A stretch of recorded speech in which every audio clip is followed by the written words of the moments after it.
If you like the story, you can support the author on Patreon. Link is in the description. Chapter 51, Gross. The blonde girl grew visibly embarrassed as Issei teased her.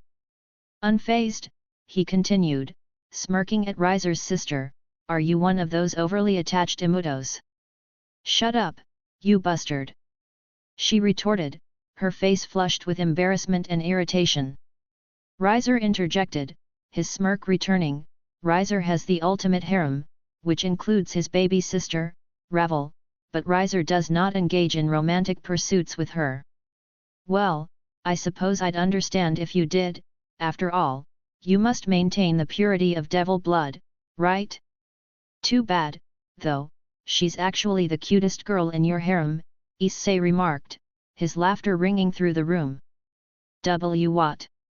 Ravel Phoenix protested, her cheeks burning with embarrassment and disbelief at Issei's blunt compliment. "You think I'm the best-looking girl in Riser-sama's peerage?" Ravel gawked, clearly taken aback by Issei's blunt compliment. "Gross." Issei chuckled and glanced over at Yubelina, teasingly commenting, "Let's take a quick look, shall we, Riser-chan?" Another so bland model with no bra. Nice pair, though." Yubelina appeared somewhat confused by his remark but chose not to respond as Issei continued his observations. His gaze then landed on a familiar figure, and he couldn't help but make a playful reference, "Whoa, is that Chun-Li back there?" Swollen, one of Riser's rooks, looked around uncertainly, unsure if Issei was referring to her. "Who, me?" she asked, puzzled. Issei grinned, appreciating her physique. "She's got a nice pair of legs, not as good as the real Chun-Li's, but the rest of her makes up for it." Next, he noticed Isabella and couldn't resist making a light-hearted comparison. "What are you going for? Phantom of the Opera meets punk?" he asked with a raised eyebrow. Isabella's cheeks reddened as Issei's playful inspection made her self-conscious. "Though I must admit, that hairdo is pretty rad, and the pants suit you," Issei complimented her before moving on. Finally, his eyes fell upon two girls with cat ears. He stopped in his tracks, feeling a hint of annoyance. "Really, man? You just had to bring cat girls into my town? You gotta be kidding me. What's wrong with Nikomata, Naya?" the red-haired cat-eared girl questioned with a touch of hostility. Issei's irritation showed as he responded, "Miss me with the Naya stuff, all right, cat girl."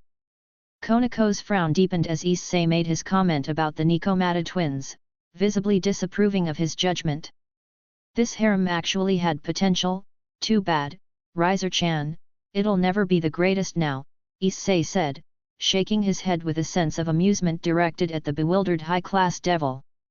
Ravel wasted no time voicing her indignation, "Who do you think you are, judging us like this? You're just a gross creep." "Gross? Me?" Issei replied with a playful grin, enjoying the banter. "Yes, you. You're saying all these lewd things about us, right in front of my brother. He'll kick your ass!" Ravel shouted in frustration. "Oh, will he now? Ha ha ha, what a siskin! I still can't believe you put your sister in your harem, that's just too funny," Issei chuckled, finding amusement in the situation. "Hyudu-san, you like twin-tail hair on girls?" Tsubasa piped up, her cheeks turning a rosy shade. Looking over at her, Issei playfully responded, "Who doesn't? I'm also a fan of blue hair." Tsubasa couldn't hide her embarrassment and immediately covered her face, turning away from Issei's playful gaze. The other blue-haired girls in the room shot questioning glares his way, including one of Riser's pawns. The shock and surprise on the faces of Sana and her peerage were evident, with Saji expressing his confusion. "I've never seen Hyudo laugh, he doesn't seem to take this seriously at all. I heard he was mean, but I didn't expect him to be funny," auburn-haired girl with short twin tails laughed. "He's really getting in their heads, though.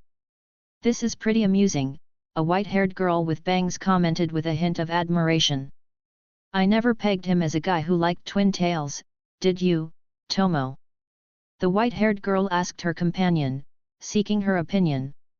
She shook her head, no, Momo, I didn't. Sana and Momo exchanged glances, both surprised by Issei's unexpected interest in twin-tail hair.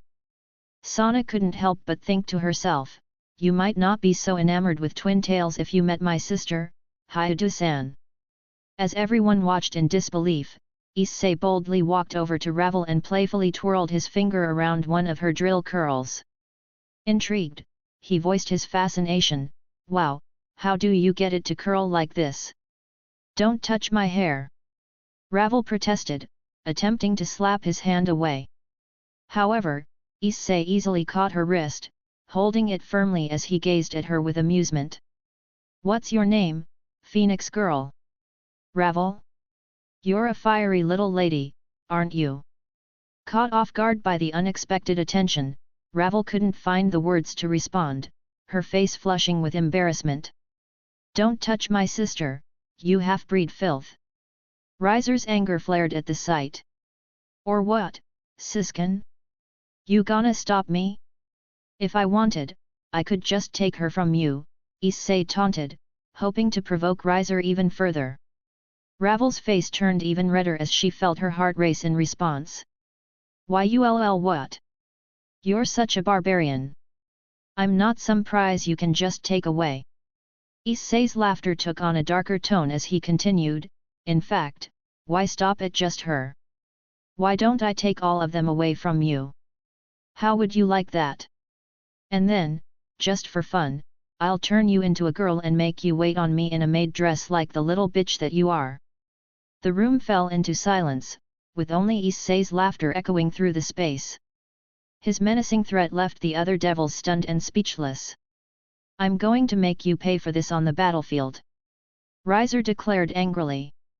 If you say so, Issei responded with a dismissive shake of his head, not seeming the least bit concerned by Riser's threats. Come on, girls, let's go. Riser said angrily as he walked over to his peerage and teleported away. Chapter 52, Are you stupid or what? Come on, girls, let's go. Riser said angrily as he walked over to his peerage and teleported away. Once Riser and his peerage had left, the remaining devils in the room couldn't help but stare at Issei in disbelief. After a short and awkward silence, Rias finally spoke up, her confusion evident. You're willing to fight for me. Not for you. I just really don't like that guy. So, when does this game start, anyway? Issei asked nonchalantly. It's starting right now. If you're fighting for her, get in the teleportation circle, Hyudu-san, Sana replied, and Rias' peerage all rose to their feet and moved towards a red circle. Issei joined them, and as they waited, their eyes were fixed on him with both curiosity and nervousness, eager to see what he would bring to the battle. Upon being teleported to the raiding game battleground, Rias' peerage turned to face her, awaiting her orders. Before giving any commands, Rias addressed Issei, before anything else, I want to thank you for helping me, Hyudu-san. Whatever your reasons are. I'm grateful. I wasn't lying when I said that guy is a piece of shit. I'd sooner marry your brother than respect Riser, Issei quipped as he casually took a seat on a nearby couch. The battleground was a perfect replica of Kuoh Academy, with the Occult Research Club building serving as its centerpiece. Curious about Issei's actions, Konako couldn't help but ask, why did you say all those things to Riser? Were you trying to provoke him? He's already going to be a formidable opponent to defeat. Issei simply shrugged and responded with a hint of sarcasm, yeah, I'm shaking in my boots. Trust me, I can handle him. Konako's concern was evident as she continued, the way you were talking to him, it sounded like you didn't even take him seriously. Do you really believe you're a match for a high-class devil? I hope you weren't just talking big without any substance behind it. I'm so scared, cried an effeminate-looking boy, dressed in a girl's uniform. Issei couldn't be bothered to wonder about the boy's identity or the reason behind his outfit. We need to pick off Riser's pieces slowly before we move in to engage his queen end. Hyudu, where are you going? Rias asked, concerned by Issei's sudden departure. I'm kind of busy today. Just going to speed things along so Satrai and I can get that paperwork done, Issei replied casually as he made his way to leave. Akeno looked at Rias with confusion. Is it okay for him to just go off on his own like that? We're lucky he's here to help us at all. Let him do as he pleases. We'll work around his movements and pick off Riser's pieces, Rias explained. Kaiba, go scout around the gym and try to catch anyone who overextends near the main building. Konako, take the path through the gym to draw them in. Akeno, wait until she gathers enough opponents inside, then destroy the building once Konako gives you the signal she's fled. That should hopefully draw out Riser's queen. Kaiba, if that happens, come back to me in case Riser sends his pieces directly for me. And what about you, Rias? Akeno inquired. Gasper and I will stay further back, Rias replied. Try to find Riser's queen as soon as you destroy the gym, Akeno. Also, take these orbs so we can communicate in the field. Rias handed each of them small orb-like devices to put in their ears. Understood, Rias, Akeno responded, heading outside and taking to the air, her devil wings unfurling. In moments, her appearance transformed into that of a Miko.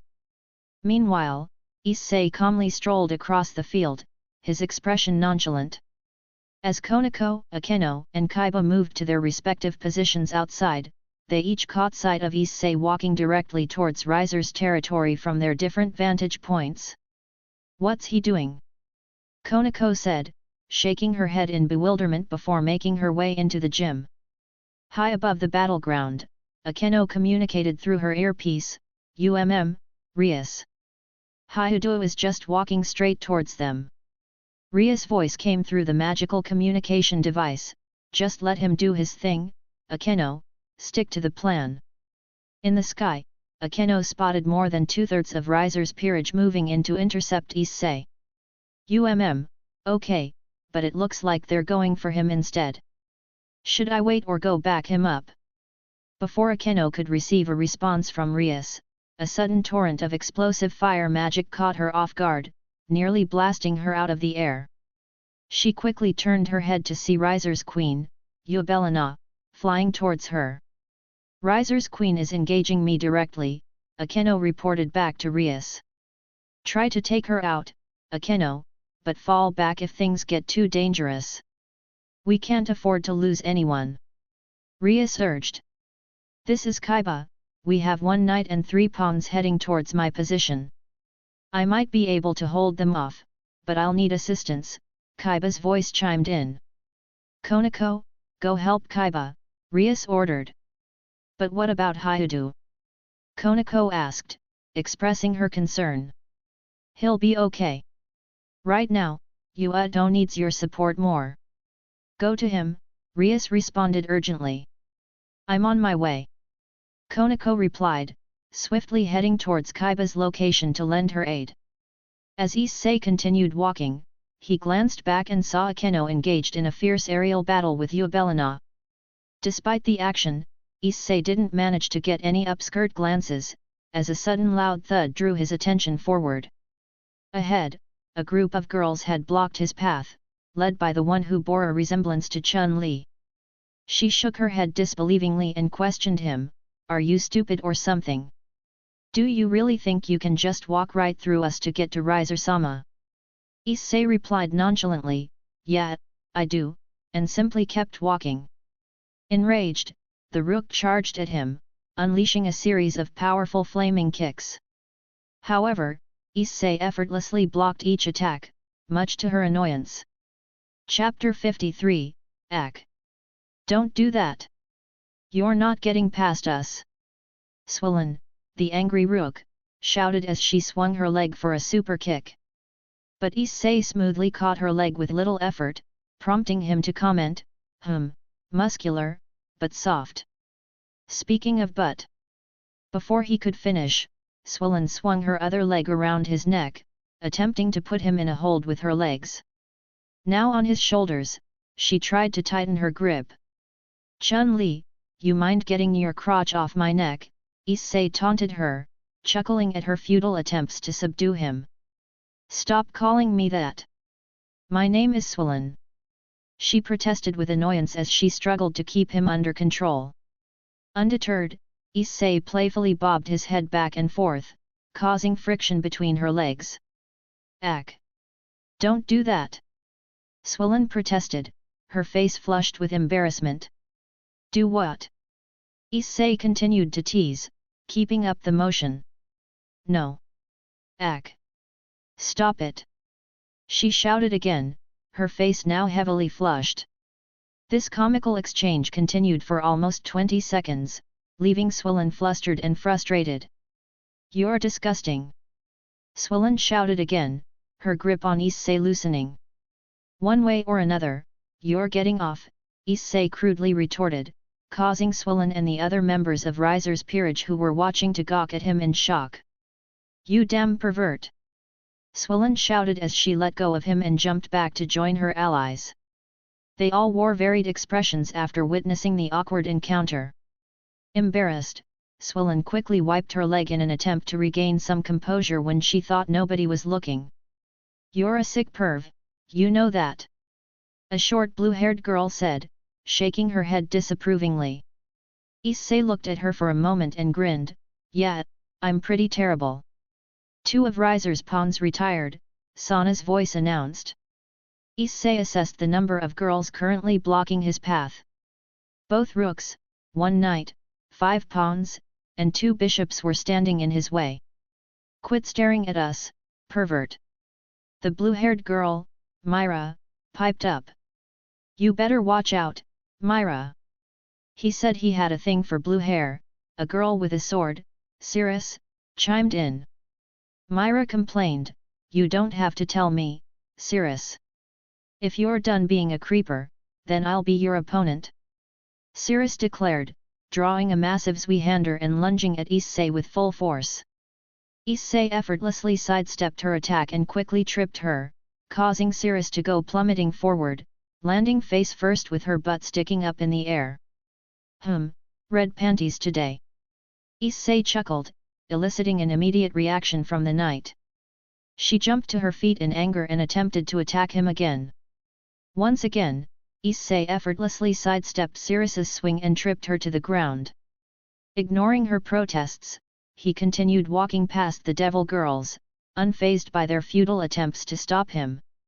Get that fucker! Cirrus shouted in annoyance, riling up the others who had been mere spectators until now. The green-haired twin pawns, Isle and Nell, charged at Issei with their chainsaws in hand. Undeterred, Issei decided not to dodge this time. With a swift kick and a powerful punch, he sent both of them flying into the distance. Isle! Nell! Swollen called out to the 2 green-haired girls who were taken down with ease by Issei. 2 of Riser's pawns retired, Sana's voice announced, broadcasting the defeat. Determined to prove their strength, the Chinese devil girl rushed in to attack Issei, but he easily stopped her with a backhand, sending her to the ground. Sorry, Chun-Li, but I need to wrap this shit up, Issei sighed.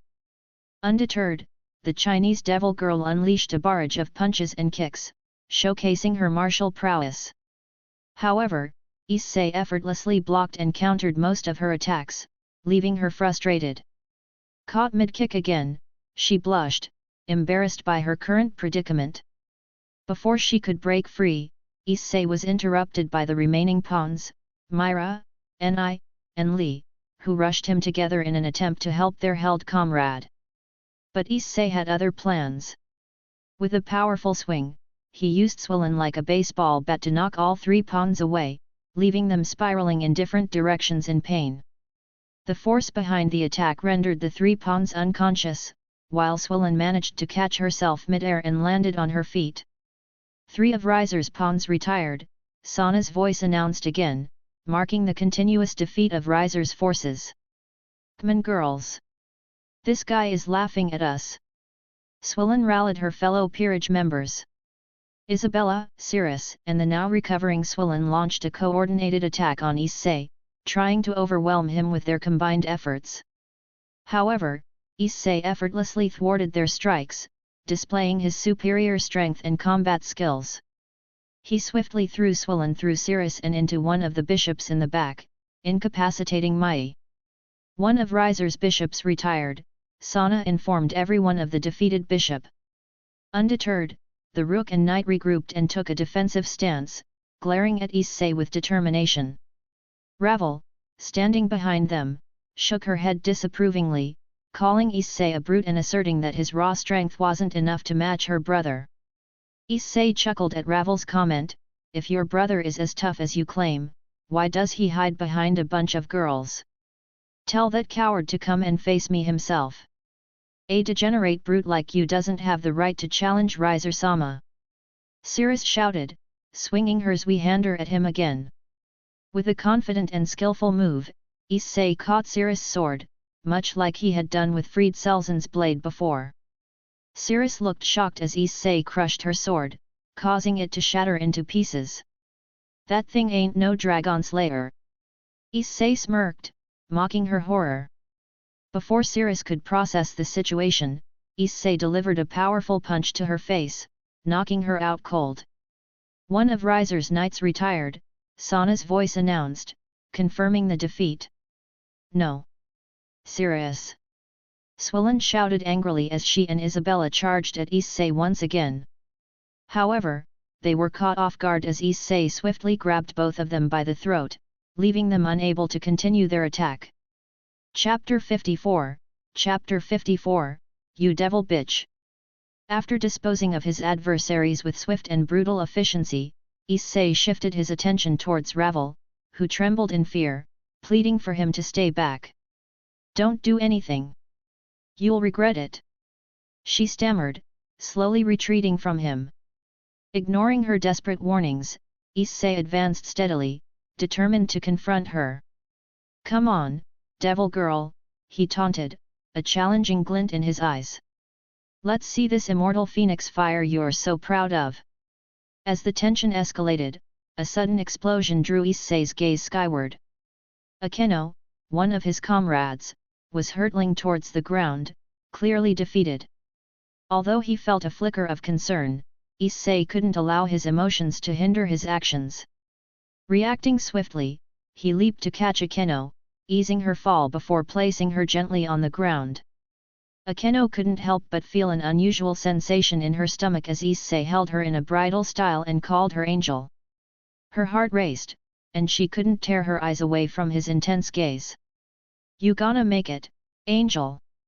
Issei inquired with genuine concern, further stirring Akeno's emotions. Incredulous, Akeno found herself asking, "Why did you catch me?" The question held deeper implications, and her curiosity about Issei's intentions only grew.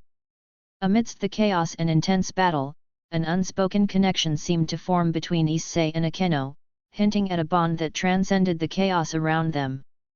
Issei retorted with a hint of sarcasm in his voice, "Good question." Before Akeno could respond, a sudden and powerful explosion engulfed them both. Miraculously, Issei emerged unscathed, though his uniform bore some marks from the blast. Unfortunately, Akeno was now incapacitated. "Rias's queen retired," Sana's voice declared over the intercom. Issei's frustration grew as he identified the source of the explosion. He glared up at Yubelina, seething with anger. "Are you kidding me? I only have a few of these uniforms. You're lucky I'm not wearing my jacket right now, you cheap witch." Yubelina landed before Ravel and Issei, speaking for the first time. "I'm impressed you're still standing after that. Did you really defeat the rest of Riser-sama's peerage? Where is that bastard hiding? Enough of this cowardly act. Come out and face me, or I'll take your sister and your queen." Issei taunted, hoping to goad Riser into confronting him.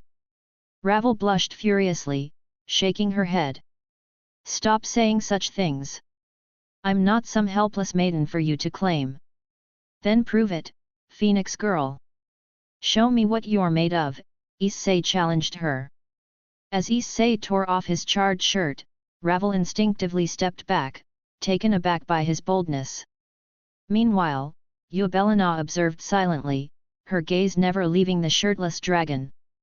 Soon, Rias, Gasper, and Konako rushed over to Issei's location, joining the unfolding scene. Finally, Riser emerged, landing beside Eubelina and Ravel, his wings ablaze with fiery power. "Hyudu, did you truly take them all down?" Konako asked, her eyes filled with amazement. "Riser has grown tired of watching you harass and disrespect his harem. Now, he'll reduce you to ashes," Riser declared, unleashing a torrent of scorching flames toward Issei, igniting the final stage of their intense battle. "Burn in the flames of the phoenix!" Riser proclaimed with dramatic flair, unleashing a devastatingly powerful attack that engulfed the entire area in a sea of flames. Gasper tried to shield Rias, Konako, and himself from the flames, but his fear and nervousness hindered his efforts. To their horror, Issei stood defiant, taking the full force of Riser's flames for nearly a minute. Riser's relentless assault seemed unending, fueled by his desire to see Issei defeated. "Die, you annoying fucker!" Riser's enraged voice echoed through the inferno he created. The surrounding area was bathed in blinding light from the intensity of Riser's attack, and Issei appeared completely consumed by the flames. However, moments later, a booming voice resonated from within the blaze, exclaiming, "You call this fire?" From within Riser's inferno, a brilliant red silhouette began to emerge, a winged, shirtless Issei. The sight stunned everyone as they witnessed Issei's transformation, revealing two magnificent red dragon wings and draconic features. Unfazed by the flames, he walked forward, his red aura seemingly devouring the fire as he passed through it. Eubelina appeared genuinely disturbed, stammering, "Our Riser-sama." Ravel, now filled with terror, urged Riser to act.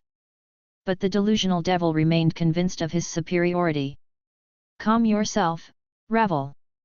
This beast may possess brute strength, but he's powerless against the regenerative abilities of a phoenix," Riser declared confidently.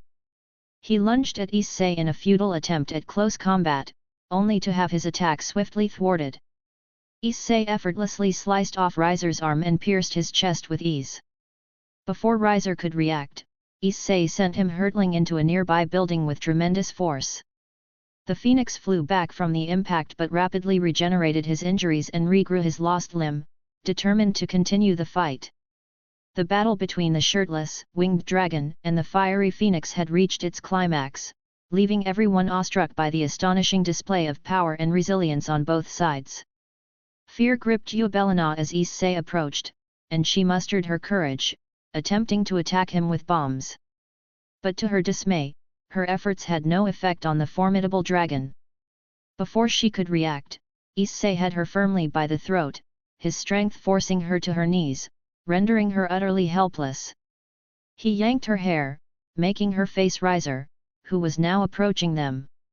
"Hey, devil bitch," Issei taunted, "take a good look at Riser Phoenix.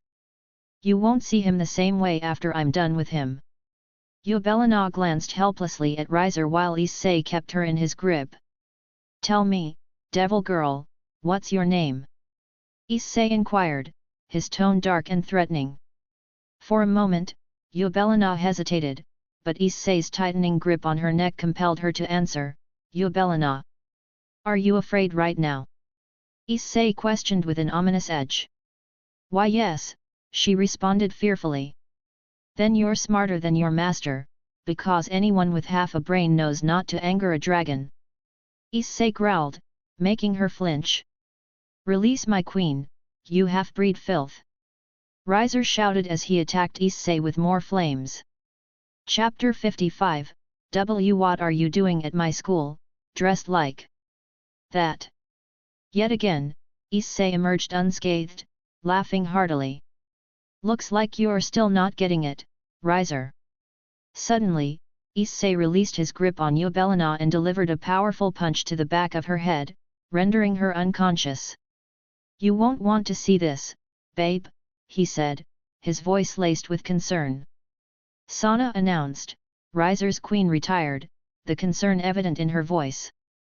Issei's body emanated an even more potent aura as he took a deep breath. In the next instant, he unleashed a powerful torrent of dragon fire towards Riser and Ravel's location, making it clear that their showdown was far from over. The battlefield trembled under the weight of their fierce clash, and the fate of the opponents hung in the balance. Ravel couldn't bring herself to intervene as she dashed out of the trajectory of Issei's destructive attack.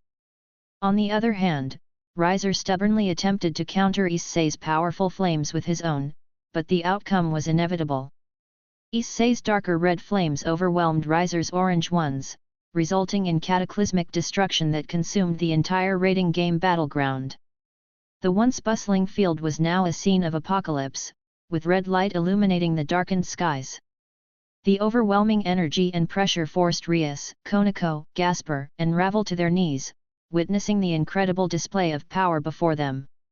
Although Riser survived the attack, he appeared to be recovering slowly as Issei approached him, taunting the injured phoenix about his supposed invincibility. Riser attempted to retaliate with a blast of power, but Issei swiftly caught him and gripped his arm with an intent to incapacitate him further. Let's see how quickly you regenerate from this, Issei said with a sinister edge. Riser cried out in agony as Issei systematically broke his arm in multiple places, exploiting the phoenix's regenerative abilities to inflict an endless loop of pain. The sight of such brutality horrified Rias, Gasper, Konako, and Ravel, unable to bear the relentless assault. Give up, or we'll continue, Issei hissed, throwing Riser to the ground and repeatedly stomping on the helpless devil. The savage beating left Riser's ribs repeatedly breaking and healing, leaving him defenseless against Issei's relentless attack.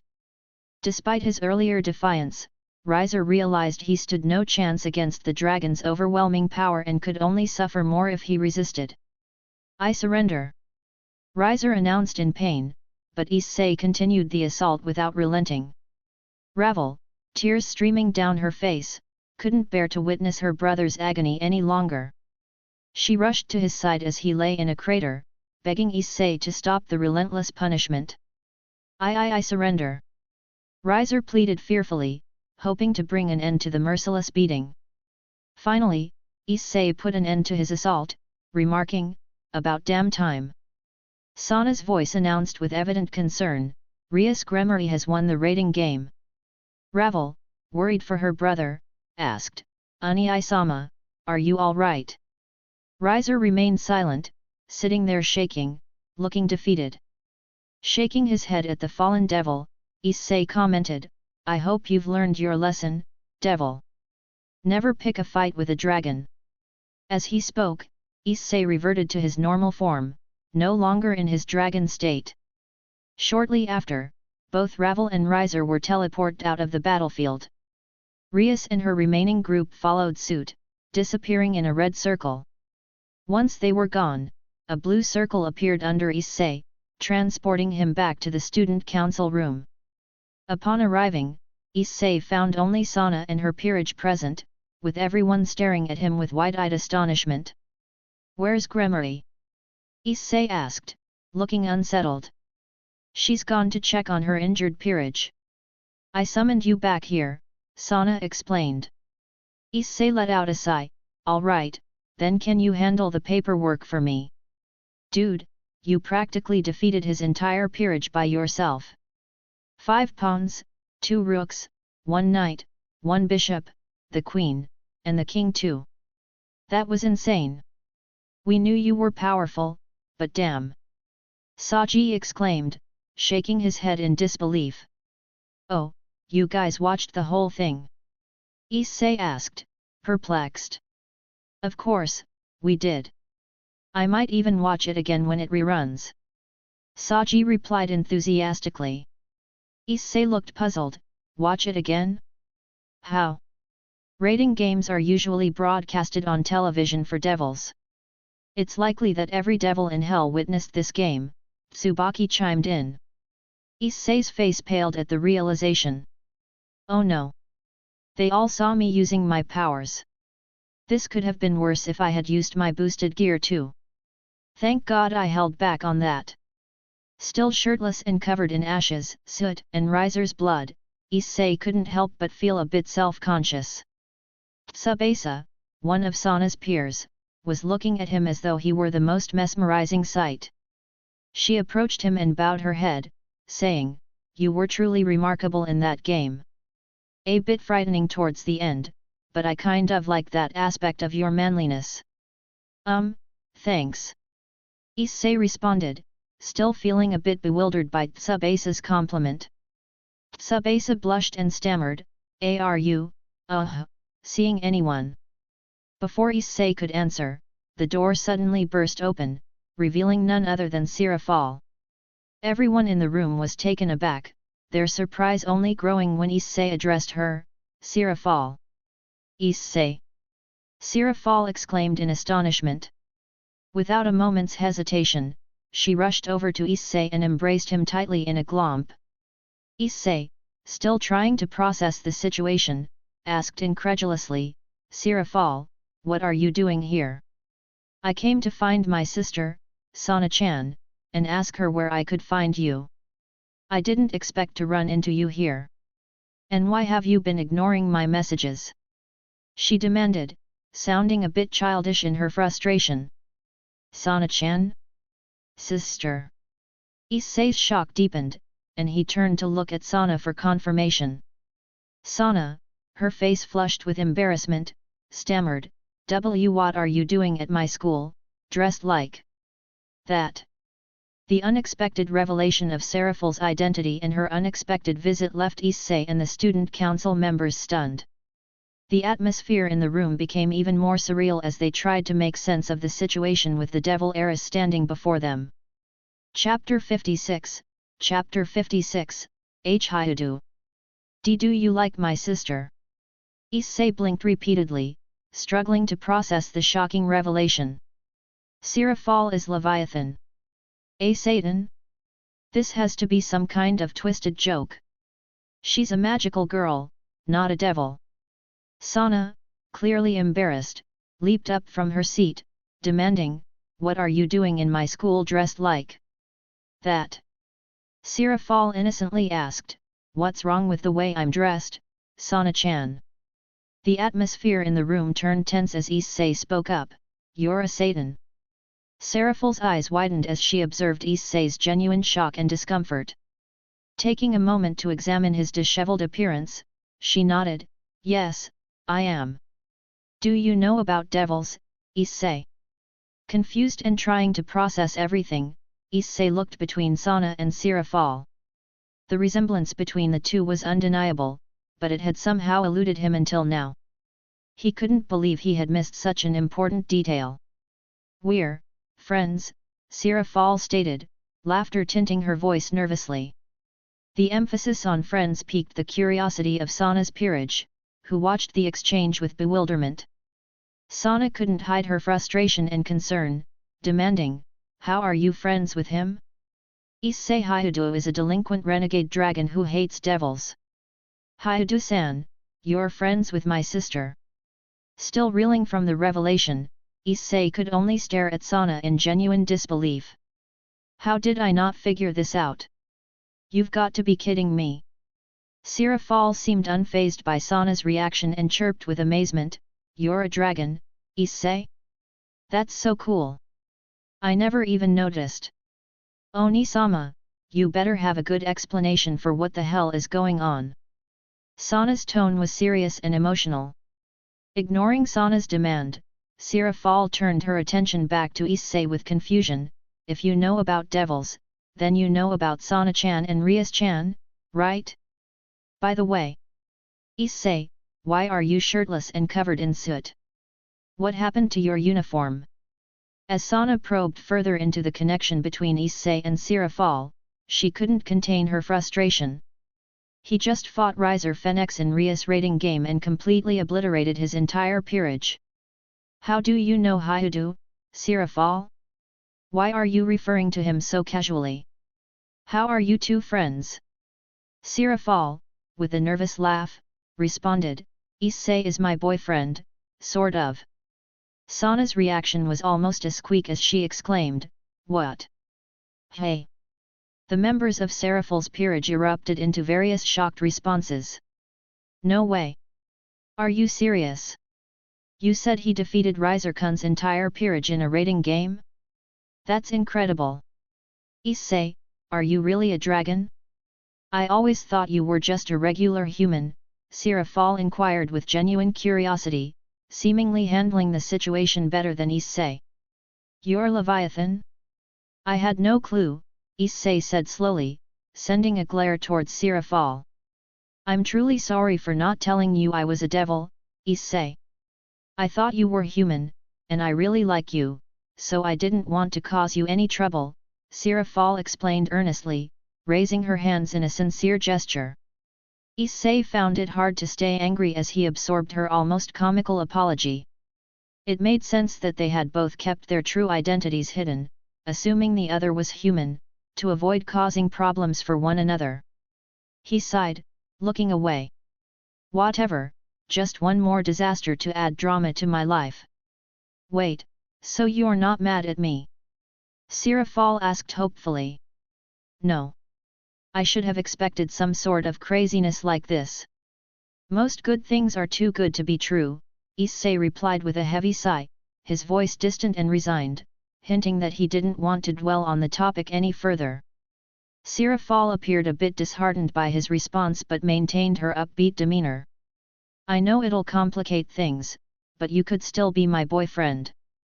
"Oni-sama, are you out of your mind?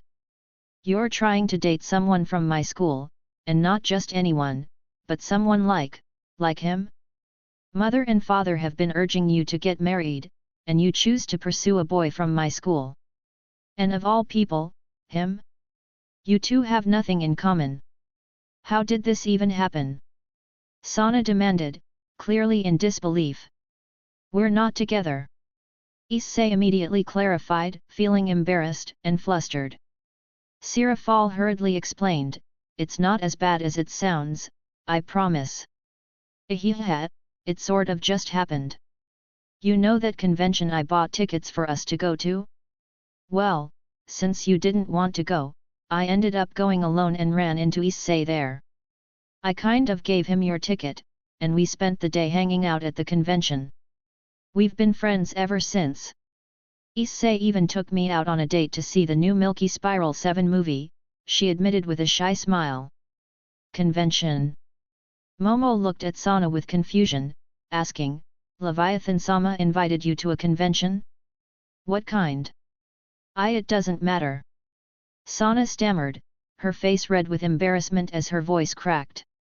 "It was an anime convention. Issei and I had a blast there." Seraphal proudly declared. "Hyudu-san went to an anime convention." Tomo couldn't help but snicker at the unexpected revelation. "Milky Spiral 7 movie? Isn't that the one with magical girls?" Momo asked, still trying to make sense of the situation. Issei felt completely awkward, realizing that his reputation as a tough delinquent might be in jeopardy. "Well, there goes my image. Hyudu. Do you like my sister?" Sana inquired with a flushed face.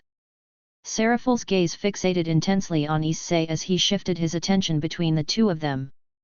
Blushing slightly, Issei responded, "She's not exactly my type, but I like her more than most devils. But just to be clear, she's not my girlfriend." Seraphal frowned at his words and looked away, saying, "Sorry to cause you so much trouble, Issei." "No offense, Seraphal, you and your sister aren't half bad as far as devils go. However, I'm not interested in getting involved in any royal politics or anything like that," Issei stated, dismissively brushing off any further complications. "That makes sense," Seraphal responded slowly, contemplating Issei's situation. While she didn't fully grasp his aversion to devils, she could understand his reluctance to get entangled in her family's political affairs. Chapter 57, Chapter 57, Wait, Issei. Issei, feeling the weight of the uncomfortable silence in the room, decided to break it by shaking his head. He wanted to divert their attention from the tense atmosphere and shifted the conversation to a more practical matter. Satrai, he addressed her, I need you to take care of the paperwork for me. Tomorrow, I will be submitting applications for Irina Shadu and Zenobia Quarta to enroll here. Issei emphasized the importance of their enrollment and added a cautionary note, but remember, keep your devil-related activities away from them. I don't want them to be involved in anything dangerous or risky. Understand? Sana nodded, understanding the gravity of the situation. Grateful for Issei's help in assisting Rias against Riser, she expressed her appreciation. Thank you for your support, Hyudu, she said sincerely, her voice laced with gratitude. With a brief acknowledgement, Issei replied tersely, later, indicating that he was ready to leave the room. Just as he was about to exit, however, Sirafal, feeling a wave of nerves, couldn't let him go without saying something. She urgently reached out and grabbed his arm, her voice trembling as she spoke. Wait, Issei. Turning back to face her, Issei's expression became distant, not giving away much emotion.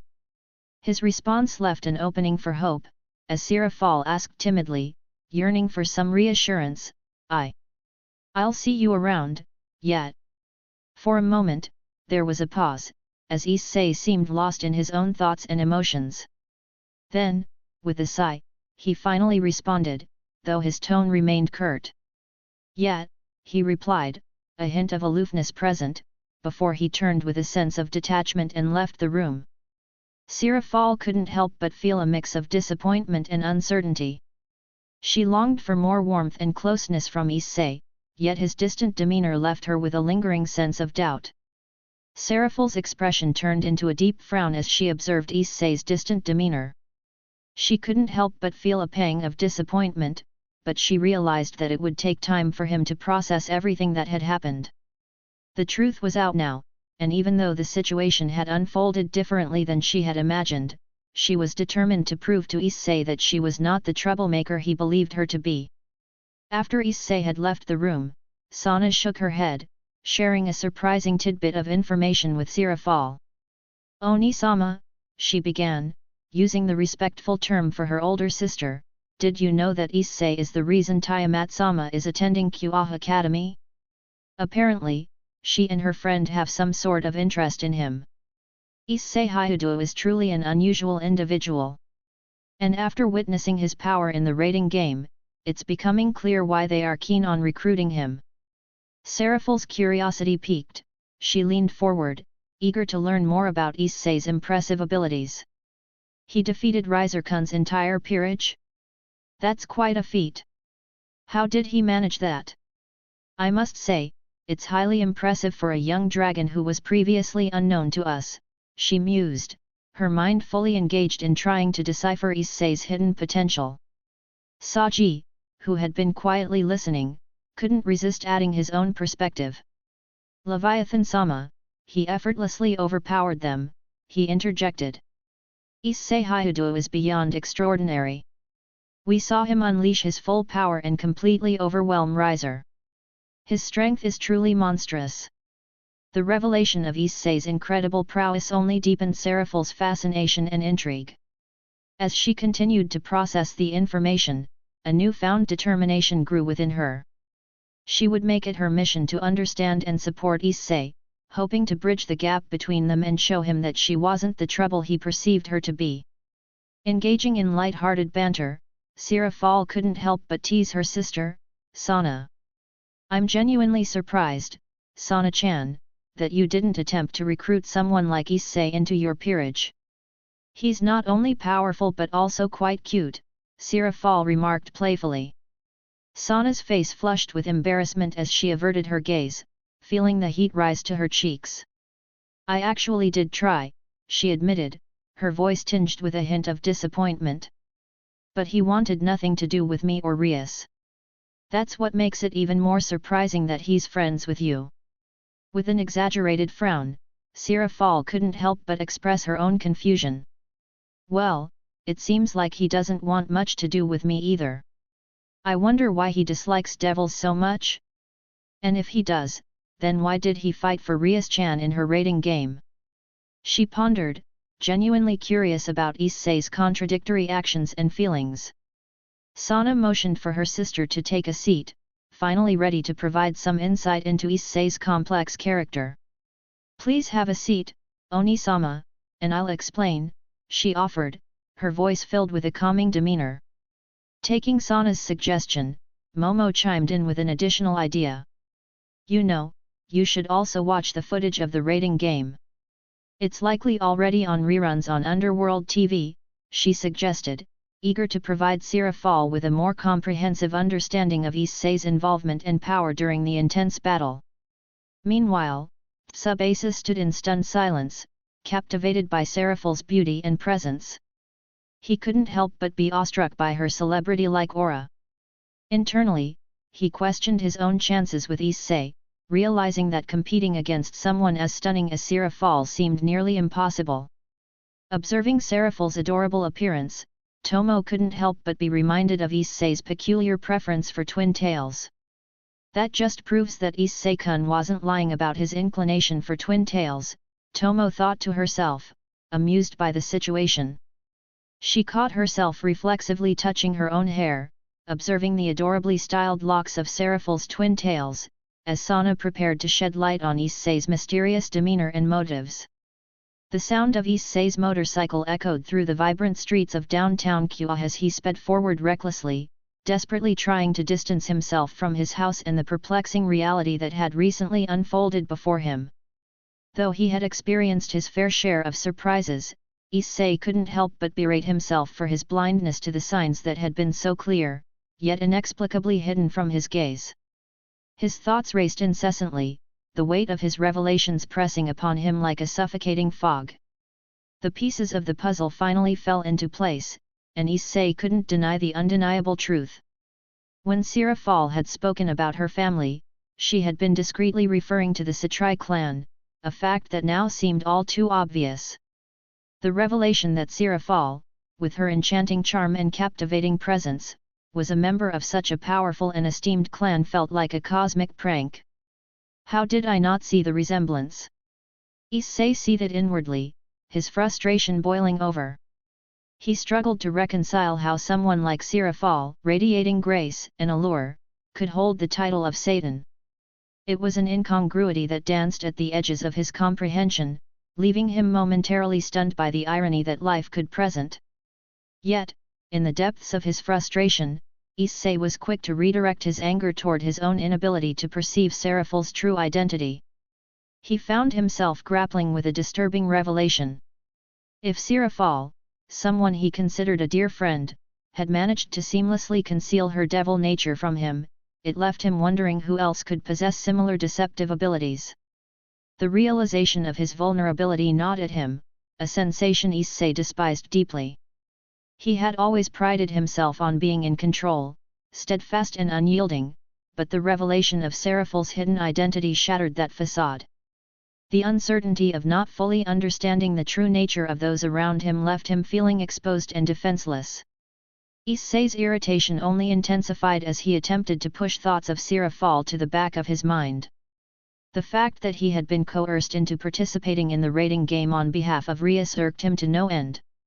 However, what vexed him even more was the realization that his impressive display of power had been captured and broadcasted across the depths of hell, reaching the eyes and ears of devils far and wide.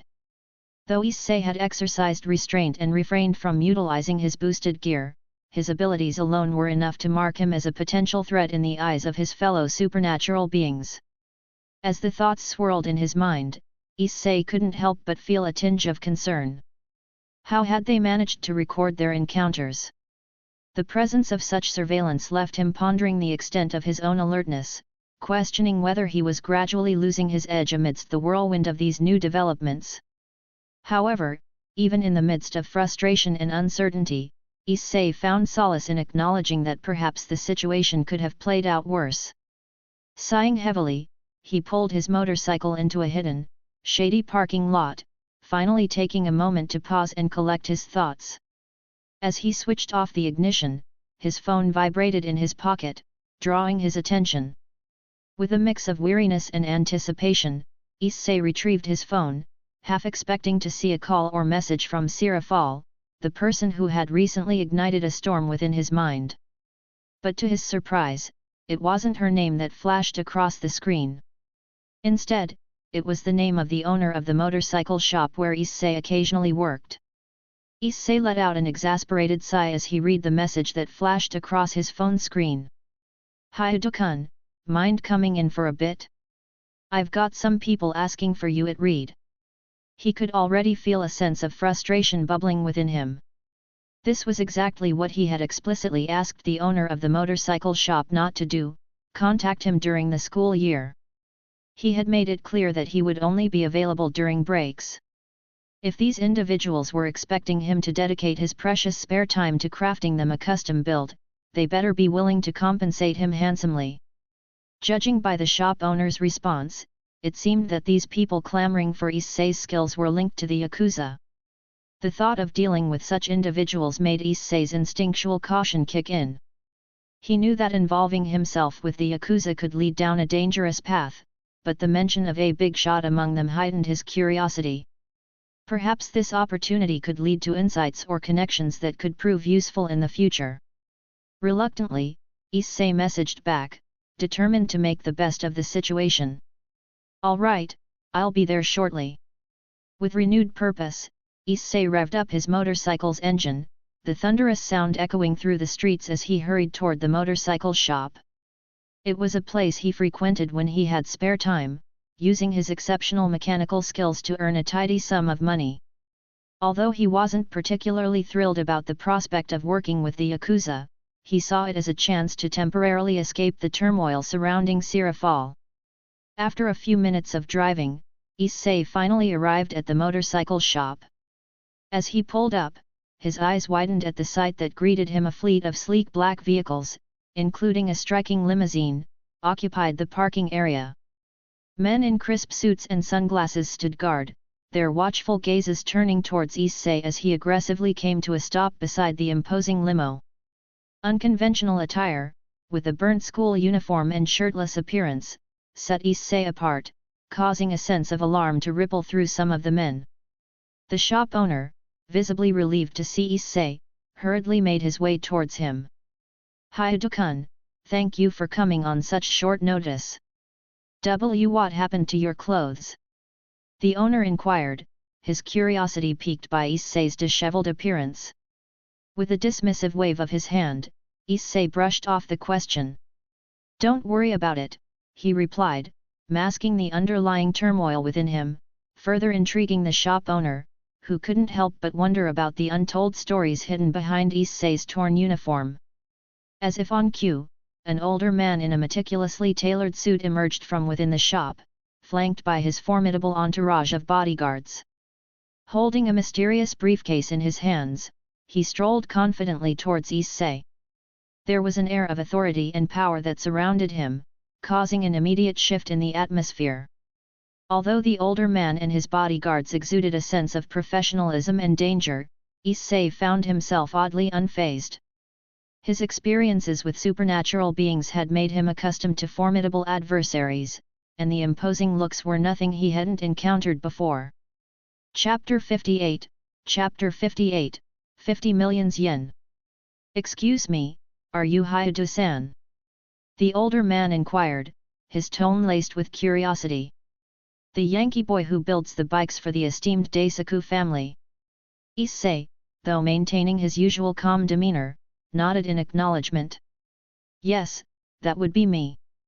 How can I assist you?" Usually, the older man would not engage with such young, delinquent individuals like Issei. However, due to Issei's proven usefulness to the Daisaku family, he decided to extend an intriguing offer on behalf of the powerful Ryujin clan.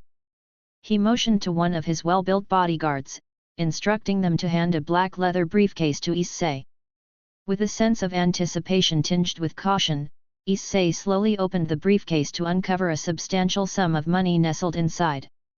The sight of stacks of cash caused a flicker of surprise to dance across his usually composed features.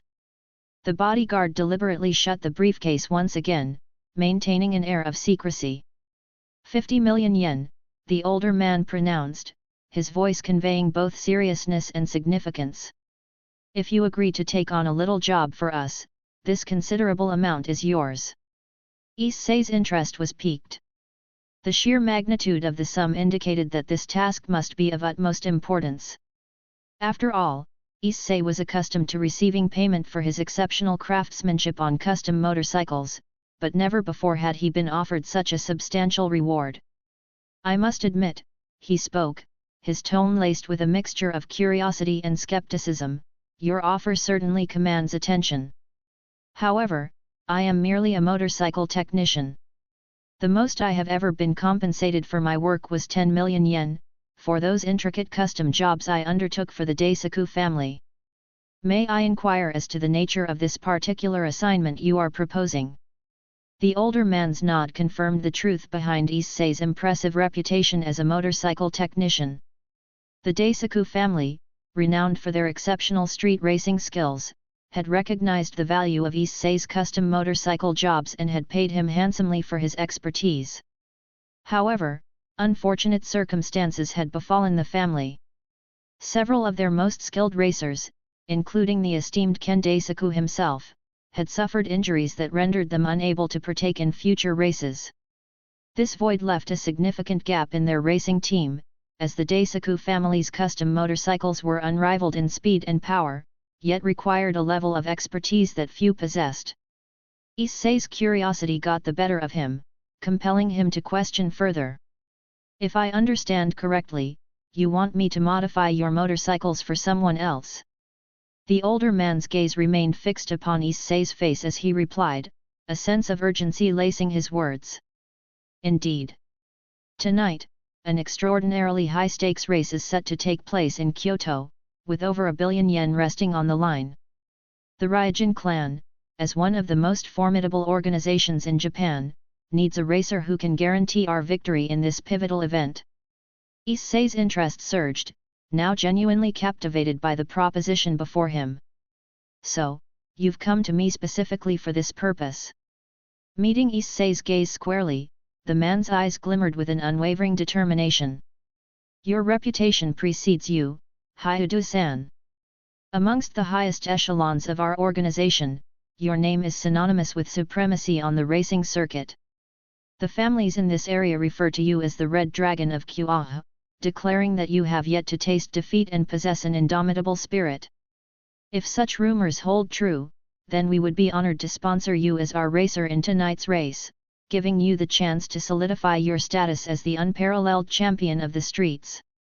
Issei's eyes narrowed, his determination evident as he responded with a stern tone. If 1 billion yen truly hangs in the balance, then the initial offer of 50 million seems inadequate. I require a greater sum for my participation. The older man, understanding the gravity of the situation, attempted to explain. Consider the 50 million as a down payment, an act of good faith. Rest assured, our honor as the Ryujin clan is also at stake, which is why we are prepared to offer you a substantial cut of the winnings. We are willing to extend a 25% share to you. Issei's dissatisfaction crept into his voice as he questioned the fairness of the arrangement. Only 25%? That seems rather short-sighted in proportion to the risks involved. Unfazed by Issei's firmness, the older man revealed additional insights. You must understand that this offer is already far more generous than what we typically propose. Ken Daisaku himself mentioned that you would demand a significant cut. It's important to grasp the fact that the race's winnings encompass not only the bets but also the lucrative sponsorship deals, which predominantly fund the Ryujin family's operations. Issei pondered for a moment, considering the weight of the offer on the table against his usual earnings. Well, it is a considerable increase from my regular income. However, I propose a counter-offer. I will proceed with your proposal if you agree to a 35% share of the winnings. One of the bodyguards, bristling with visible disdain, could no longer contain his emotions. A sharp retort was on the tip of his tongue, but he fell silent with a swift raised hand from the older man, signaling for him to withhold his frustrations. The seasoned businessman regarded Issei with a mixture of respect and amusement. You possess a boldness and assertiveness that aligns perfectly with what we seek in a racer. Your audacity is both admirable and intriguing. I am prepared to meet you halfway. I offer you a 30% share of the winnings. Keep in mind, we are talking about a sum that easily exceeds 300 million yen. Quite a substantial figure, wouldn't you agree? As the negotiations came to an agreeable resolution, Issei exhaled a satisfied breath before shifting gears to inquire about the race logistics with a casual air. So, you mentioned the race will take place in Kyoto. By the way, how exactly did your racers sustain their injuries? Did they misjudge a sharp turn or something? The nonchalant ease with which Issei approached the situation raised eyebrows among some of the men in the room. However, the older man understood the need for clarity and proceeded to provide an explanation. Our skilled racers were unfortunately targeted and injured by a rival organization's star racer. These rivals have been systematically sabotaging our underground operations in Kyoto. If left unchecked, they will undoubtedly extend their disruptive influence into Kuoh as well. Initially, we were prepared to engage in a full-fledged war against them. However, the rival clan proposed a more honorable solution: a final, decisive race between their best racer and ours. It was with the recommendation of the Daisaku family that we agreed to this offer, and it is with their endorsement that we seek to sponsor you. Issei's interest was piqued, and a spark of excitement glimmered in his eyes. Well, if you're looking to win a race, then you've certainly found the right person for the job. Just tell me where and when, and I'll be there. The older man paused for a moment, his gaze shifting as he considered the weight of his next words. There is something you should know about your opponent. They call him Mr. Black. He has garnered quite a reputation for himself, earning a level of infamy nearly on par with your own. Mr. Black, Issei echoed, a hint of confusion mixing with his curiosity. It was a name unfamiliar to him, entwined in mystery. We possess limited information about this enigmatic opponent, Mr. Black, except for the fact that he is a lethal foreign mercenary, the older man coldly informed Issei, his tone emphasizing the gravity of the situation. Defeating him would not only secure victory for the Ryujin family but also bring great honor to our name. I must stress that he has remained undefeated thus far. With unyielding pride and confidence, Issei dismissed any concerns that may have lingered in the minds of those present. I couldn't care less about who he is or what reputation he carries. If he dares to challenge me, he will soon find himself crashing and burning. Now that the crucial details were settled, the older man proceeded to share the specifics of the race. It was to take place in Kyoto, precisely at midnight, atop the Tiger Casino parking garage. A representative would be provided to guide Issei to the designated location. One of the bodyguards, unable to contain his skepticism, voiced his doubts about entrusting their honor and financial interests to what he dismissed as a mere punk kid. However, the older Yakuza man's faith in Ken Daisaku's endorsement of Issei's racing prowess was unshakable. He understood the stakes were high, and admitted that failure was not an option due to the severe consequences at hand. Issei's confidence remained unwavering, his voice resolute. I assure you, I will emerge victorious. You can count on it, he proclaimed, his eyes gleaming with unyielding determination. To solidify the agreement, the older man signaled to his bodyguard, who promptly handed over the briefcase to Issei. The stern warning that accompanied the exchange lingered in the air. Consider that your down payment. You better be there, Issei Hyudu. I will be closely monitoring your performance. As the meeting drew to a close, the suited men departed in their dark vehicles, leaving Issei to immerse himself in contemplation. The weight of the upcoming challenge settled upon his shoulders as anticipation and resolve intertwined within him, setting the stage for a clash between legends. Sitting atop his sleek motorcycle, Issei glanced at the time displayed on his phone's screen, noting that it was already 6:15 p.m. Time was of the essence if he wanted to reach Kyoto in time for the high-stakes race. The exhilaration of venturing beyond the familiar streets of Kuoh and the prospect of pocketing some extra money stirred excitement within him. Before embarking on this thrilling adventure, however, Issei had a responsibility to fulfill. Thoughts of the girls he lived with infiltrated his mind, reminding him of the school expenses that needed to be met. Issei made a mental note to drop off a portion of the rightfully earned funds at home before proceeding to the race. This way, he would ensure that the girls' educational needs were taken care of and alleviate any concerns they might have.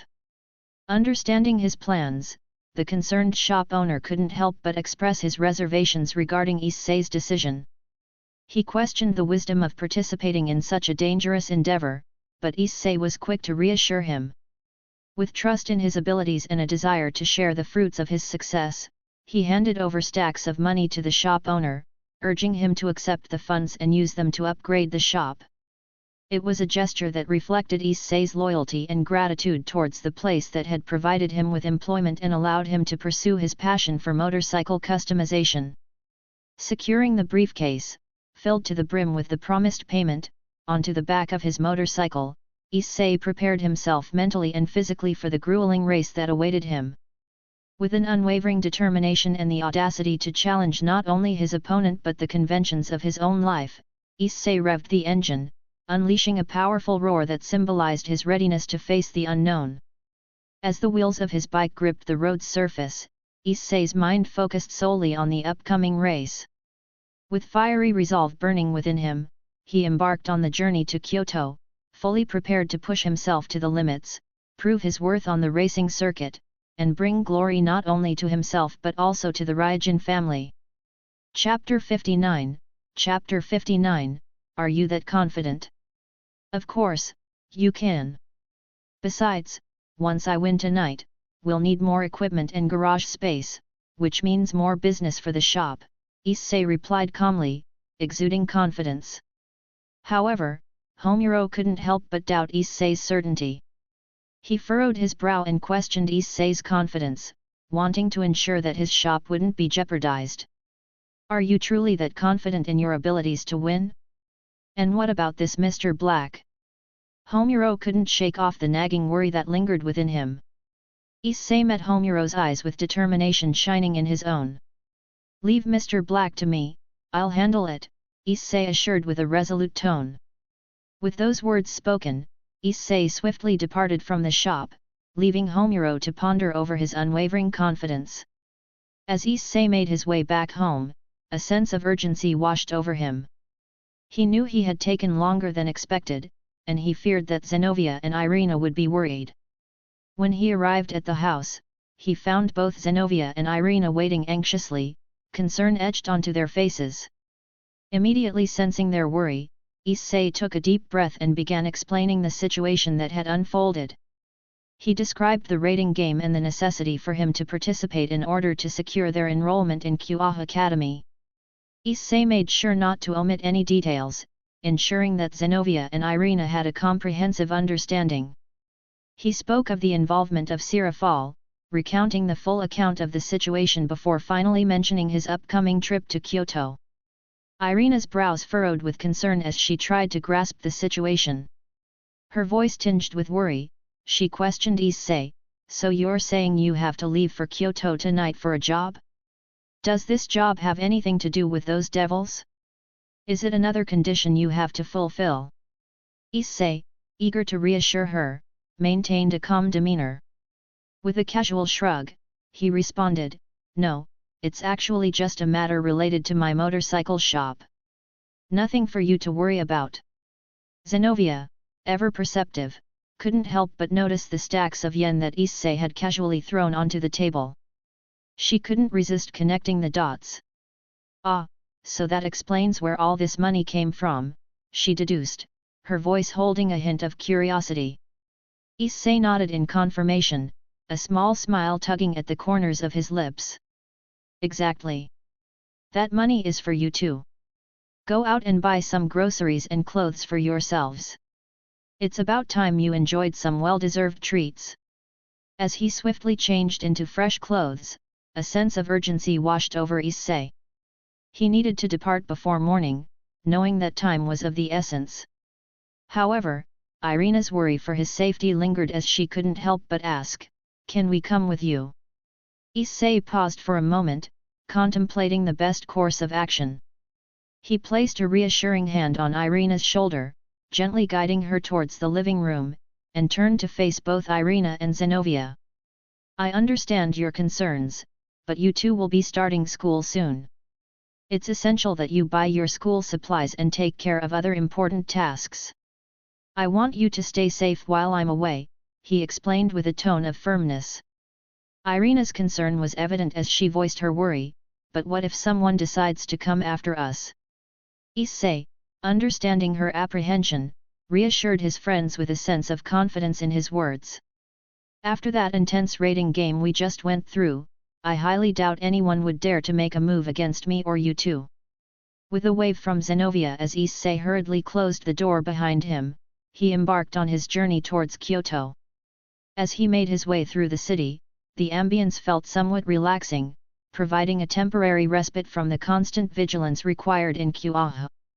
Issei found solace in the fact that, at least for now, he didn't have to constantly worry about encountering devils or angels at every corner. Driving through the streets with a calm demeanor, Issei contemplated how to make the most of the time he had before the upcoming race. Having already familiarized himself with the whereabouts of the Tiger Casino, he knew where to go when the time came. Considering it was already 8:30 p.m., he decided it would be a good idea to grab some dinner and explore the city, indulging in its offerings and taking in the sights while satisfying his hunger along the way. Spotting a quaint, hole-in-the-wall restaurant that exuded a welcoming charm, Issei made the impulsive decision to pull into its parking space. The establishment seemed inconspicuous enough, hinting at a potential sanctuary where he could enjoy a quiet and unassuming dinner without drawing much attention. However, as he parked his motorcycle in front of the restaurant, his gaze was immediately drawn towards a sight that stood out amidst the routine bustle of the evening. Sitting alone on a weathered bench, a little blonde-haired girl adorned in a traditional shrine maiden outfit caught Issei's eye. Despite her young age, she appeared troubled, her delicate features marred by teardrops that stained her cheeks. Estimating the girl to be around middle school age, Issei couldn't help but question the circumstances that led her to be out there on her own, dressed as a Miko, a shrine maiden. The golden hues of her eyes, mirroring the color of her hair, captured his attention, radiating an unusual and captivating aura. Swallowing a lump that had formed in his throat, Issei dismounted his motorcycle and approached the tear-stricken girl. In response to the revving engine, her momentary reverie shattered, and her body tensed up, the fear in her expression palpable. Curiosity mingled with concern in Issei's mind as he surveyed his surroundings, taking note of the passers-by who, almost instinctively, averted their gazes and acted as if the girl was invisible. It struck him as peculiar and disconcerting that there was no adult accompanying her as one would expect in a situation involving a young child. Why would a little girl be out here all alone, dressed as a shrine maiden? Issei wondered silently, his brows furrowing with genuine concern. Determined to uncover the truth and alleviate her distress, Issei prepared himself to engage in a conversation that might unravel an unexpected and mysterious tale hidden beneath the surface. As Issei deftly maneuvered his way through the labyrinthine streets of the bustling city, he couldn't shake off the piercing sensation of the girl's unwavering gaze fixated upon him. It was as if her eyes bore into his very soul, intensifying with each step closer to the restaurant. A wave of surprise washed over Issei as he observed the passers-by continuing on their way without paying any mind to the distraught girl dressed in her shrine maiden attire. The peculiar indifference of the people around him heightened the sense of intrigue, leaving him perplexed by their apparent lack of concern for someone clearly in distress. Though tempted to ignore the situation and continue on his path, Issei found himself unable to turn a blind eye to the girl's evident suffering. The bustling street became a battleground as several hurried individuals attempted to force their way past him, paying no heed to a potential collision. But Issei's aura, his sheer presence, proved too formidable to be trifled with. People crashed into him, stumbling and tumbling over, as if meeting an immovable force. Unfazed by the commotion, Issei paid them no mind, his focus firmly fixed on the girl sitting outside the restaurant. Caught in a moment of hesitation, conflicting thoughts raced through Issei's mind. Should I intervene, or should I simply mind my own business? He pondered. It was natural to consider one's own interests and not get entangled in the affairs of strangers. However, an ethereal and captivating scent emanating from the girl piqued his curiosity. It carried an otherworldly aroma, unfamiliar and enthralling, sparking a flicker of suspicion within Issei. Could she truly be human? The girl seemed to flinch, ever so slightly, in response to his gaze, adding layers of mystery and intrigue to the unfolding scene.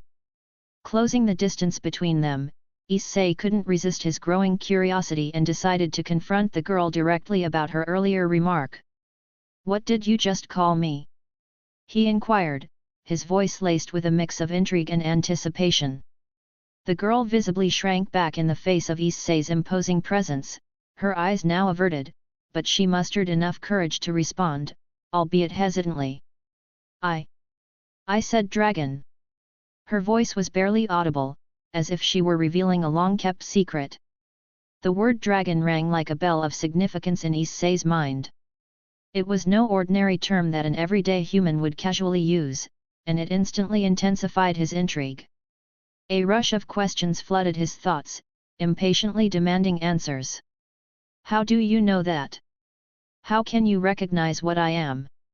He pressed on, eager to uncover the truth. To his surprise, the girl's response carried a level of intelligence and depth that surpassed his expectations. She spoke with an air of profound knowledge, her voice taking on a mature tone as she began to unravel the mystery before them. Her explanation revolved around a keen observation of Issei's ki, the life energy that coursed through him. She stated that his ki didn't seem natural for a human, as if it carried hints of something far more extravagant. Furthermore, she spoke of her own unique ability, a spiritual vision that enabled her to perceive and analyze the intricate tapestry of spiritual powers that comprised an individual's essence. Issei found himself amazed by the depth of knowledge possessed by this young girl who appeared to be no more than a middle school student.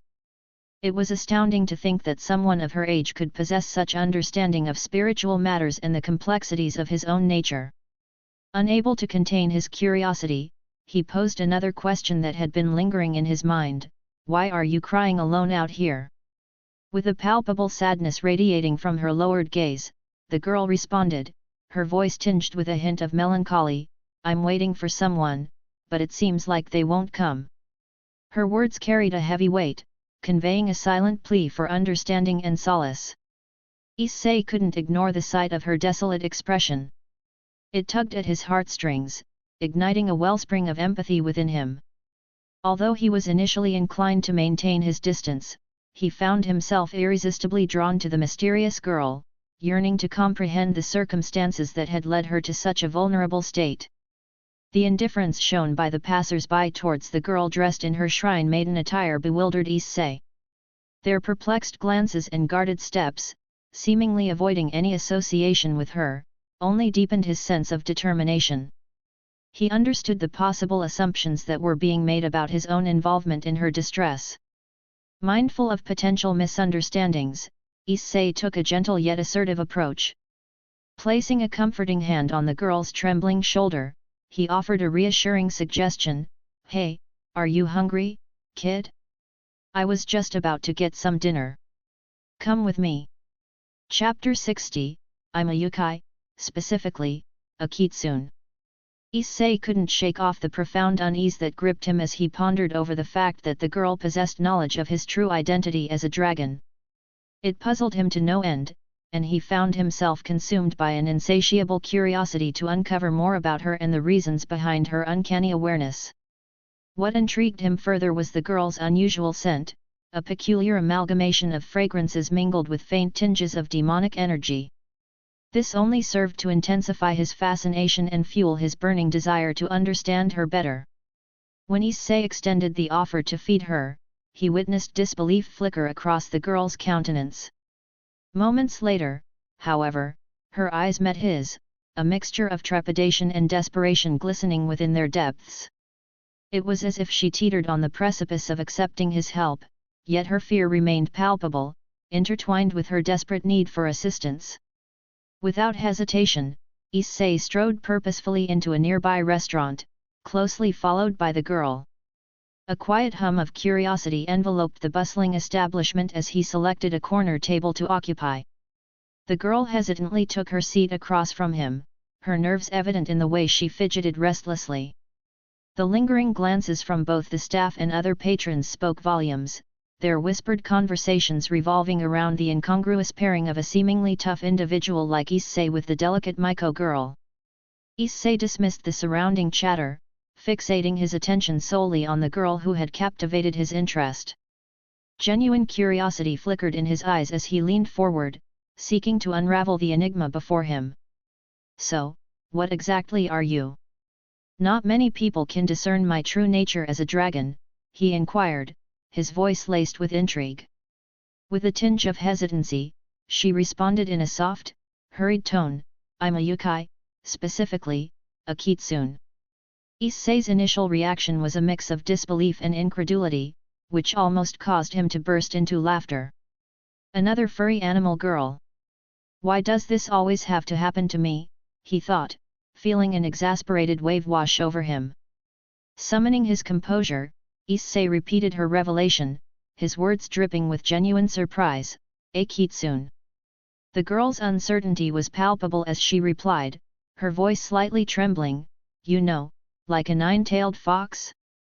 Surely, you've heard of them. You are from Japan, aren't you?" Internally, Issei couldn't help but bemoan his luck.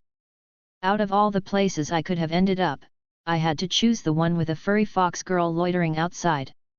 Red is probably rolling with laughter right now, he inwardly grumbled, envisioning his friend's mischievous delight at the absurdity of the situation. After a brief pause, a server approached their table, menus in hand, his expression betraying a mild sense of perplexity at the unconventional pairing seated before him. Yet, despite his evident curiosity, the server maintained his professionalism, skillfully refraining from making any overt comments. Not wasting any time, Issei promptly placed his order, his voice resolute as he stated, "I'll have the kairashidan." The girl, still uncertain and seeking a semblance of familiarity, opted to follow suit, requesting the same dish.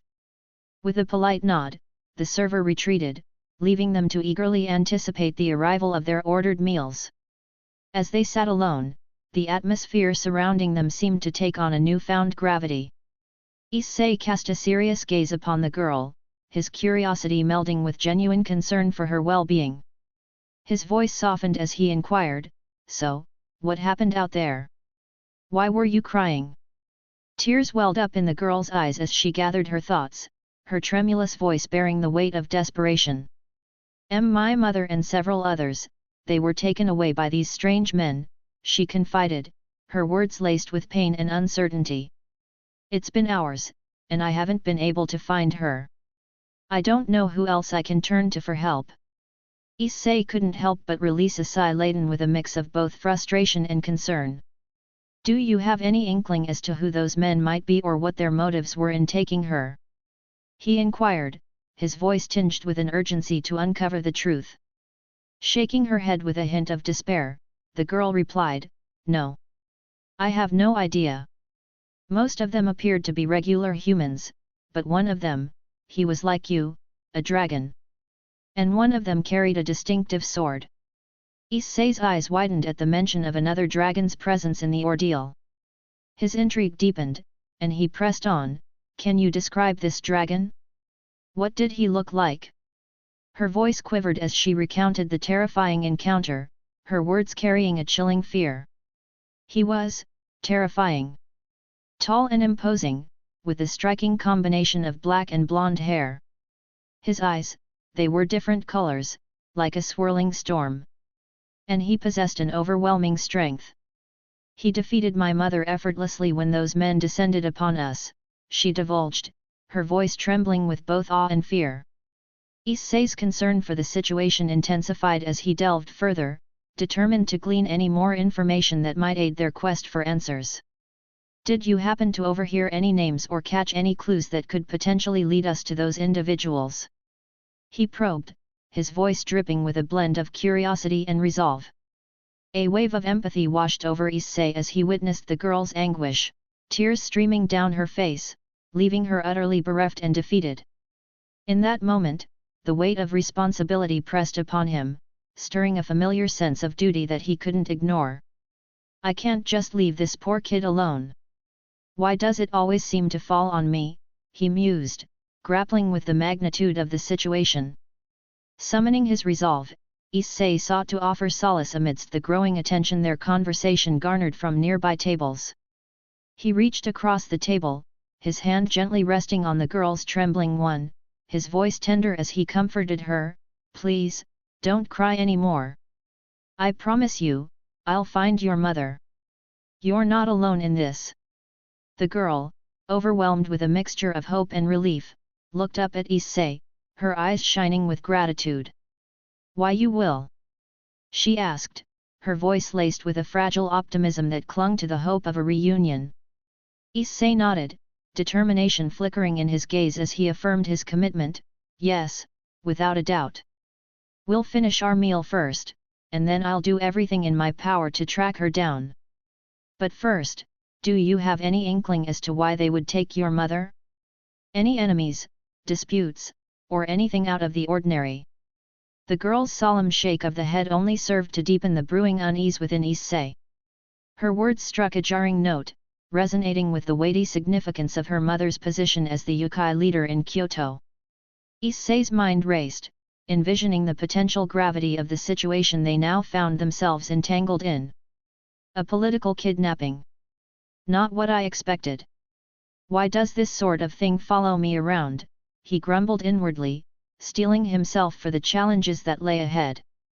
Mindful of Ddraig's counsel, Issei sought to extract more crucial details about the dragon the Kitsune girl had encountered. With a determined air, he posed another question, his voice laced with a sense of urgency. "I need to know more about the dragon you saw. Specifically, can you recall the colors of his eyes?" A pause lingered in the air as the girl gathered herself, her tear-stained cheeks indicating the heavy toll the ordeal had taken on her. Finally, she managed to steady her voice and reply, "His eyes. They were distinct. One eye was a shimmering gold hue, while the other was a deep, haunting black." Issei's heart skipped a beat, a chill working its way down his spine, prompted by the familiar names that echoed within his mind. Kuoh. Ddraig's voice reverberated through his thoughts, shrouding the scene in an eerie aura. The realization settled upon Issei like a weight, knowing that the formidable and enigmatic dragon of lore had somehow stepped out from the pages of myth and into their very midst. Curiosity burned within Issei as he sought answers from his partner, unaccustomed to hearing the name Kuoh uttered in their previous conversations. Eager to understand the significance of this dangerous black dragon, he posed a question with a tinge of urgency, "Ddraig, who is Kuoh? You've never mentioned him before." Ddraig's response crackled with a palpable urgency, underscoring the gravity of the situation that lay before them. "Kuoh is a formidable and treacherous black dragon," he warned, his voice laced with concern. "If it truly is him that she encountered, then we find ourselves in a precarious position." Disturbed by the implications of this revelation, Issei pressed further, his tone tinged with genuine concern, "But why would he have any interest in a yokai leader? And how can we be so certain it's him?" Ddraig chose his words carefully, his voice laden with a weighty caution. "I cannot say for certain, but we cannot dismiss the possibility of his involvement. Kuoh, like Albion and myself, possesses immense power. The last time I crossed paths with him, he proved to be a formidable adversary. We must tread with utmost caution and be prepared for any challenge that lies ahead," he explained, leaving no room for doubt. Their conversation approached a critical juncture as the arrival of their food interrupted their discussion. Chaotic thoughts swirled in Issei's mind, knowing that every passing second brought them closer to potential peril. He swiftly reached into his pocket, retrieving a generous sum of money, which he handed to the server along with a sense of urgency. Please keep the change, Issei urged, his gaze focused and determined. We have to leave immediately. The waiter's surprise and gratitude were palpable as he received the generous gesture from Issei. His eyes widened momentarily, but he quickly regained his composure, bowing deeply in appreciation before making his leave, allowing the pair to delve into their abandoned meal. Issei's focus shifted back to Kuoh, his expression hardened yet resolute as he reassured her, "Eat swiftly, Kuoh. We will find your mother." Kuoh, grateful for Issei's unwavering dedication, found solace in the determination etched across his face. "My name is Kuoh, by the way," she offered, realizing that in their rush and distress, proper introductions had fallen by the wayside. A smile tugged at the corners of Issei's mouth as he leaned in slightly, reciprocating the gesture of formality despite his rough exterior. "Issei-haired," he replied, his voice warm and inviting, forging a bond amidst the trials that lay ahead. As Kuoh hurriedly consumed her meal, Issei's mind spun with the weight of the information he had gathered about Kuoh. The name reverberated through his thoughts, a constant reminder of the ominous threat that loomed over them. The situation had taken an abrupt, perilous turn, igniting a fire within him that demanded immediate action. The urgency of the moment propelled Issei to devise a plan to find Kuoh's mother and, if need be, confront the formidable Black Dragon himself. Chapter 61, May I Call You That? Kuoh, her voice filled with longing, approached Issei tentatively. "Issei-kun, may I call you that?" she asked, her words laced with hope and vulnerability. Issei shrugged nonchalantly, his casual demeanor masking the flicker of amusement in his eyes. "Sure, everyone else does," he replied, his tone suggesting that he was accustomed to such familiarity. Overwhelmed with gratitude, Kuoh's voice quivered slightly as she expressed her appreciation. "Thank you so much for the food, Issei-kun. You're the first person who has ever tried to help me," she whispered, a hint of sorrow coloring her words. Issei's expression softened at her words, a rare glimmer of empathy shining through. "No need to mention it. Eat up quickly," he urged gently, his gaze fixed on the ravenous young yokai devouring her meal. He wasted no time in joining her, savoring each bite as the flavors exploded on his tongue. Once their empty plates lay before them, Issei rose abruptly, a renewed sense of purpose evident in his actions. Kuoh, sensing his energy, followed suit, her enthusiasm reignited. "Ready to go, Kuoh?" he asked, his voice tinged with a mixture of determination and excitement. A shy smile tugged at Kuoh's lips as she nodded eagerly. "Yes, Issei-kun," she chimed, her spirits lifted by his presence and the promise of a brighter future. Exiting the humble establishment, Issei's eyes immediately fixated on his gleaming motorcycle. Aware of the urgency of their mission, he turned to the young fox girl and issued his instructions with a sense of unwavering determination. "Hop on, kid." Startled and overwhelmed by the sight of the imposing vehicle, the girl's voice trembled nervously. "Oh, on this," she stammered, her gaze darting between Issei and the motorcycle. Issei's expression softened just a fraction, understanding the overwhelming nature of the situation for the young girl. "Come on, time's ticking. I've got somewhere to be in a few hours. Let's find your mother," he urged, his words weighted with urgency and empathy.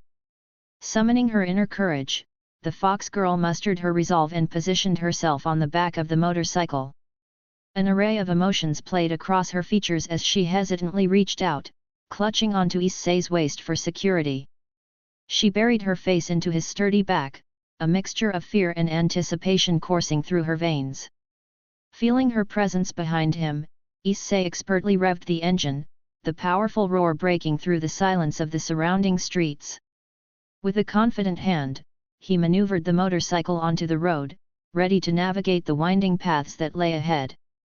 As they zoomed through the bustling city at an exhilarating speed, the wind whipped past them, carrying with it a symphony of sounds and scents. Issei's focus honed in on his heightened senses, as he strived to discern any clues or traces that might lead them to the girl's missing mother. Suddenly, a faint scent caught Issei's attention, reminiscent of the young fox girl. It wafted through the air, mingling with the hodgepodge of aromas characteristic of the city streets. Sensing a potential lead, Issei's grip on the handlebars tightened, his instincts guiding him towards the source of the familiar fragrance. Unyielding in his pursuit, Issei raced against time, his determination carrying them away from the bustling cityscape and deeper into the embrace of nature. The scent he trailed seemed to guide their course, acting as an invisible thread that led them through the labyrinthine paths of the forest. And as the minutes stretched into an hour, Kunu's voice trembled with uncertainty, her doubts beginning to taint her hope. She couldn't help but question their destination along the way, her voice laced with genuine concern. Issei's response remained steady, his voice carrying a sense of unwavering conviction. "I am following a yukai's trail. Trust me, Kunu," he reassured her, his determination resonating in his words. With each step forward, he was fueled by an unspoken promise to bring her closer to her mother. Finally, after navigating through the twists and turns of the forest, their relentless pursuit came to a pause. Before them stood an isolated shrine, its presence a hidden gem nestled within the depths of the woodland. Kunu's grip on Issei tightened as her confusion spilled out into the air. "Is it possible that Mama is really out here, Issei-kun?" she questioned, her voice tinged with a mixture of hope and doubt. Issei surveyed the shrine with calculated eyes, a hint of intrigue playing upon his features. "I detect a scent similar to yours emanating from that shrine. Do you recognize this place?" he asked, his curiosity mingling with concern. Despite the apparent abandonment, there was something peculiarly serene about the shrine, as if it held ancient secrets that were yearning to be unraveled. Kunu's gaze lingered on the shrine, a flicker of recognition crossing her eyes. "It's the Shrine of Heroes," she admitted, her voice holding a trace of nostalgia. "I've only been here once, but it's normally guarded by seals and barriers," she added, her concern deepening as she recalled the mysterious energy that once cloaked the sacred place. An air of mystery settled around them as Issei contemplated the significance of this unexpected discovery. Why would there be a shrine all the way out here? He mused aloud, his mind spinning with possibilities. Parked his motorcycle nearby, Issei dismounted, his steps purposeful and resolute. Kunu clung to him tightly, acknowledging the unspoken bond that they had formed as he ascended the weathered stone staircase leading to the shrine. With a determined and composed stride, Issei ascended the weathered stone steps, ready to uncover the secrets shrouded within the Shrine of Heroes. However, his attention was abruptly diverted by an unusual sight that unfolded before him. A dense, dark mist seemed to materialize out of thin air, swirling and weaving its way around the area. While Issei remained unaffected by its unnatural presence, Kunu, unfortunately, began to feel the insidious effects of the mist as her consciousness started to waver. "This mist, it's not ordinary," Issei surmised, his instincts on high alert as he sensed the danger that loomed within it. With swift reflexes, he caught Kunu as her legs gave way, lifting her effortlessly and slinging her over his shoulder. Chapter 62, Kunuheim. Determined to press onward, he forged ahead through the mist's chilling embrace, his grip on the young girl unwavering. Within the ethereal veil of mist, a voice pierced through the silence, tinged with amusement and a touch of playful elegance. Well, immune to my poison mist, are we? Quite impressive, Naya." The voice chimed, reveling in the unexpected turn of events. Issei narrowed his eyes, his focus cutting through the haze as he searched for the source of the voice. "Only one yokai sent here. It's unlikely to be Kunu's mother," he silently deduced, aware that this encounter might be a detour from their original mission. Nevertheless, he couldn't ignore the possibility that this enigmatic woman held the answers they sought. Pressing forward into the inner courtyard of the shrine, Issei's gaze swept the surroundings, observing the misty tendrils that caressed the ancient stone structures. The voice, filled with whimsical curiosity, continued to tease him. "Who's this enigmatic stranger who graces my presence?" it inquired, its tone a captivating blend of intrigue and enthusiasm. Growing ever more impatient, Issei maintained his resolve, exchanging banter for directness. He scanned his surroundings once more before responding, his voice laced with a controlled urgency. I am searching for this child's mother. I tracked a yokai sent to this shrine. Are you acquainted with Kuoh and her mother? He asked, his words cutting through the mist with an air of authority. The echoes of Issei's words hung in the air, mingling with the dissipating mist as it revealed the enigmatic figure before him. The veil of darkness receded, unveiling a woman with lustrous dark hair cascading around her shoulders. She possessed an otherworldly allure, her features enhanced by the presence of delicate cat ears perched atop her head and vibrant yellow eyes that shimmered with mysterious allure. Her figure, accentuated by an impressively ample bosom, held a mesmerizing charm that drew Issei's gaze. In that instant, Issei's suspicions were confirmed. This captivating woman standing before him exuded the very same yokai scent he had been tracking. She stood as the sole presence within the shrine, her essence enveloping the sacred space. Issei's keen senses detected another layer to her being, a hint of devilish essence intertwined with her yokai nature, heightening his intrigue and fascination. Bewilderment flickered across Issei's face as he surveyed the surroundings, his gaze never wavering from the enigmatic Nikomata. Are you the sole yokai present here? He questioned, his voice betraying his curiosity and desire for answers. Amusement danced in the Nekomata's eyes as she considered Issei's question. Her voice dripped with playful charm as she responded, her words carrying a hint of an enigmatic past. Indeed, I stand alone in this shrine, she confessed, her tone wrapped in a tantalizing aura of mystery. Issei's curiosity grew, and he leaned forward, his tone laced with a subtle urgency. So, you're familiar with Yasaka-sama? He inquired, his words hinting at the importance of their quest. A mischievous smile played upon the Nekomata's lips as she acknowledged Issei's question. Ah, Yasaka-sama, she murmured knowingly. Seems like you're embarking on a mission to find her, she added, her voice betraying a hint of insight. Issei's attention sharpened, his inquiries becoming more direct as he sought the answers they desperately needed. Indeed, her daughter believes she has been kidnapped. Do you have any knowledge or insights into this matter? He pressed, his voice conveying a desire to unravel the mysteries surrounding this enigmatic mother and her alleged abduction. To Issei's surprise, the woman before him let out a light, melodic laughter. Her playful grin only seemed to grow wider as she spoke. Ha ha ha! You must have mistaken me for Yasaka-sama and made the arduous journey all the way here? I must admit, I am genuinely surprised that you managed to sense my presence. Normally, I keep this place so well hidden that few are able to locate it. Your ability to find me and your immunity to my mist speak volumes. You're probably a dragon, aren't you? As Issei's frustration was apparent on his face, he couldn't afford to waste any time. There was a kid's mother to find before midnight, a race to participate in, and money to earn. He sighed tiredly and asked the alluring woman if she possessed any relevant information. It was clear that his patience was running thin. The Nikomata, still wearing a playful grin, chuckled lightly at Issei's impatience. I must admit, I am curious. How exactly did Kunoheim end up in the company of a dragon? Perhaps you wouldn't mind shedding some light on that. Issei, feeling the weight of his responsibilities and the ticking clock, abruptly pivoted and began striding away from the mysterious woman.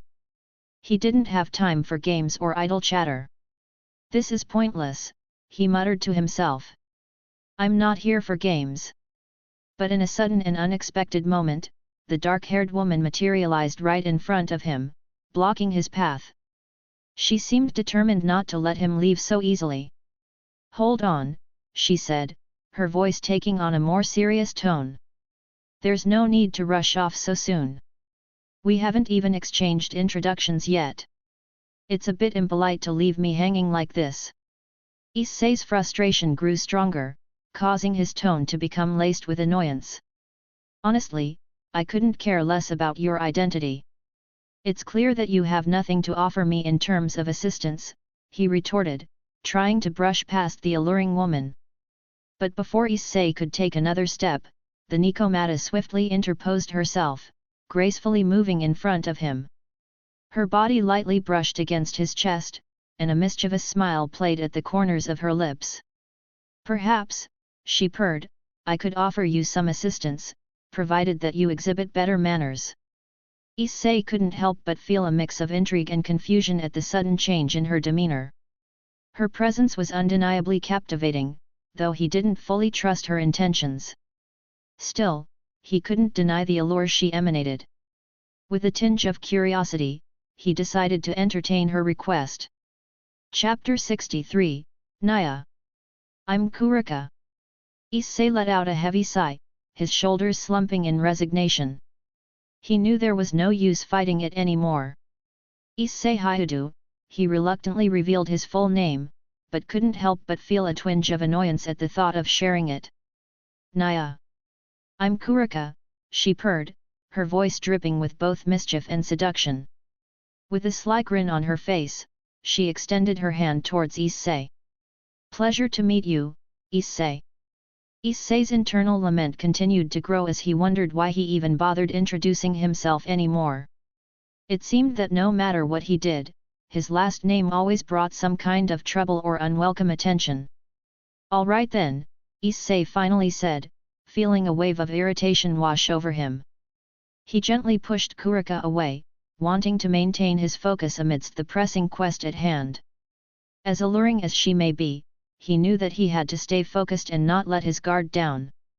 Kurika emitted a melodramatic sigh, crossing her arms in mild petulance. She looked at Issei with a mixture of frustration and curiosity. So, Yasaka-sama was abducted, I presume? She asked, her voice filled with concern. It's hard to imagine her leaving Kunoheim alone. Any leads on her kidnappers? Issei shrugged, his expression growing slightly uncertain. Not much, the girl mentioned that humans and a dragon were involved, he admitted, the details of the situation still unclear to him. Kurika's excitement seemed to intensify at the mention of humans and a dragon. Her eyes widened with intrigue, and a mischievous smile played on her lips. Oh, that's quite intriguing, she responded, her voice tinged with excitement. You might want to consider my assistance then. Issei's annoyance resurfaced, and he shook his head in firm refusal. I don't require your help, he retorted, his voice filled with determination. Just go away, cat girl. There was a slight edge to Kurika's tone as she persisted, her curiosity getting the better of her. Do you harbor a grudge against cat girls? She inquired, her voice laced with a mix of amusement and defiance. Issei's response was immediate and firm. No more than I do against devils, angels, or anyone else who wants to involve me in their political mess, he growled, his frustration with the constant entanglement evident in his words. Unfazed, Kurika leaned in closer, her eyes filled with curiosity. Are you aligned with any faction? She asked, her voice carrying a genuine interest. No, Issei responded firmly, his voice leaving no room for doubt. And I intend to keep it that way. A flicker of understanding passed through Kurika's eyes as she revealed a glimpse of her own truth. In that case, we share common ground, she admitted, her voice holding a sense of vulnerability. I hold no allegiance to angels, devils, or fellow yokai. I'm something of an outcast, too. Issei's footsteps faltered as he processed Kurika's words. He turned to face her, a quizzical look on his face. Why's that? He asked, curiosity lacing his voice. Kurika's ears twitched slightly, unable to hide her interest as their eyes met. It's a lengthy tale, she began, her voice filled with a mix of determination and hope. But I reckon aiding Yasaka-sama's rescue could earn me some favor, Naya. Issei's curiosity only grew, and he couldn't resist probing further. For someone who asserts detachment from devils, you carry the scent of one, he pointed out, his voice laced with genuine curiosity. Are you a devil as well? Kurika's surprise was evident, but she couldn't help but chuckle at Issei's perceptiveness. "Ah, you caught me," she confessed, a mischievous glint in her eyes. "Yes, I am a devil. But a rogue one. I disposed of my former master." Issei arched an eyebrow, finding her admission both surprising and intriguing. "Seems logical, I suppose," he mused. "It's surprising how forthright you are about it." Kurika's response came with an air of casual indifference, her feline tail swaying elegantly behind her as she offered her perspective. "You're probably familiar with the way devils tend to operate," she stated, her tone carrying a hint of nonchalance. "I've chosen a different path, one that allows me to escape the confinements of their hierarchical structure. Embracing this independence has given me a sense of freedom that I find truly invaluable." Issei absorbed her words with a thoughtful nod, connecting on a deeper level with the sentiments Kurika was expressing. "I can truly understand the significance of freedom and the power to think and act independently," he said, his voice carrying a genuine resonance. A faint yet heartfelt smile graced his lips, a testament to the common ground they were finding. Kurika's satisfaction was palpable, visible in the subtle twitch of her ears and the playful curve of her grin. "Listen, Issei," she continued, her tone shifting slightly towards a more sincere note while still retaining a trace of mischief. "I propose that my assistance could be invaluable to you. My mastery of senjutsu holds the potential to greatly aid us in pinpointing Yasaka-sama's whereabouts. And I'll admit, it's not every day that a young man as striking as you graces my shrine with such convenient timing." Issei couldn't help but feel a sense of wariness at Kurika's charming attempts. He knew that he couldn't fully trust her yet, but he couldn't deny that she had been remarkably straightforward thus far. Besides, as a yokai, she posed little threat to him. Deciding to remain cautious, Issei dismissed her flattery and responded bluntly, "If you're serious about helping, I'll accept," he said, his voice firm. "But I need to know how your senjutsu will aid in finding her mother." Kurika's eyes narrowed as she observed Kuoh, her gaze sharp with concentration. "Their life forces share a strikingly similar aura," she murmured, her voice filled with a mix of determination and excitement. "I can amplify her daughter's aura to trace her mother's location and then teleport us there. But first, I'll need to examine the girl briefly, if you don't mind." Chapter 64, You Fucking Bitch. Issei hesitated, a mix of concern and suspicion crossing his face. He knew that time was of the essence, but he couldn't help but feel a sense of unease. Despite his reservations, he reluctantly nodded, carefully passing the unconscious Kuoh into Kurika's arms. Taking Kuoh gently, Kurika positioned her in a comfortable position, her hands hovering just above the young girl's body. With a swift motion, she cast a form of magic, her fingers glowing with a soft, ethereal light. Issei watched in disbelief as Kuoh vanished before his eyes, leaving only empty air in her place. His breath caught in his throat as he stared at the empty space where Kuoh had once lain. The realization hit him with full force, anger coursing through his veins. Kurika had cunningly deceived him, betraying his trust and likely in league with those who had kidnapped Yasaka.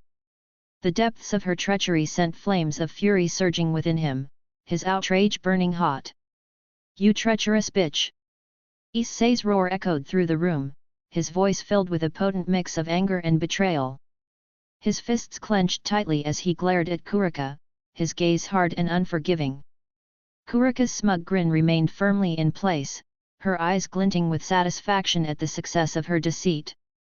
"Thanks for assisting in locating the girl," she taunted, her voice laced with a mocking tone. "You saved us quite a bit of time." The fury within Issei intensified, his emotions threatening to consume him. Kurika's laughter echoed throughout the shrine, her amusement at Issei's vexation evident in her voice. "Ha ha ha ha!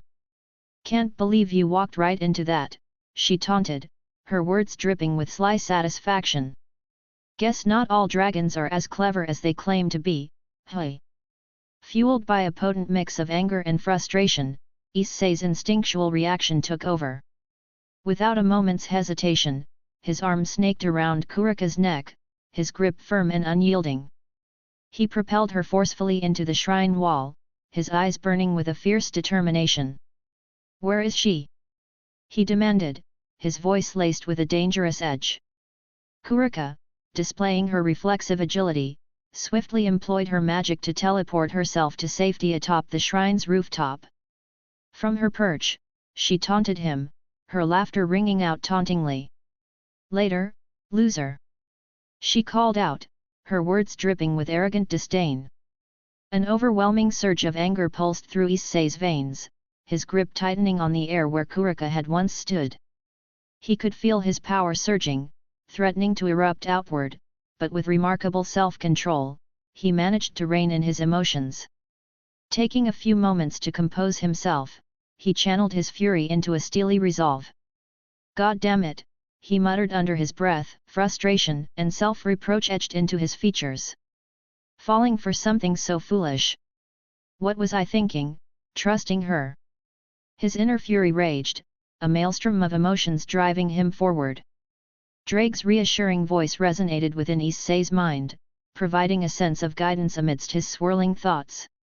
"There's little you can do now, partner," Ddraig's voice echoed, offering a calmness that helped to soothe Issei's frustrations. "The Kitsune girl is gone, and you've no lead on her or her mother's whereabouts." As night began to descend upon the city, Issei's internal turmoil intensified. He felt a sense of duty and indignation, a burning desire to free the innocent girl from the clutches of those who had taken her. The thought gnawed at him, refusing to let go. Nightfall approaches. "I should attend to the race," Issei mused aloud, his voice carrying a mix of determination and restlessness. "But it gnaws at me, the idea of those people having that innocent girl in their grip." Ddraig's steady words of wisdom served as a grounding force, reminding Issei to concentrate on one task at a time. "Concentrate on one task at a time," Ddraig advised calmly, his voice providing a sense of perspective. "This situation barely implicates us. The true concern lies with Kuoh, assuming he's involved. If our paths cross, employing your actual power might be necessary. For now, focus on the race. We'll track them down afterward." Issei took a deep breath, allowing Ddraig's counsel to steady him. His fury began to subside as he approached his motorcycle, the revving engine a familiar comfort. The words of his partner resonated within him, reminding him that mistakes were a part of growth, and that falling for deceit did not make him gullible. "You're right, Ddraig," Issei acknowledged, his voice tinged with a newfound determination. "It's just frustrating. Falling for deceit like this, after the Sierra Fall incident. Am I that gullible?" Ddraig's wisdom echoed in Issei's thoughts, a reminder that perfection remained an elusive goal for everyone. It was through his mistakes and the knowledge gained from them that he could truly mature and become stronger. With a renewed sense of purpose, Issei solidified his resolve. "I'll head to the race and confront Kurika after I secure the victory," he declared, determination infusing his voice. "I won't stand for being insulted as a loser." The setting transitioned to the rooftop of the Tiger Casino parking garage in Kyoto, where the race was primed to commence. As Issei made his entrance, a vibrant panorama of spectators greeted him, their spirited cheers creating an electric atmosphere. The air was saturated with anticipation, a palpable energy that set the stage for what was to come.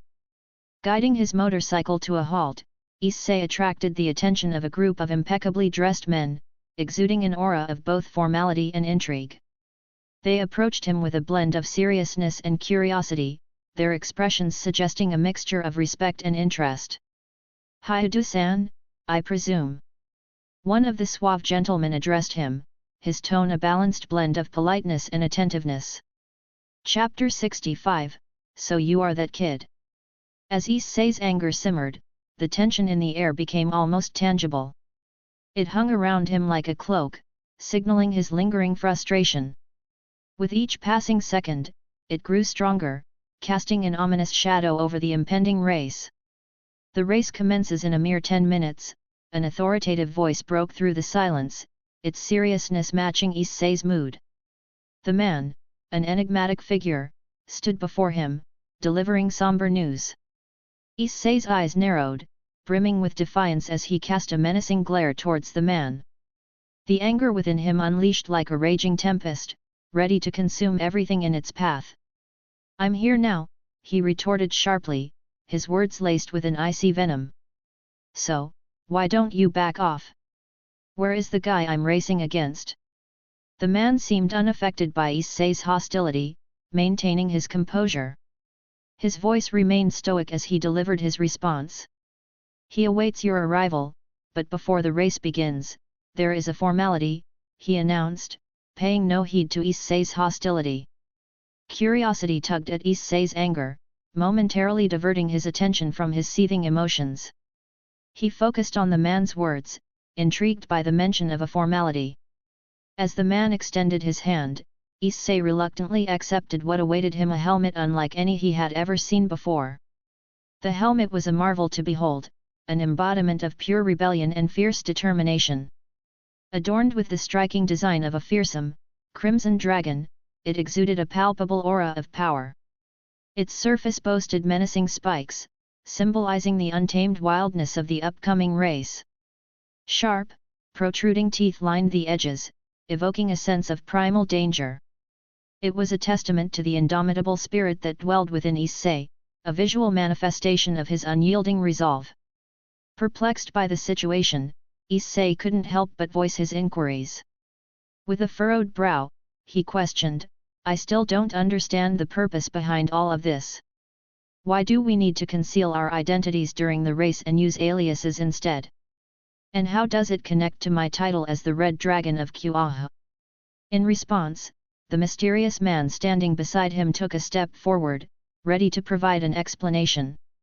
He cleared his throat and began to elucidate the reasoning behind the custom. Custom dictates that we conceal our true identities during the race for various reasons. Firstly, it adds an air of intrigue and excitement.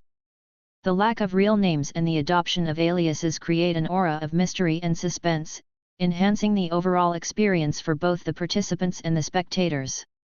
In addition, it aligns perfectly with your unique title as the Red Dragon of Kuoh.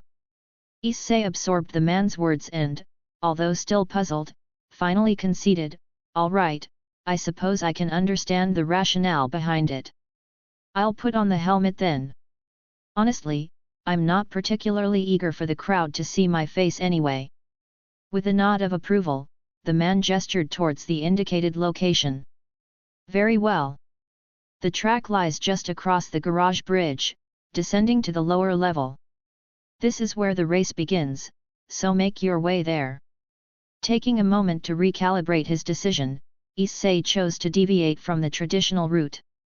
Instead, he decided to ride his motorcycle straight off the rooftop, showcasing his skill and fearlessness to the crowd.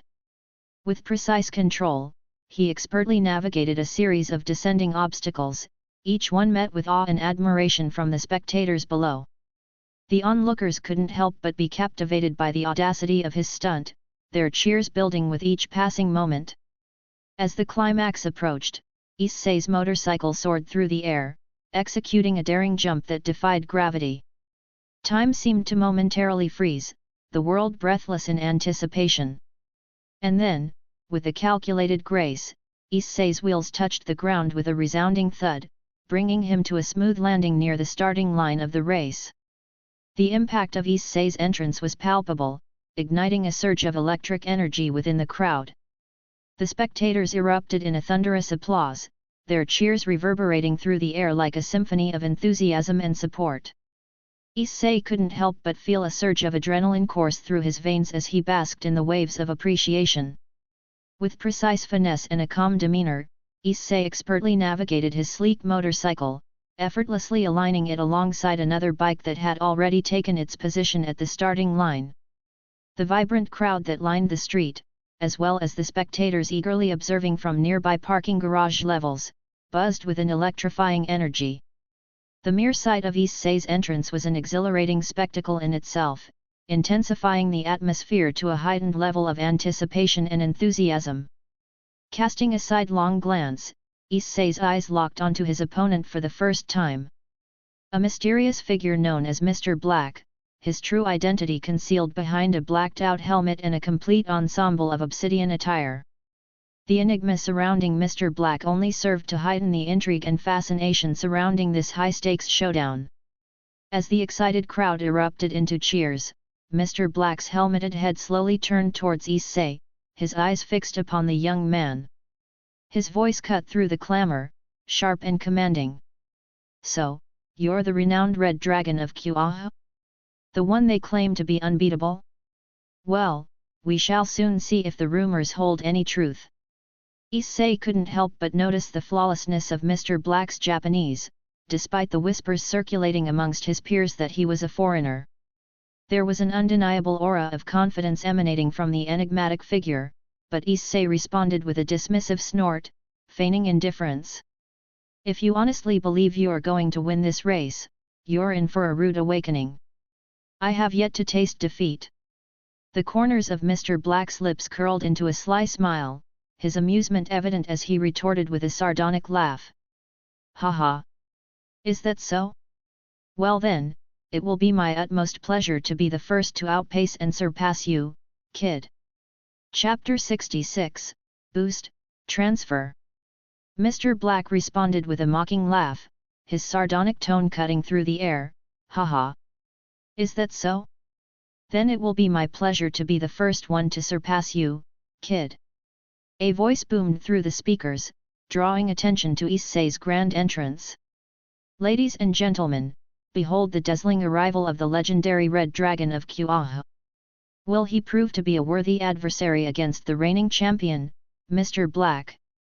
A wave of dissent washed over the crowd, punctuated by jeers and disapproving murmurs. The atmosphere crackled with anticipation as the onlookers voiced their doubt, but amidst it all, a fervent chant began to rise, "Mr. Black! Mr. Black! Mr. Black!" Issei's determination reached its boiling point. He was fueled by the skepticism around him and resolved to silence the doubters once and for all. With a swift and resolute motion, he revved his motorcycle's engine to its maximum capacity, the roaring noise shattering the tranquility of the surroundings. The exhaust pipes spewed out intense flames, causing gasps of shock and awe from the mesmerized spectators. The ear-splitting sound of his bike emitted an unsettling wail unprecedented to the ordinary bystanders, leaving them in awe and anticipation for the exhilarating clash that was about to unfold before their eyes. In response to Mr. Black's revving engine that emanated a powerful and slightly menacing resonance, Issei, known as the Red Dragon of Kuoh, reciprocated by igniting his own motorcycle engine. Though lacking the same intimidating effect as Mr. Black's bike, Issei's vehicle emitted a confident and spirited roar, akin to a dragon preparing to take flight. With both contenders poised for the imminent race, their eyes locked on each other, a sudden interruption disrupted their intense focus. An individual stepped in between the two racers, commanding attention with a commanding presence. As he began to speak, his voice carried the weight of authority. "The destination for this race is the airport," he declared, his voice firm and assertive. "The route has been meticulously prepared, complete with strategically placed checkpoints to record your progress." He emphasized the importance of vigilance, cautioning that the path would take them through urban areas populated by bystanders. Despite the presence of onlookers, the police had been instructed not to interfere, as this race was an exhibition of skill and power. Turning his attention to Mr. Black, the man affirmed, "Mr. Black, are you prepared?" Mr. Black, with his helmet concealing his expressions, pivoted his head with a taunting yet confident air. The growl of his motorcycle became more aggressive as the anticipation of the race intensified. Then, shifting his gaze to Issei, the man posed the same question, his voice perceptibly recognizing the legendary status of the Red Dragon of Kuoh. Issei, undeterred by Mr. Black's confident visage, met the man's gaze with unwavering determination. With a nod and a subtle smile, a glimmer of excitement sparkled in his eyes. The Red Dragon was ready to unleash his true powers and showcase his unmatched prowess on this thrilling course. Issei mirrored Mr. Black's gesture, raising his arm in sync before redirecting his intense gaze straight ahead, his eyes filled with unwavering resolve. "Ready. Set. go! With the declaration made, Issei ignited a blazing wheelie, propelling himself forward with an astonishing velocity that defied all expectation. To his sheer amazement, Mr. Black seamlessly executed the exact same maneuver. Their takeoff speeds remained evenly matched as the pair surged down the road with an exhilarating burst of energy. As they hurtled forward, the world around them became a blur, time slowing down only to amplify the intensity of the moment. Issei's focus sharpened, his mind laser-focused on the road ahead. Every twist and turn became a challenge, an opportunity to showcase his precision and finesse. The wind whipped against their bodies, creating a symphony of sounds as it rushed past their helmets. Issei's grip on the handlebars tightened, allowing him to maintain control even in the face of incredible speeds. Issei skillfully maneuvered his motorcycle through the chaotic traffic, his determination burning fiercely to establish an early lead over his rival, Mr. Black. The congested thoroughfare and occasional pedestrians posed a significant challenge, but Issei's exceptional skills allowed him to defy the odds, effortlessly surpassing speeds of 300 km per hour. With reflexes resembling those of a superhero, he expertly dodged obstacles that appeared in his path, even at such dizzying velocities. However, in an unexpected twist, Mr. Black managed to replicate Issei's incredible feat, although his motorcycle's speed was comparatively inferior. This slight disparity between their machines provided Issei with a valuable advantage, allowing him to gradually extend his lead. Yet, much to Issei's surprise, Mr. Black held on with unwavering determination, maintaining a remarkable pace that kept him mere meters behind, refusing to yield. As Issei and Mr. Black approached a sizable corner, their adrenaline-soaked hearts raced with anticipation. To their astonishment, they encountered a bustling intersection with pedestrians crossing the busy streets. The atmosphere became tense as terrified cries filled the air, echoing in the hearts of all witnesses. Undeterred by the chaos, the audacious racers fearlessly blazed around the corner, leaving a scorching trail of burnt rubber and a fiery spectacle in their wake. The sound of roaring engines mingled with the chaotic commotion, creating a surreal and exhilarating moment frozen in time. With audacity guiding their pursuit, both competitors persisted in their race, their determination unyielding even after a substantial duration. As the adrenaline-fueled battle reached its peak, Issei found himself drawing nearly level with his rival, Mr. Black. Casting a sidelong glance, Issei couldn't help but observe the malicious smirk on Mr. Black's face, followed by an obscene gesture, just as they approached an elongated straight path. In a moment of unexpected circumstance, fate intervened. Before Issei could react, a sizable truck unexpectedly interposed itself between him and his rival. It was an unintended gift, inadvertently granting Mr. Black an opportunity to seize the lead and surge ahead. Witnessing the golden flames erupting from Mr. Black's exhaust, Issei's disbelief mingled with frustration. How could he let this advantage slip away? However, determination still burned within Issei's heart. He refused to let this setback keep him from victory. With a swift decision, he brought his attention back to his motorcycle's console, his eyes fixated on a vibrant green button, seemingly beckoning him.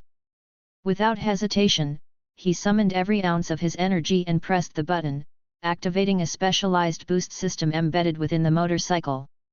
As his fingertips made contact with the pulsating button, an electric surge coursed through his veins, the very essence of his being seemingly intertwined with his vehicle. With unwavering resolve, Issei declared with authority, "Boost! Transfer!" Chapter 67, The Winner Is. In an instant, his velocity doubled, propelling him at an extraordinary speed. The sheer force of his passage caused adjacent vehicles to topple over. Closing in on Mr. Black, who had veered toward the concluding straight stretch leading to the finish line, Issei faced a crucial decision. Rather than pursuing the conventional route, Issei veered onto a parallel elevated path. In a final, desperate maneuver to surpass Mr. Black, he catapulted from the higher road, flames engulfing his surroundings as he soared through the air. The intensity of his ascent shattered nearby glass windows, culminating as Issei landed ahead of Mr. Black. Subsequently, Issei careened onto the unoccupied airport runway. His motorcycle's roar mirrored that of a ferocious dragon as he surged past the finish line. While it took a brief interval for him to decelerate and turn around, Issei was swiftly greeted by a cluster of spectators assembled at the end of the empty runway. A mere heartbeat later, Mr. Black barreled across the finish line, nearly losing control of his motorcycle as he fought to skid to a halt. Abandoning his bike promptly, he advanced toward Issei with visible hostility, his footsteps resonating with a seething intensity. "Congratulations, Red Dragon of Kuoh." That was the finish line announcer's words were abruptly truncated as Mr. Black launched him away with a display of inhuman strength. "What the hell was that?" Mr. Black's voice reverberated with rage, directed squarely at Issei. "You lost, you jerk!" Issei retorted, instantly closing the gap between them. Cell phones emerged from pockets, capturing the unfolding confrontation as Mr. Black seized Issei's jacket and hoisted him off the ground. His tone laced with menace, Mr. Black growled, "You cheated.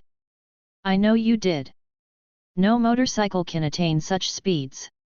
Issei swiftly grasped Mr. Black's wrists, prying them apart before forcefully shoving the man back. "Mine can. You're stronger than your punk exterior suggests," Mr. Black remarked solemnly. Although obscured by his helmet, Issei sensed the loathing glare Mr. Black directed at him.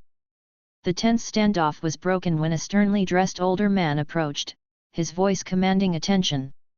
"Enough, Mr. Black. The race is concluded." The Ryujin family emerged victorious.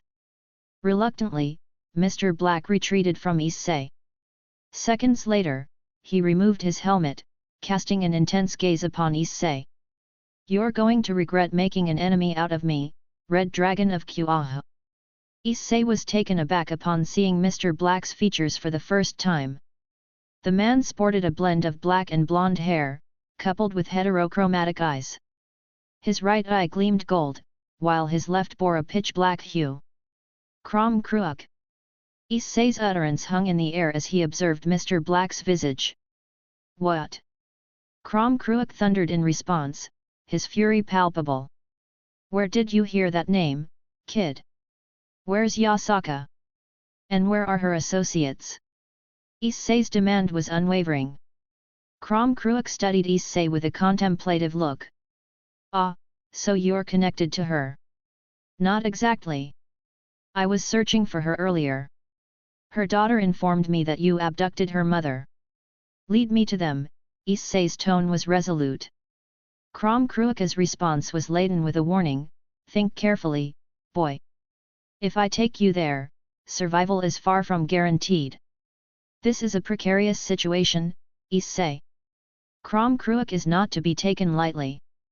Unlike Tiamat, he poses a significant threat and won't hesitate to eliminate you." Ddraig's cautionary voice echoed in Issei's mind. "What's the issue between you two?" "The race has concluded. No fighting will be tolerated. The matter is settled honorably."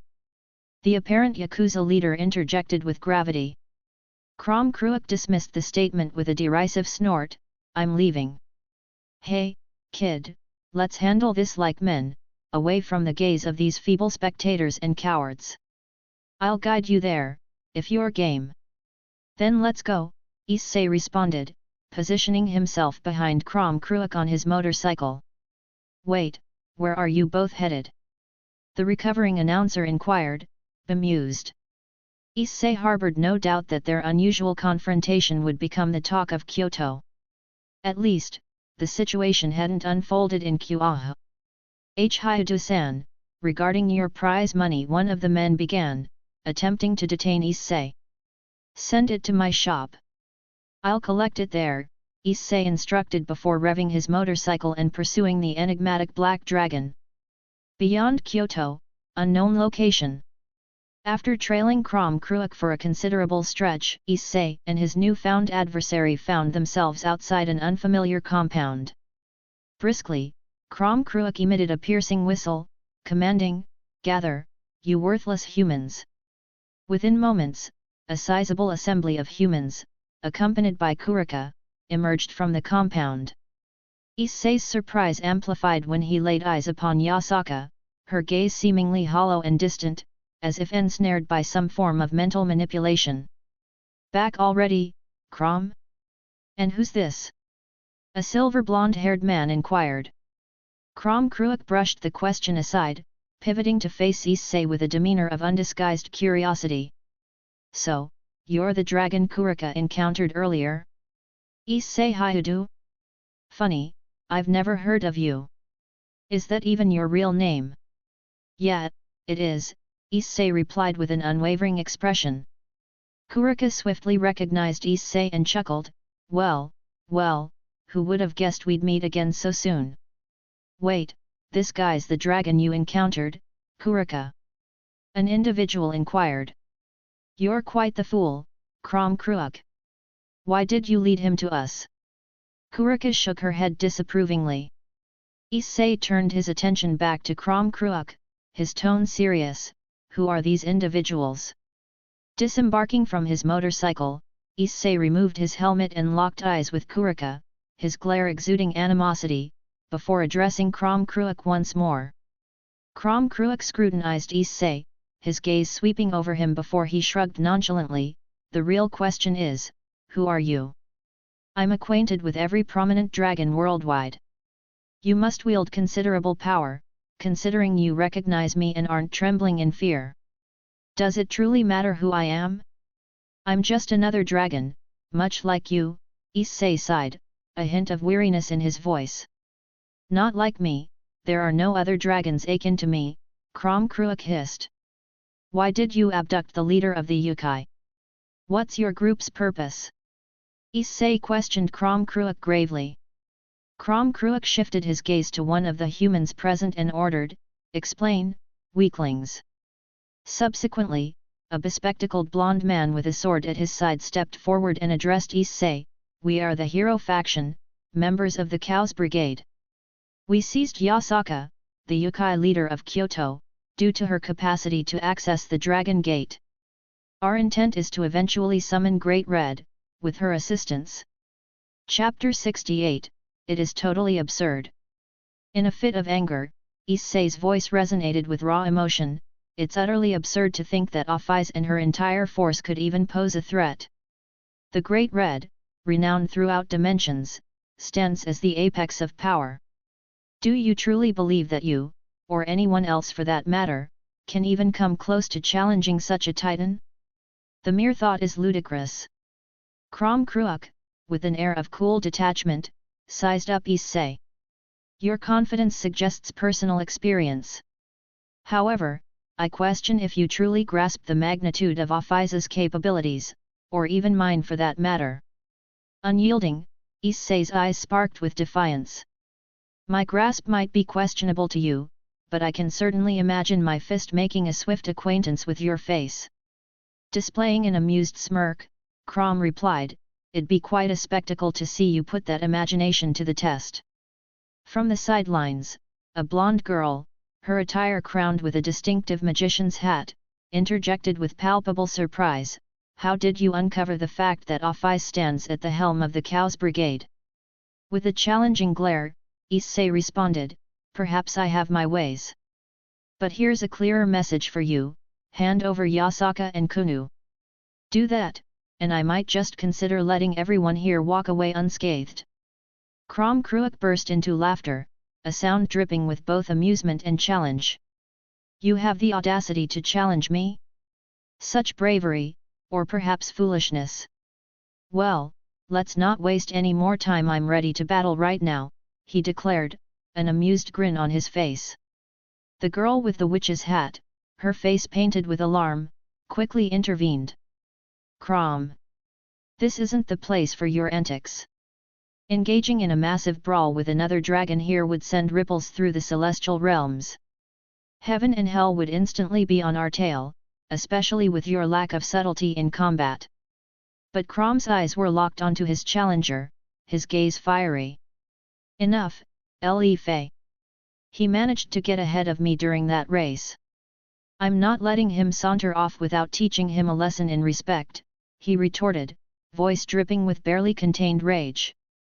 Frantic, Issei looked around for assistance. Siegfried. Arthur. She implored, her gaze darting to the bespectacled man and then to the silver blonde-haired individual beside him. Someone needs to rein Crom in before things spiral out of control. The silver blonde man, Arthur, stepped forward authoritatively. Crom, control yourself. You mustn't jeopardize Oppai's intricate scheme. If you act rashly now and give our position away, Oppai won't be lenient in her reprimand. As tension continued to build, another stern voice echoed through the vicinity. Crom Kuoh, halt! Did you not process the implications of what he just shared? The aggressive stance of the dragon eased slightly as a new figure entered the scene. Issei, intrigued by the unfolding dynamics, observed as a man with raven black hair and striking blue eyes confidently approached him. The man who had just entered the scene took a moment to appraise Issei from head to toe. With a knowing smirk playing on his lips, he introduced himself. It appears the ever-brash Crom Kuoh has seen fit to drag you into our midst. Though, given the tides of fate, our paths were destined to cross sooner or later. Allow me to introduce myself. I am Cao, the man at the helm of the hero faction. It's a pleasure to finally put a face to the name. Issei, unimpressed and visibly impatient, countered, your name means little to me, so save the formalities. Cao, not deterred by the dismissive response, pressed on, Issei-haired, your motivations intrigue me. Why venture into this treacherous endeavor to rescue Yasaka and her offspring? Kuoh relayed that you've been adamant about having no ties or allegiances. So, why risk it all for a yukai? Issei's eyes hardened, and his voice held a threatening edge as he responded, I gave my word to a young girl that I'd bring her mother back. That's the only piece of the puzzle you need. Cao, raising an eyebrow, continued his inquiry, admirable dedication, I must admit. But it does lead us to a pivotal juncture, just how do you plan on extricating her from our grasp? Leaning forward, Issei's tone grew colder, while the option to eliminate each and every one of you stands available to me, I'd prefer to conserve my energy. Whatever grand plans your Cow's Brigade harbors, they hold no interest for me. Release the girl and her mother, and we can avoid unnecessary conflict. Cao chuckled softly, the confidence in his stance undiminished. Such audacious claims, Mr. Haidu. Do you genuinely expect us to believe you're capable of dispatching our entire faction? Sounds like an empty threat to me. Issei, with a mischievous glint in his eyes, proposed a new tactic. You know, I've had a change of heart about our current predicament. How about this for a solution? You release them, and in return, I ensure that Seraphal Leviathan remains blissfully unaware of the Cow's Brigade's misdeeds and sinister intentions. Cao's composure visibly faltered, his eyes widening in alarm. You dare to try and use that information as leverage against us? You're attempting to blackmail the hero faction. Issei smirked, leaning in menacingly. That's precisely my intent. And if you don't believe I'm serious, I won't stop at Leviathan. I'll make sure every powerful figure, from the Citrai and Gremory households to the esteemed Archangel Gabriel and the cunning Azazel, are in the loop about your little club's activities, he vowed, placing emphasis on every name, reminding Cao of the gravity of his threat. Cao's eyes, now narrow slits of suspicion, met Issei's defiant gaze. You're well informed about our operations, more than an average drifter should be. Who enlightened you about the Cow's Brigade and our association with Oppai? Without skipping a beat, Issei responded candidly, Valia and Tiamat were quite chatty when we last met. They laid out the intricate tapestry of the Cow's Brigade's plans, hoping to entice me to their side. I made it clear that your political games were of no interest to me. Chapter 69, Valia isn't just a mere devil, she's... From the side, Kuoh's mocking laughter sliced through the tension. Isn't it a bit rich? Here you are, touting your disinterest in our politics, yet resorting to blackmail to play the hero for a damsel, she taunted. Issei's gaze shifted abruptly towards Kurika, fire dancing in his eyes. I suggest you keep that sharp tongue in check, or I'll ensure you regret mocking me, Nikomata, he warned with palpable hostility. Kurika's lips curled into a playful smirk, her eyes dancing with mischief. I must admit, I only found the initial part of your statement appealing, she admitted, her giggle echoing lightly. The members of the hero faction exchanged exasperated glances, clearly unamused by her antics. Cao's patience, already worn thin, finally snapped. Enough of your frivolous behavior, devil, he admonished sharply. Your continued presence here hinges solely on Arthur and Issei's insistence about your potential contribution. Push me any further, and I might reconsider their judgment. Kurika's playful demeanor faded, replaced by a momentary flash of anger. Without a word, she pivoted on her heel, making her way to stand beside Arthur and Issei, her posture stiff with indignation. The air around them grew tense until Issei, the blonde magician with an ever-curious disposition, ventured a question, seeking to change the subject. Issei, you claim to know volley. Is that really true? Letting out an exasperated sigh, Issei confirmed, yes, she's a student at my school. We cross paths more often than I'd like. Arthur, brows furrowed in thought, probed further, you mentioned earlier that Vala disclosed details about the Cow's Brigade to you. I find it perplexing. Why would someone of Vala's stature see fit to rope you into our affairs? Issei shrugged, his arms crossed defensively over his chest. I've stopped trying to decipher her motives. But, for what it's worth, she's one of the more reasonable devils I've encountered. Arthur began, his voice dripping with seriousness, Vala isn't just a mere devil, she's half-human and directly descended from Lucifer, Issei interrupted, his voice laced with confidence. She's been quite forthcoming about her lineage. Arthur's gaze grew sharper, studying Issei for a moment. I see. So she's shared that much with you, he muttered, sounding a mix of surprise and mild annoyance. Shifting the atmosphere back to the palpable tension, Cao leveled his gaze at Issei, his voice cold and threatening, your knowledge might be extensive, but it's useless if you're not around to share it. Remember that. The very next instant, a transformation overtook Issei. A pair of crimson wings burst from his back, unfurling menacingly. As his distinct draconic aura surrounded him, it was impossible to ignore the waves of power emanating from him. Several among the crowd hesitated, their heartbeats quickening. However, the more prominent figures, Arthur, Issei, Crom, and Cao, remained unmoved, their resolve evident. Smiling with an unsettling calm, Cao reminded Issei of the odds, you're clearly outmatched and outnumbered. Don't allow your pride to be your downfall. Around him, members of the hero faction gripped their weapons tighter, preparing to activate their sacred gears. Crom Kruok, always one to appreciate a good show of strength, barked out a hearty laugh, I have to give it to you, kid. You're brimming with audacity. Cao shot Crom a look of pure exasperation, why, in the first place, did you even bring him into our midst? Crom, with a careless toss of his head, replied nonchalantly, he seemed eager to fight for the Yukai's sake. I merely granted his wish and offered him an opportunity.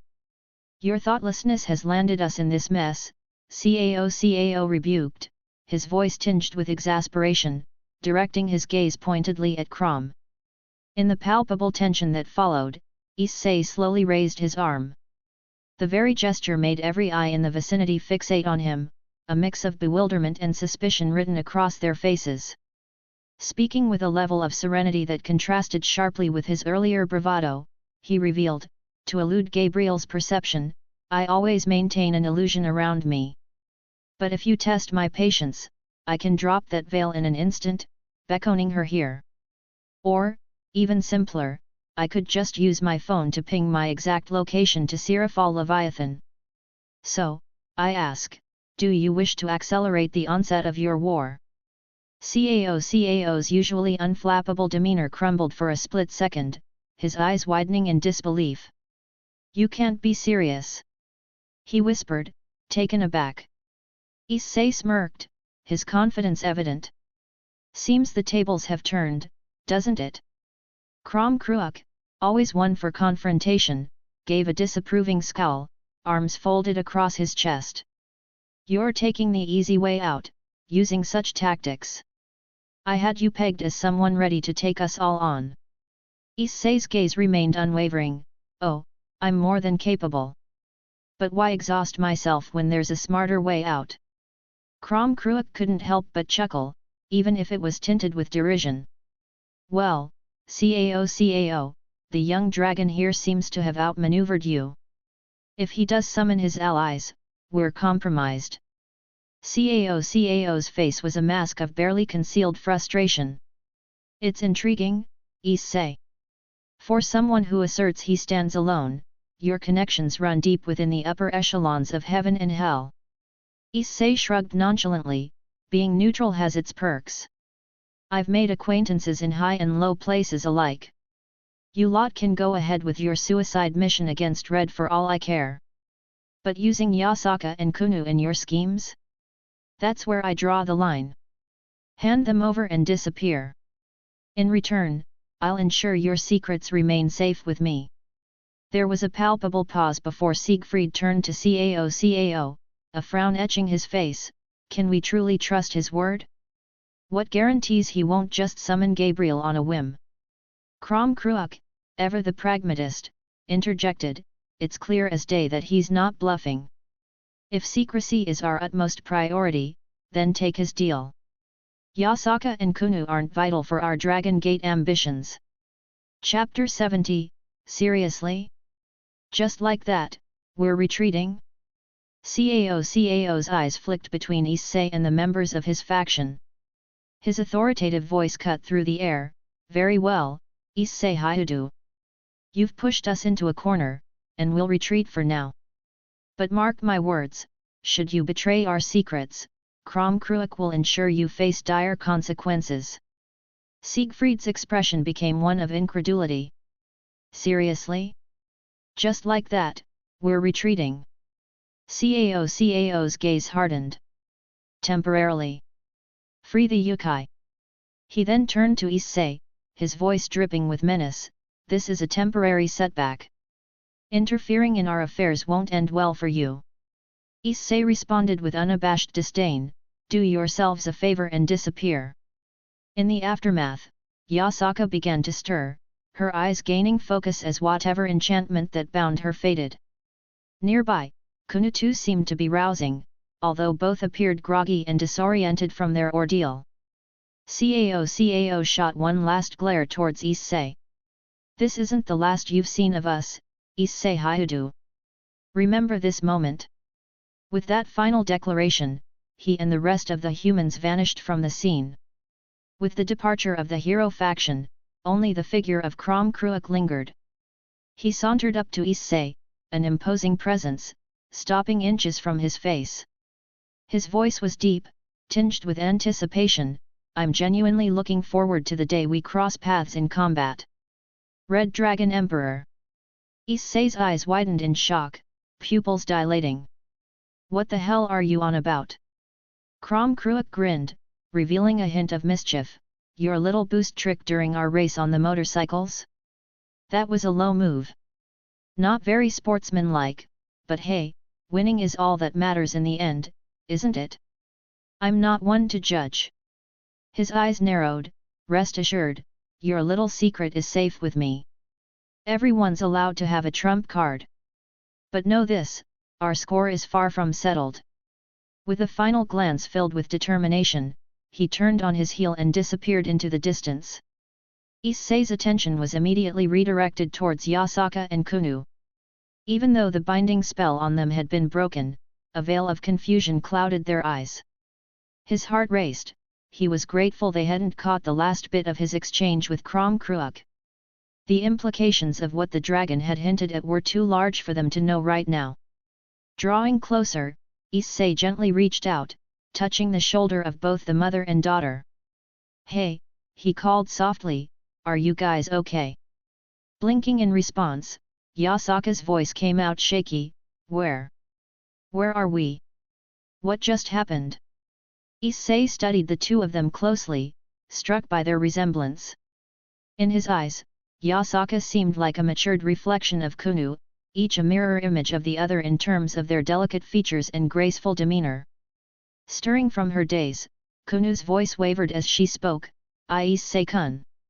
She blinked, her eyes darting around as she tried to grasp the situation, memories flooding back. Gently, Issei reassured her, "I promised I'd find your mother, didn't I? Those men who took her away won't trouble you anymore." Upon recognizing her mother beside her, a blend of relief and joy shone in Kuno's eyes. Mama!" she exclaimed, voice thick with emotion. As clarity returned to Yasaka's gaze, she regarded Issei with a mixture of disbelief and gratitude. "You, a dragon? You came to our rescue?" Nodding, Issei responded, "Yes, that's what happened." Piecing her memories together, Yasaka frowned, "The last clear memory I have involves some peculiar humans, then everything becomes foggy." She shook her head, trying to dispel the fog of confusion. Issei silently weighed the situation. She seems to have a gap in her memories about the whole ordeal. Maybe it's for the best. Given her nature, she might inadvertently spill the beans about the Chaos Brigade. And the last thing I want is to inadvertently ignite the flames of a massive conflict, he pondered internally. I was only doing what I thought was right, I didn't really know who those men were. I just wanted to help reunite Kuoh with you, Issei elaborated, trying to downplay his role. Gazing at him with profound gratitude, Yasaka said, "You've done more than you realize. I am deeply in your debt." Issei brushed off the weight of her words, "It's all right. What matters is you two are safe now." Kuno's face lit up with a mixture of relief and happiness. Tears streaming down her face, she exclaimed, "Issei-kun. I can't thank you enough for bringing my mother back." She lunged forward, wrapping her arms around him in a heartfelt embrace, murmuring, "You truly are amazing." Issei, slightly taken aback by the sudden display of emotion, gently patted her back. After a brief moment, he gently disentangled himself, Okay. I'm glad I could help. Now, you both should rest and recover. I have to get going." Yasaka, still processing the evening's events, looked surprised. "After all you've done, you're simply going to leave? You deserve more than just a thank you. At least stay a little longer, allow us to show our appreciation." Issei, mounting his motorcycle, shook his head, "I have commitments, school and people depending on me. But I appreciate the offer. Maybe some other time." As he started his motorcycle, Yasaka gave him a respectful bow, her smile genuine, "Whenever you're in Kyoto, know that our door is always open. Please, let us properly thank you in the future." Issei waved off her gratitude, revving his motorcycle's engine, "Don't worry about it." With a final nod, he sped off into the night, leaving behind two grateful souls.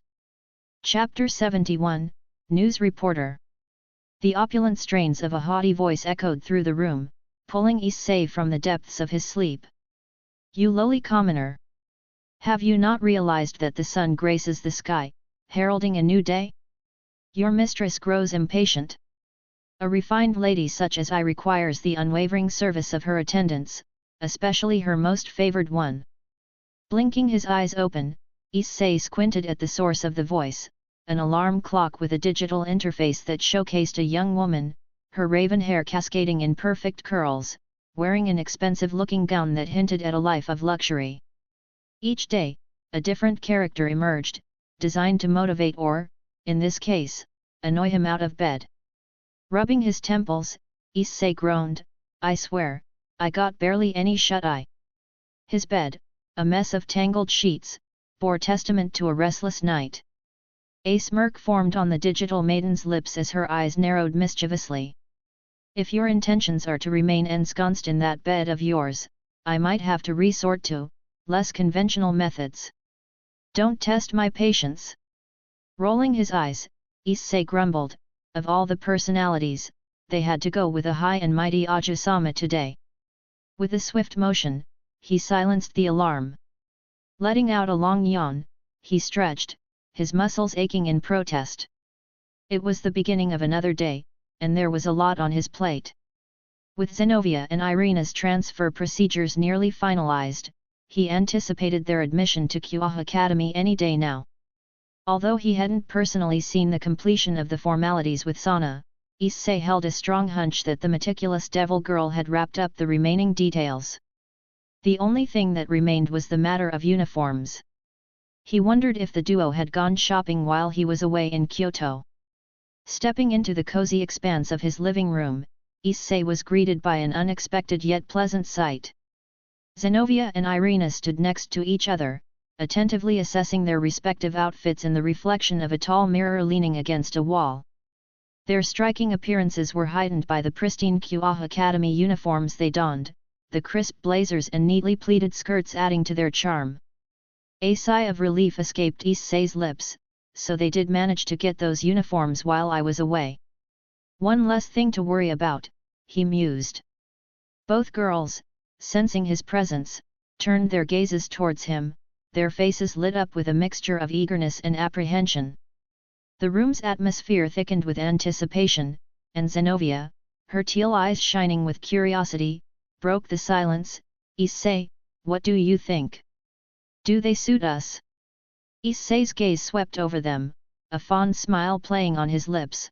You two look like you've walked straight out of a dream I once had. His tone was teasing and light. Irina, with her angelic features, blinked in confusion. Her cheeks taking on a rosy hue as she stuttered, Did you just? Relax, Issei chuckled, holding up his hands defensively, it's just an expression, Irina. Her flustered face seemed to deepen in color, I mean. I thought you were hinting at something more intimate. Raising an eyebrow in mock surprise, Issei grinned, what exactly did you think I was suggesting? He couldn't help but draw out the playful banter, finding her reactions endearing. Irina fidgeted, her gaze dropping to the floor, it's silly. Let's not delve into it. However, Zenovia, with her usual straightforwardness, tilted her head and remarked, I was under the impression that Issei meant we'd make ideal girlfriends for him. Irina's expression morphed into one of sheer mortification, her skin deepening to a hue reminiscent of a ripe tomato. Without a second thought, she swiftly lunged at Zenovia, the latter's words hitting a nerve. Zenovia, stop. Don't say things out loud. Especially not in front of Issei. She exclaimed.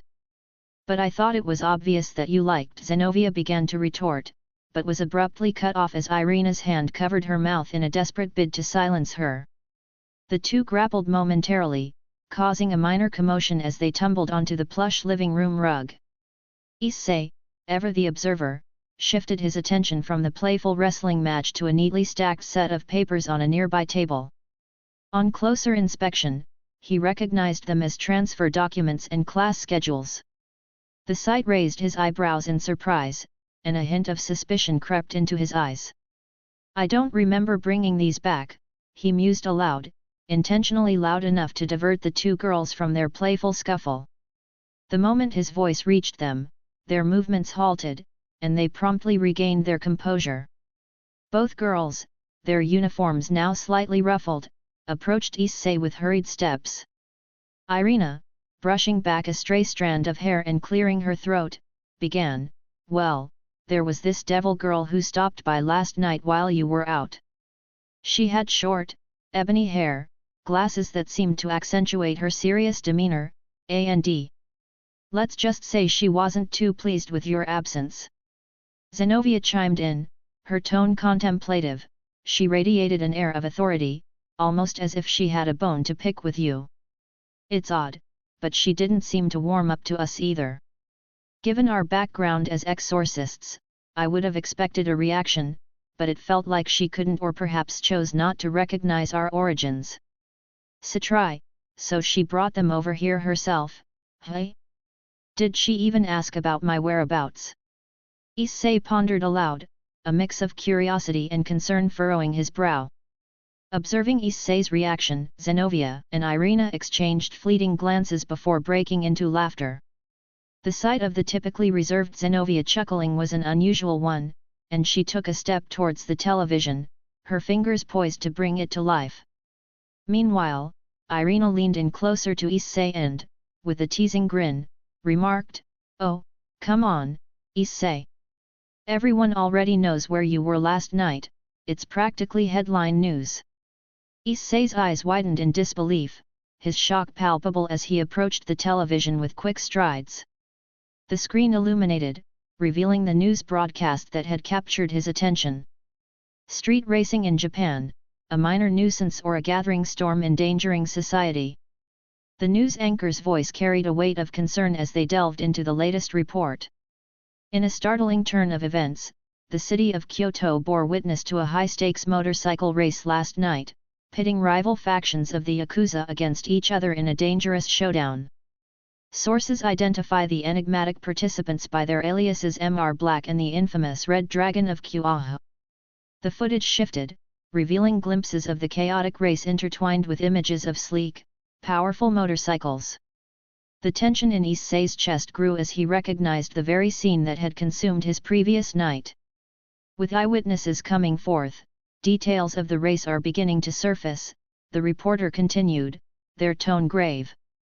Authorities are working to piece together the puzzle left in the wake of this reckless event.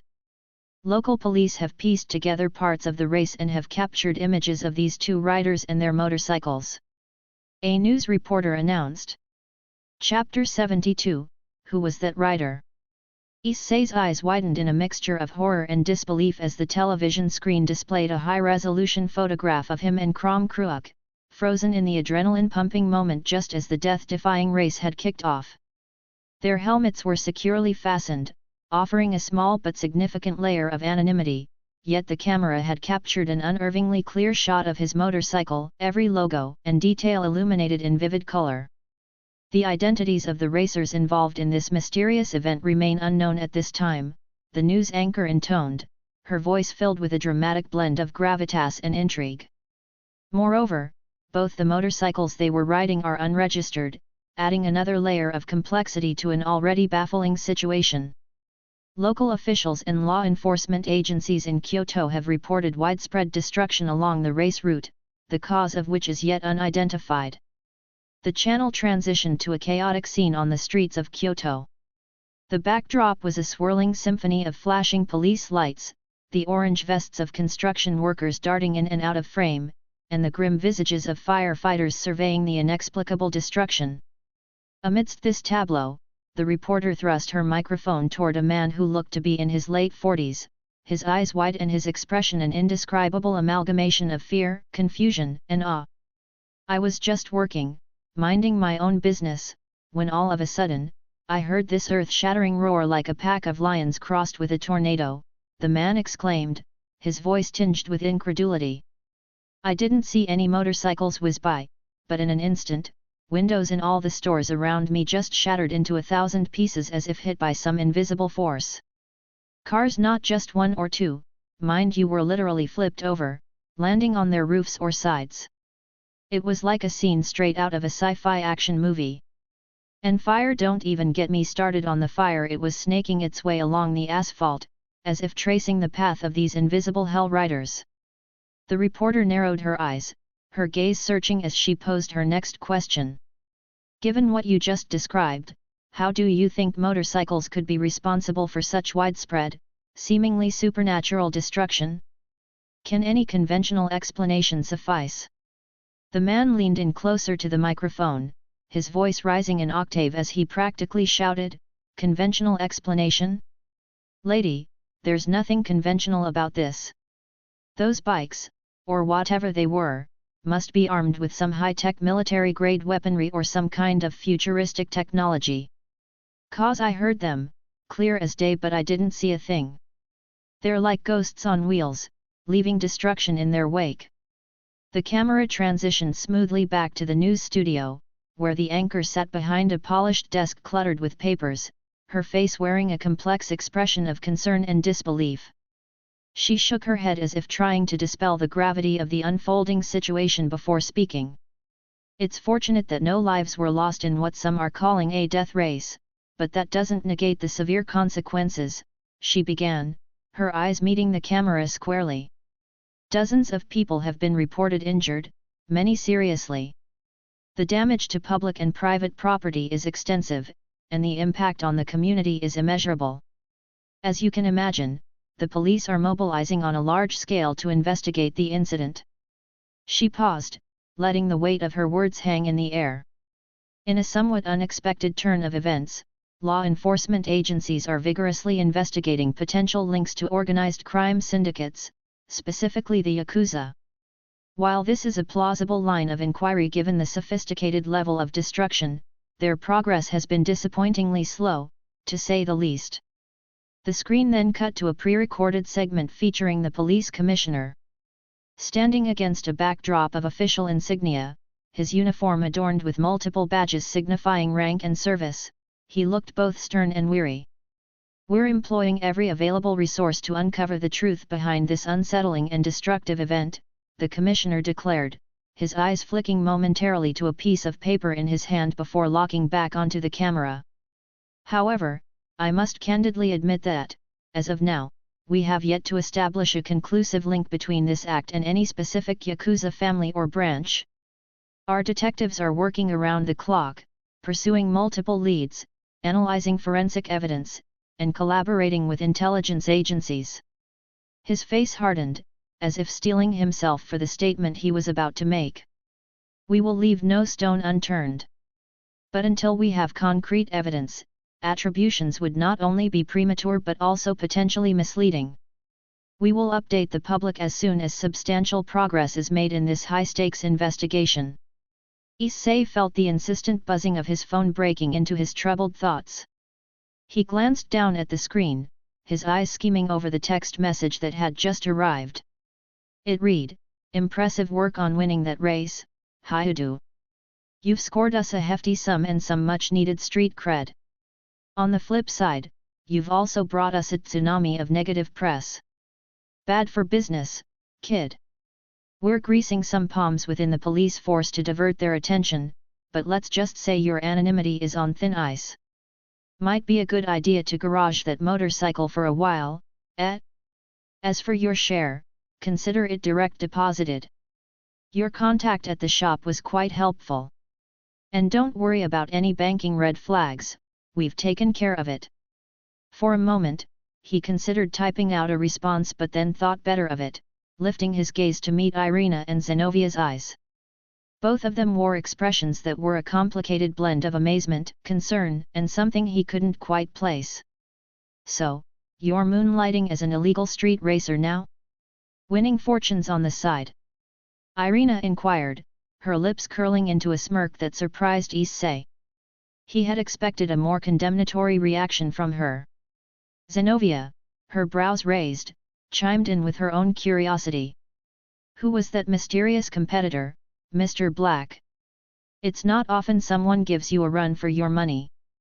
Issei shrugged his shoulders nonchalantly, although his eyes betrayed a hint of annoyance.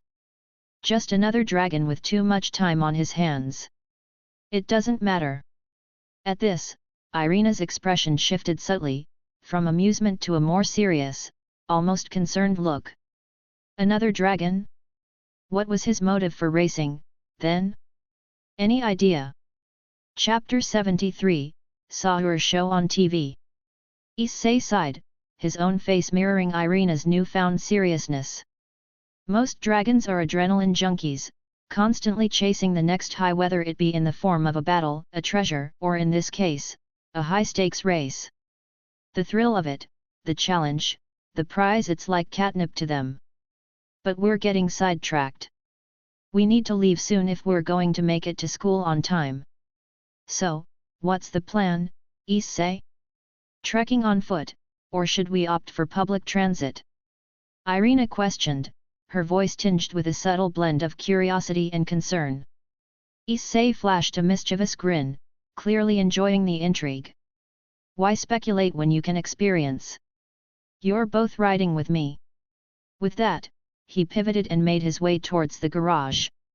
Irina and Zenobia exchanged a glance that mingled disbelief with a dash of apprehension. They trailed behind him into the garage, their eyes widening as they saw Issei flick the lights on and stride confidently toward his motorcycle. With a flourish, he swung open the garage door and then revved the bike to life, its guttural growl echoing in the enclosed space.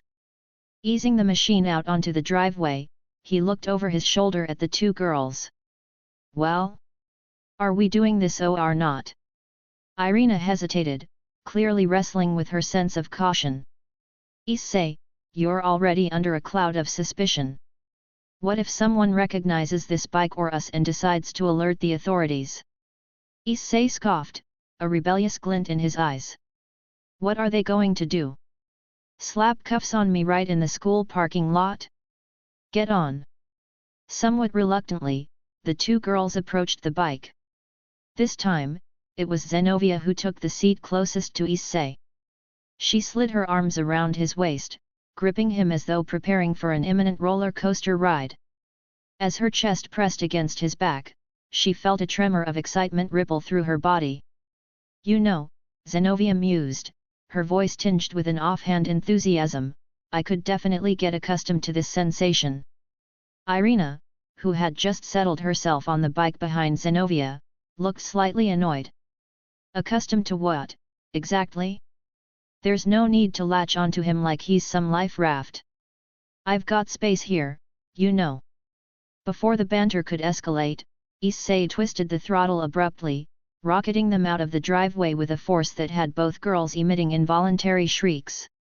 As the motorcycle sped down the street, a rush of wind whipping past them, it was clear that any lingering concerns had been replaced by the pure, adrenalized thrill of speed.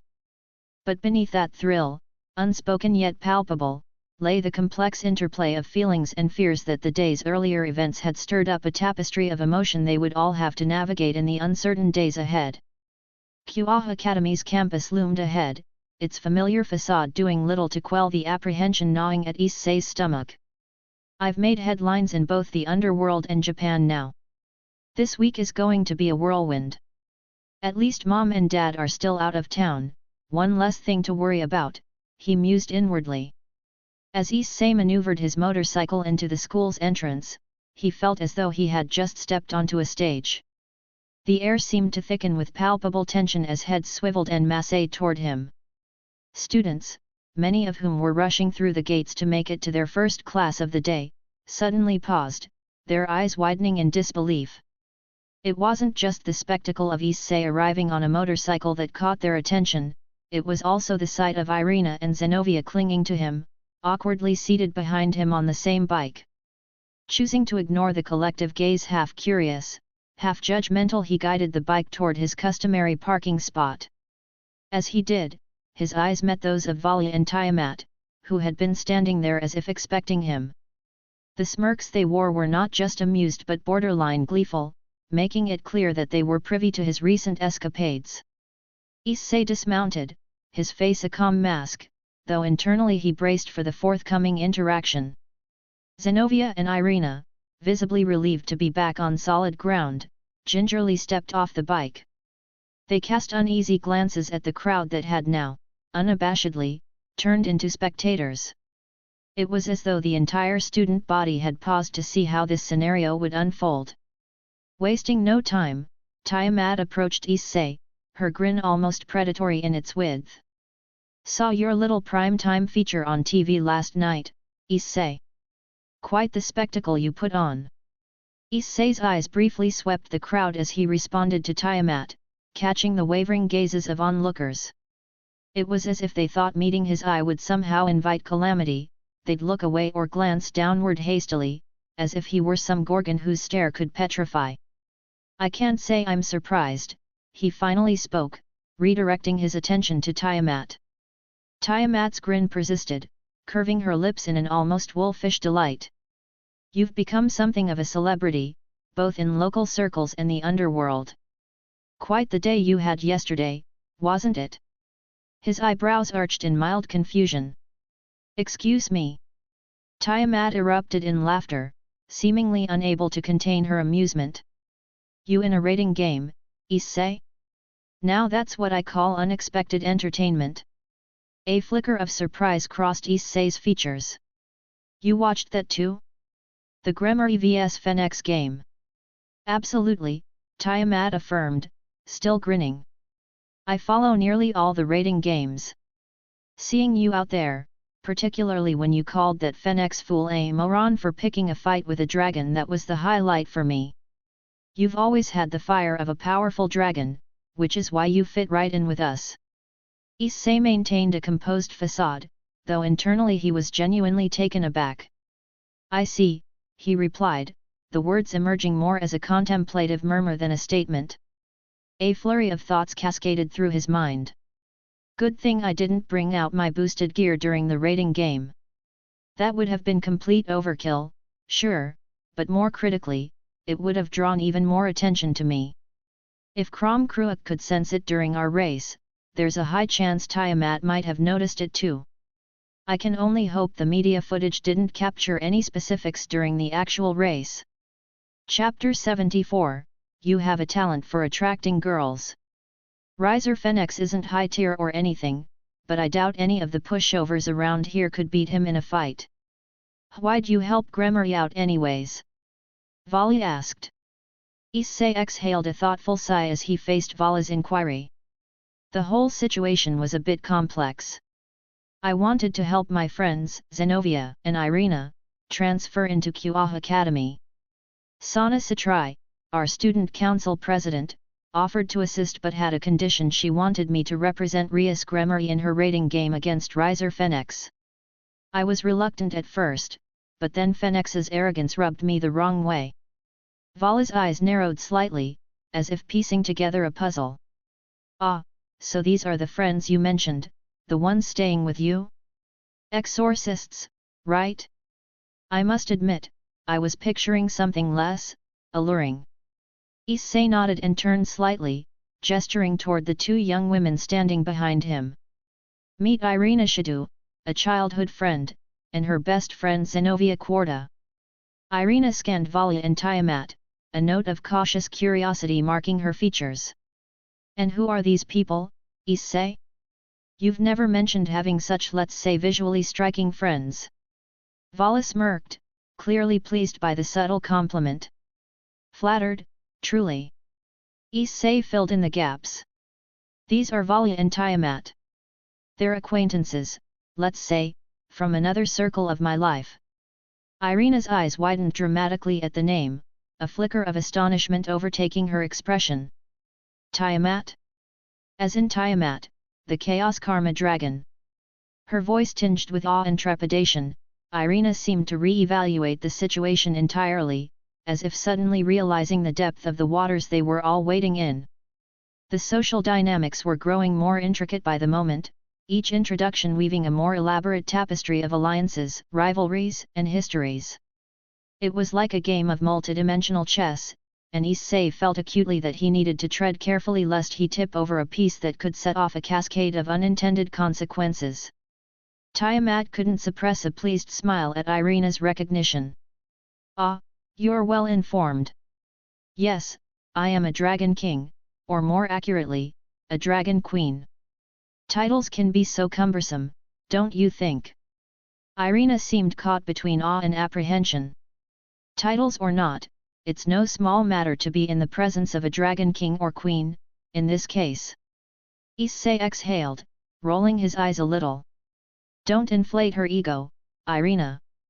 Trust me, she's got enough self-assurance for a small army. Vala, who had been following the conversation with a kind of detached amusement, suddenly looked at Issei with a raised eyebrow. Did you just categorize us as mere acquaintances? Here I was, laboring under the assumption that we were good friends. Especially considering we address each other by our first names, which, as you should know, holds a certain weight in this culture. Issei felt a wry smile cross his face. Ah, the nuances of friendship, a subject forever elusive and complex. But speaking of complexities, I had the opportunity to meet some of your other associates last night, Vala. A flicker of curiosity lit up Vala's eyes, animating her otherwise stoic features. Oh, did you? And who might these individuals be? Issei glanced cautiously around, as if ensuring that no stray ears were near enough to catch their conversation. Leaning in, he lowered his voice. I bumped into some peculiar characters last night, a cat girl and some dudes claiming to be from the hero faction. Vala's eyes narrowed thoughtfully. That is intriguing. You were in Kyoto for that infamous street race, weren't you? Did you happen to glean what they were up to in Kyoto? Issei gave a nonchalant shrug. Not much. I heard something about opening a dragon gate. Met them by chance, right after my race was done. Vala's eyes flickered with an emotion that was hard to read, a mixture of curiosity and caution. We'll delve deeper into this in a more private setting. For now, let's head to class. Our current spectacle seems to be attracting a lot of attention. Indeed, they had become the reluctant focal point of a schoolyard theater. Spectators, students and faculty alike watched with a mixture of awe, intrigue, and perhaps a hint of fear, as Issei nonchalantly led his entourage towards the building. The presence of 4 strikingly attractive girls, each unique in their own way, added a layer of inscrutable authority to his already dominant aura. Irina and Zenovia, though quiet, stayed in close physical proximity to Issei, their eyes scheming the surroundings with a touch of apprehension. Neither was entirely comfortable in a school teeming with devils, and despite their strong front, it was evident that they were uneasy. Their instincts were heightened, their senses on full alert. As they moved alongside Issei, both were palpably aware of the demonic energy that emanated from Vala. Zenovia's voice carried a hint of skepticism as she finally broke her silence. Issei, I was under the impression that you had a strong aversion to devils. So what's going on here? Vala, catching the insinuation instantly, shifted her gaze towards Zenovia. Her expression was a study in cool detachment. I should clarify, I'm not fully aligned with the devils around here. I'm a half-devil, to be precise. Irina, her eyes narrowing slightly, decided to weigh in. Half-devil or full, you're still on the devil spectrum. How did you come to know Issei? Before any sort of altercation could escalate, Issei intervened, his voice tinged with mild annoyance. Ease up, Irina. Vala is cool. She's not going to harm us. No need to start conflicts right now, I've got enough on my plate without adding drama. Zenovia and Irina shared a look, part skepticism, part acquiescence. Both were mindful of Issei's capacity for irritation, especially given the previous situation involving Rainiere and Kala Warner. No need to add fuel to an already volatile situation. Navigating the labyrinthine hallways of Kuoh Academy, Issei steered the conversation toward more practical matters. Irina, Zenovia, head over to the faculty offices to drop off your paperwork. Someone will escort you to your classroom from there.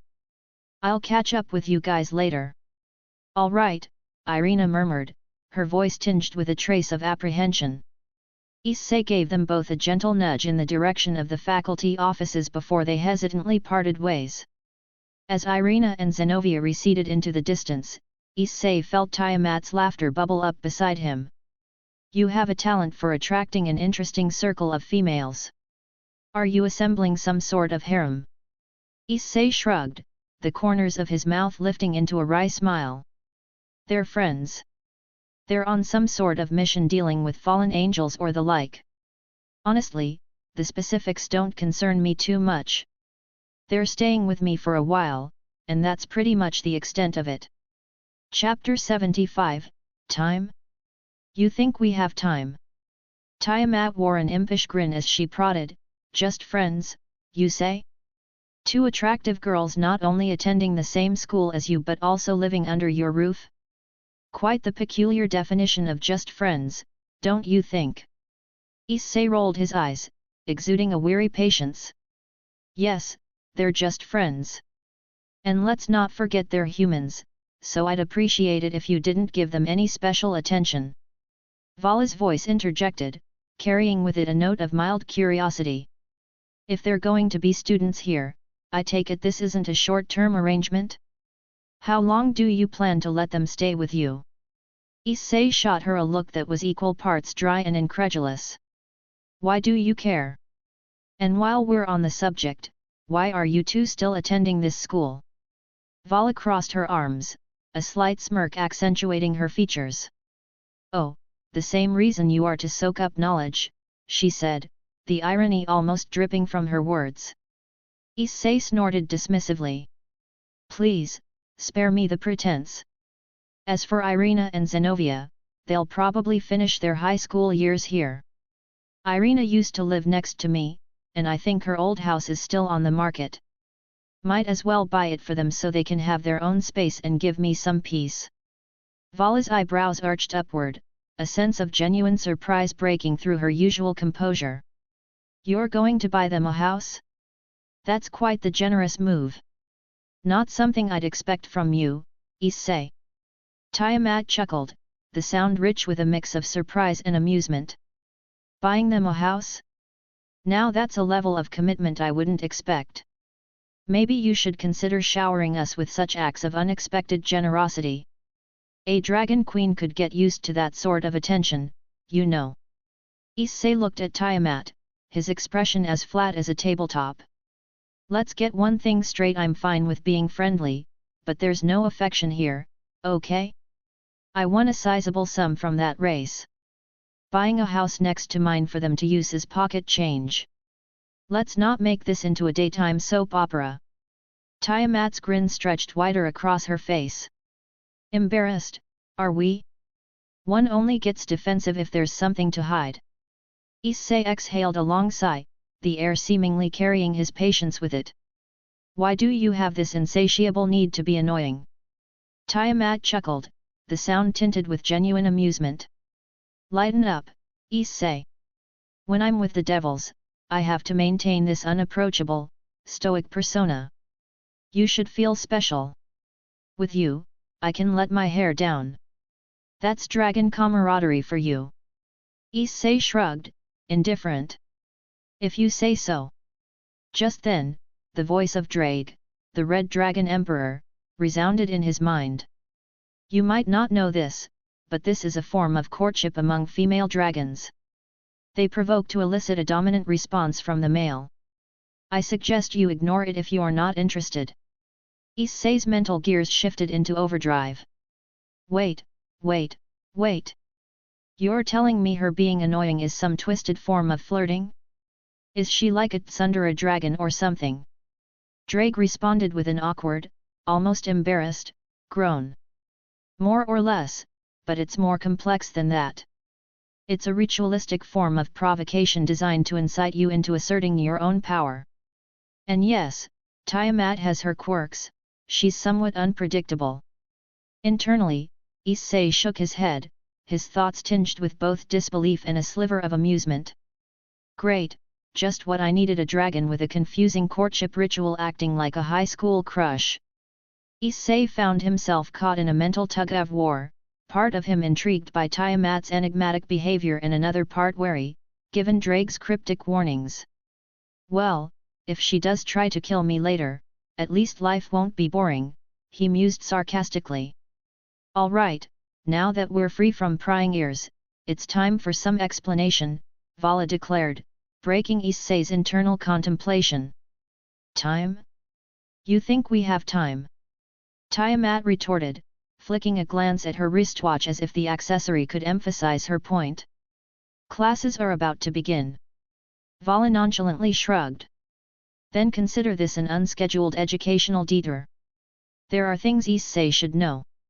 Tiamat seemed to ponder for a moment before relenting. Fine. Lectures bore me anyway.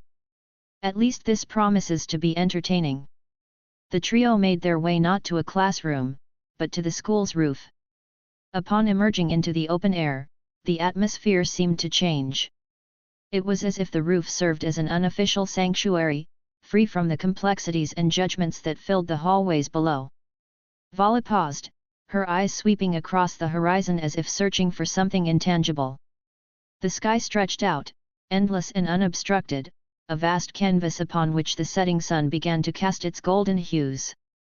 It was a dramatic backdrop for whatever Vala had in mind, and Issei felt a tinge of anticipation. Here, high above the labyrinthine politics and convoluted relationships of their supernatural world, maybe, just maybe, they could have a conversation that didn't involve dodging metaphorical bullets or literal ones for that matter. "All right, Vala, what's so important that you had to pull us away from our oh-so-engaging education?" Issei finally broke the silence. Tiamat leaned against a wall, her arms crossed, but her posture less confrontational than usual. Her eyes, however, remained sharp and focused, as if she too sensed that the forthcoming discussion would not be trivial. Vala seemed to take a deep breath, as though bracing herself to dive into turbulent waters. "Listen carefully, Issei. What I'm about to share with you could very well alter the course we're all on. So, are you ready?" In that moment, Issei felt the weight of Vala's words, as if they were the prelude to revelations that would ripple through the fabric of their already complicated lives. And yet, he found himself nodding, silently signaling for her to continue. Chapter 76, Kuraka Tujao, you say? With a pensive expression, Vala locked eyes with Issei, conveying the gravity of the situation. "Your recent encounter in Kyoto with the hero faction has far-reaching implications. Whether you intended it or not, you've directly interfered with the Chaos Brigade's operations, to be precise, the agenda of the hero faction." Issei grinned ironically, raising his eyebrows as if to taunt her. "Ah, does that mean we can't be friends anymore?" Vala shook her head, unamused by his glib remark. "It's not that simple, Issei. Personal feelings aside, your actions have complicated an already volatile situation. The hero faction's plan was ill-advised to begin with. They were gravely mistaken if they thought they had a fighting chance against the Great Red.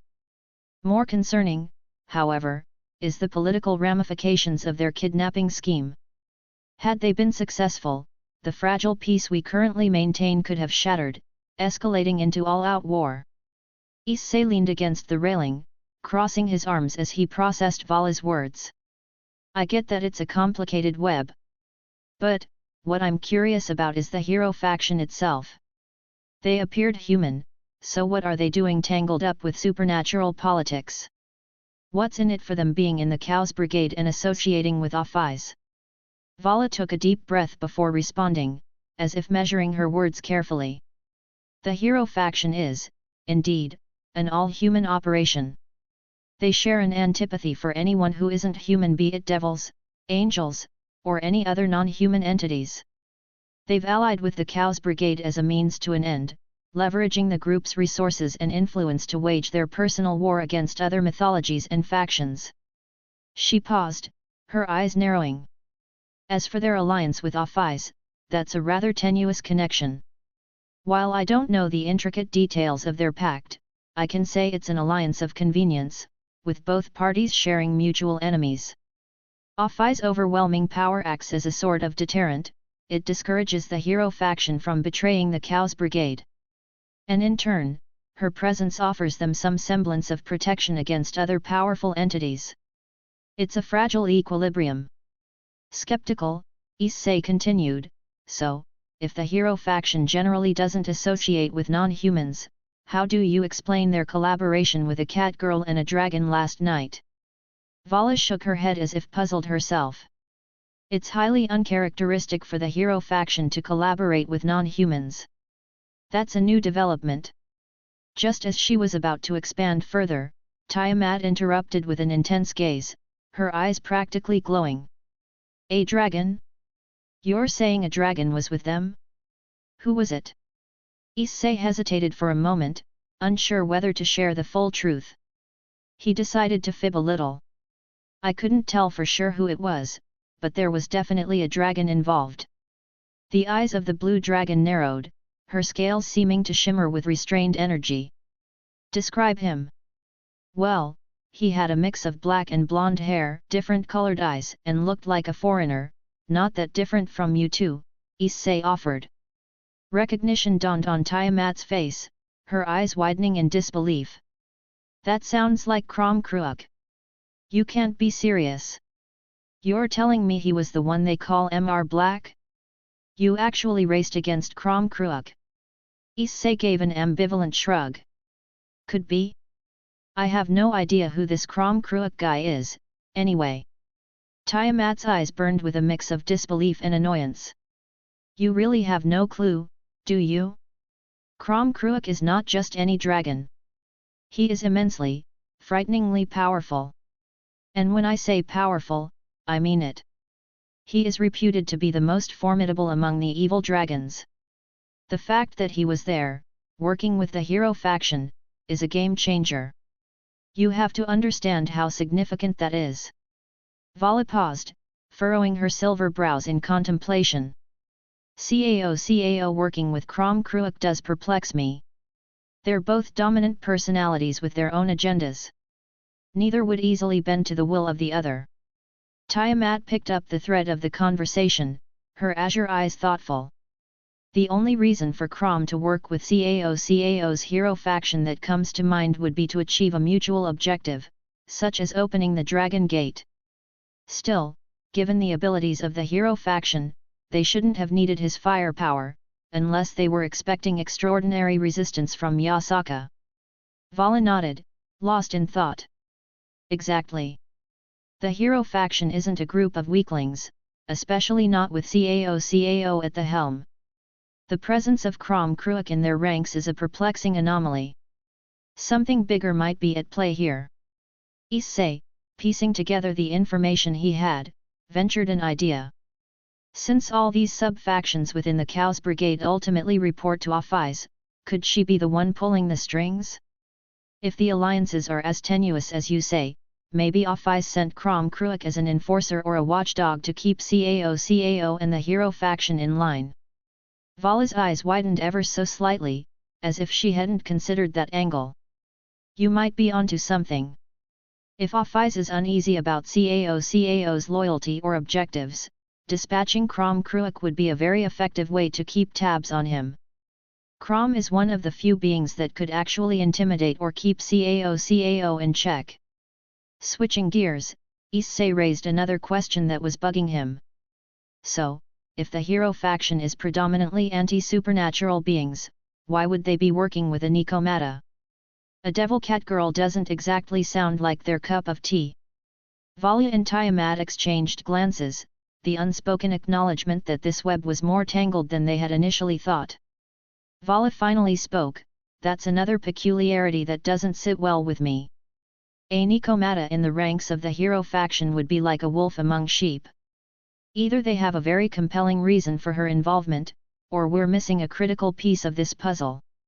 Vala leaned back, crossing her arms as she digested Issei's words.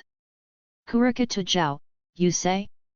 She's a known associate of Arthur and Fei, who are my only genuine friends within the hero faction.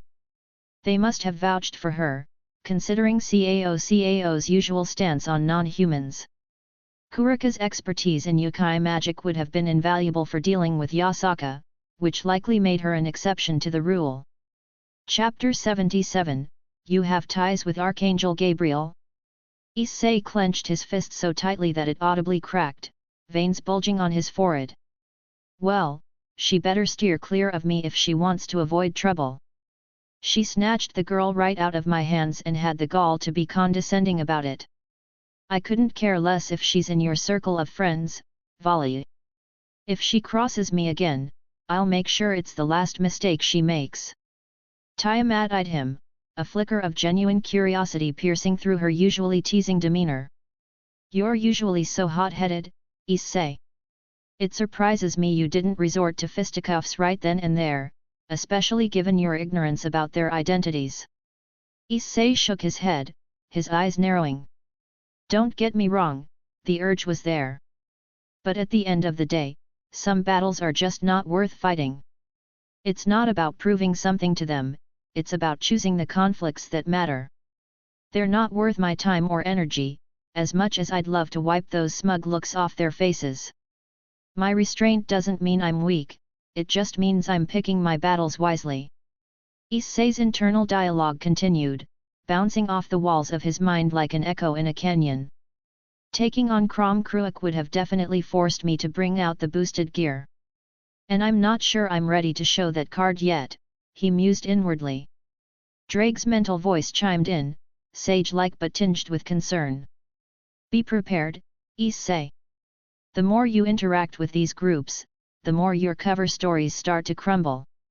The day when you'll have no choice but to reveal your true abilities is looming ever closer. Let's try to delay that apocalypse, shall we?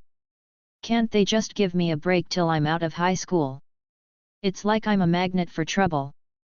Not even getting to spend time with Red, for crying out loud.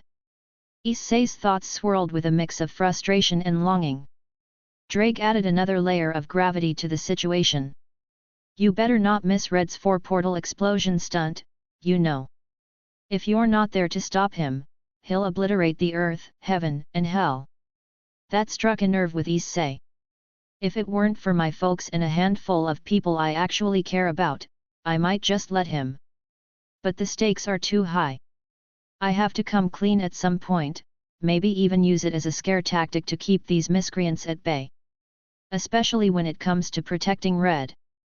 At that moment, Vala's voice cut through his reverie, bringing him back to the here and now. Issei, don't underestimate Kuoh. She's not just another obstacle, she's a formidable opponent.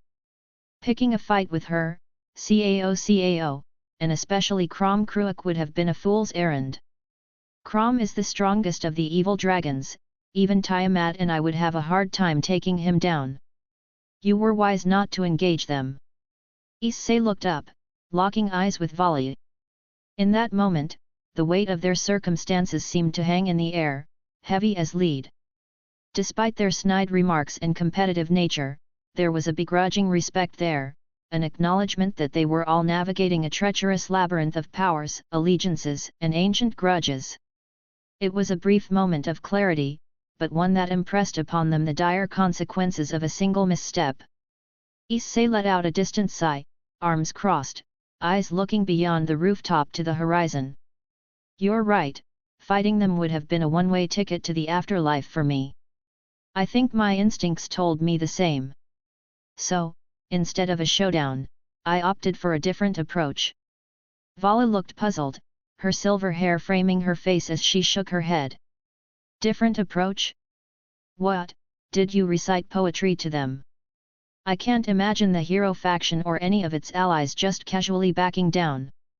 Issei chuckled at the absurdity of Vala's suggestion. No, I didn't serenade them.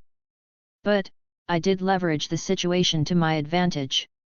I threatened to expose them to the world unless they agreed to let Yasaka and her daughter go. Vala's eyes narrowed, skepticism clouding her gaze. Threatened to expose them? That's oddly strategic for you. And it's even more complicated considering they are, in some twisted way, my allies. Tiamat couldn't contain her annoyance either. Blackmail, Issei? Really? You're a dragon, for heaven's sake. Now you've probably earned the contempt of Kuoh and the rest. What could you possibly have said that would make them consider backing off? I told them I'd summon Gabriel. The Archangel Gabriel, Issei revealed, his eyes meeting Vala's widened ones. Vala was clearly taken aback, her features tightening with newfound respect but also a ripple of concern. You have ties with Archangel Gabriel? How did that happen? Believe it or not, she popped up in my living room not long ago. She came to warn me about a devil girl who she said was trying to deceive me. At first, I thought she meant you, but... Issei hesitated, gauging their reactions before deciding to spill the beans about another devil. I think she was referring to Leviathan. Tiamat's eyes flared, her voice tinged with a blend of surprise and aggression. Leviathan? You're saying an archangel personally visited you to warn you about Leviathan? Issei sighed, the weight of his entangled alliances and conflicts settling like a heavy coat on his shoulders. Yeah, that's what it looks like. I'm as shocked as you are, believe me. But at this point, I'm starting to think the supernatural just has it out for me. I'm not surprised Leviathan would go after you. Did she try to recruit you into her peerage? Tiamat asked. Chapter 78, I Oversee Rating Game. Issei's gaze shifted away, a soft sigh escaping his lips. Something like that. In any case, I made it clear to Cao and the others that I would summon Gabriel or Leviathan if they refused to back down, he admitted, his voice slightly tense. Vala studied Issei for a moment, nodding in understanding. That's actually pretty clever, strategically speaking. It may not paint you in the best light, but it definitely sends a strong message, he commented, his tone filled with a hint of admiration. Tiamat, on the other hand, scoffed dismissively, her eyes narrowing skeptically at Issei. For real, they must think you're some sort of weakling now, she remarked, her voice dripping with condescension. Issei's expression didn't waver as he calmly responded, I couldn't care less about what they think of me. Their opinions hold no weight in my life. My focus was solely on diffusing the situation, and I'm relieved that it's finally resolved. Confusion edged across Tiamat's face as she struggled to comprehend Issei's reasoning. Wait, so you intentionally downplayed your power to appear weak? Why would you do that? I just can't wrap my head around you, Issei. As a dragon, don't you have any pride? Even if you're a half-dragon, shouldn't you stand tall and assert your strength? Is this delinquent act of yours just a facade? I simply don't understand how you can let your reputation take a hit like this. In the mythological world, where immortality reigns and memories are long-lasting, your actions and reputation hold immense significance. Are you ignorant of the political implications? You should have just walked away and let them face the consequences if they had managed to succeed. Getting involved in this needless conflict was unnecessary. Issei's response was calm but resolute. My pride as a dragon has nothing to do with what insignificant individuals like them think of me. I rise above the need for validation and reputation. Besides, engaging in a fight over something that held no personal value to me would have been meaningless. My sole aim was to reunite the girl with her mother, to ensure a peaceful resolution. If appearing weak in others' eyes achieved that, then so be it. I had no desire to play the hero. If necessary, I would have fought, but it was not my first choice. What matters to me is not how it was resolved, but that it is finally over. Issei's expression hardened as Tiamat raised her concerns. I understand that involving myself in the Yasaka situation may have consequences, and I don't expect them to be pleased with me. As for Kuoh, his decision to back down was surprising indeed. Perhaps he saw something in me during our race that made him reconsider. But honestly, I don't dwell on it. It's in the past, and I have no intention of further entangling myself in their affairs, he explained with a hint of resignation in his voice.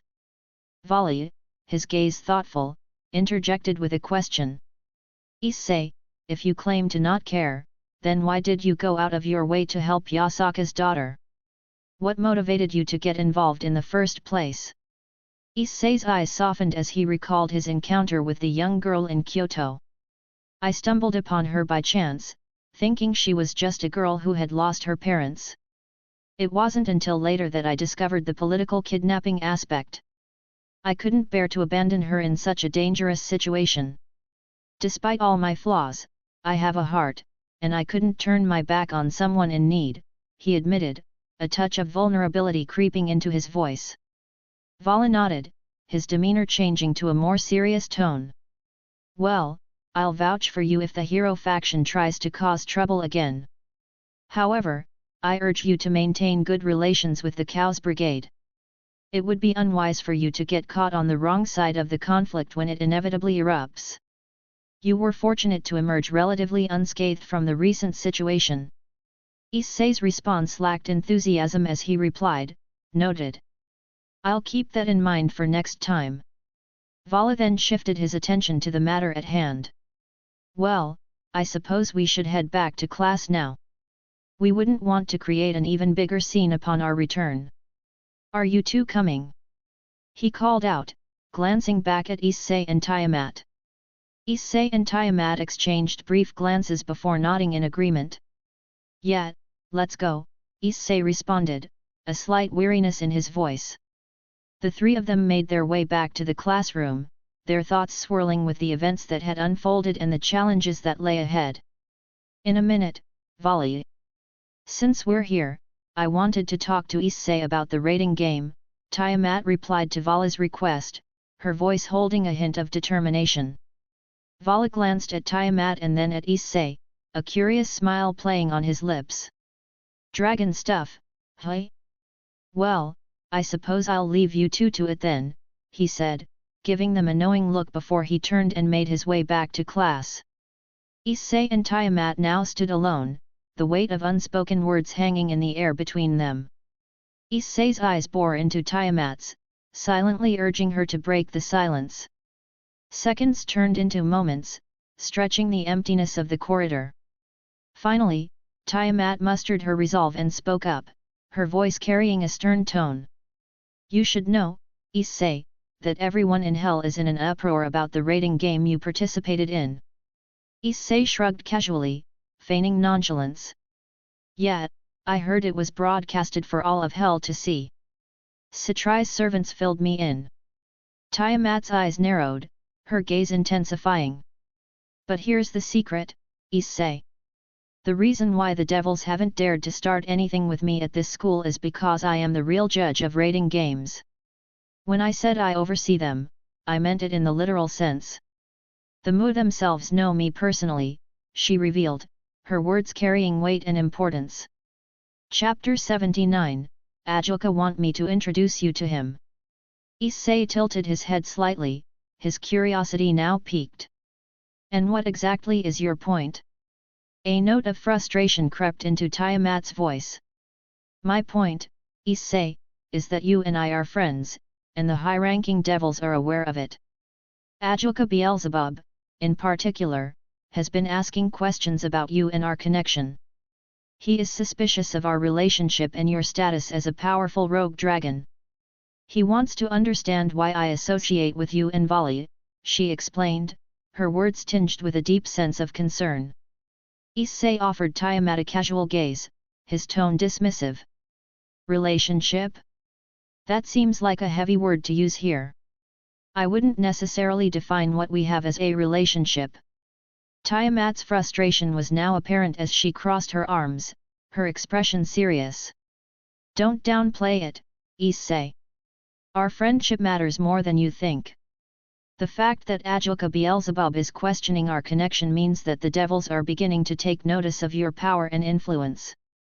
We need to be cautious and aware of the potential implications, she emphasized. Issei's eyes narrowed in contemplation. He understood the gravity of Tiamat's words and the need for caution. He had always known that his actions had consequences, but now they seemed to have a ripple effect throughout the demonic hierarchy. I see your point, Tiamat. We should be careful moving forward, Issei finally acknowledged, his voice more serious than before. Tiamat nodded in agreement, a sense of relief washing over her. Good. Just remember, we have allies in hell, but we also have enemies. It's essential that we navigate this delicate balance with caution. It doesn't matter what you or I think, it's about how things are perceived. I find myself entangled in an intricate web of circumstances, a situation both peculiar and delicate. Tiamat's voice carried a mix of tension and resignation as she began to divulge her predicament to Issei.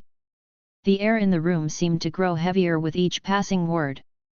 Ajoka-sama, one of the powerful Satans, has been insistent that I introduce you to him, among other matters.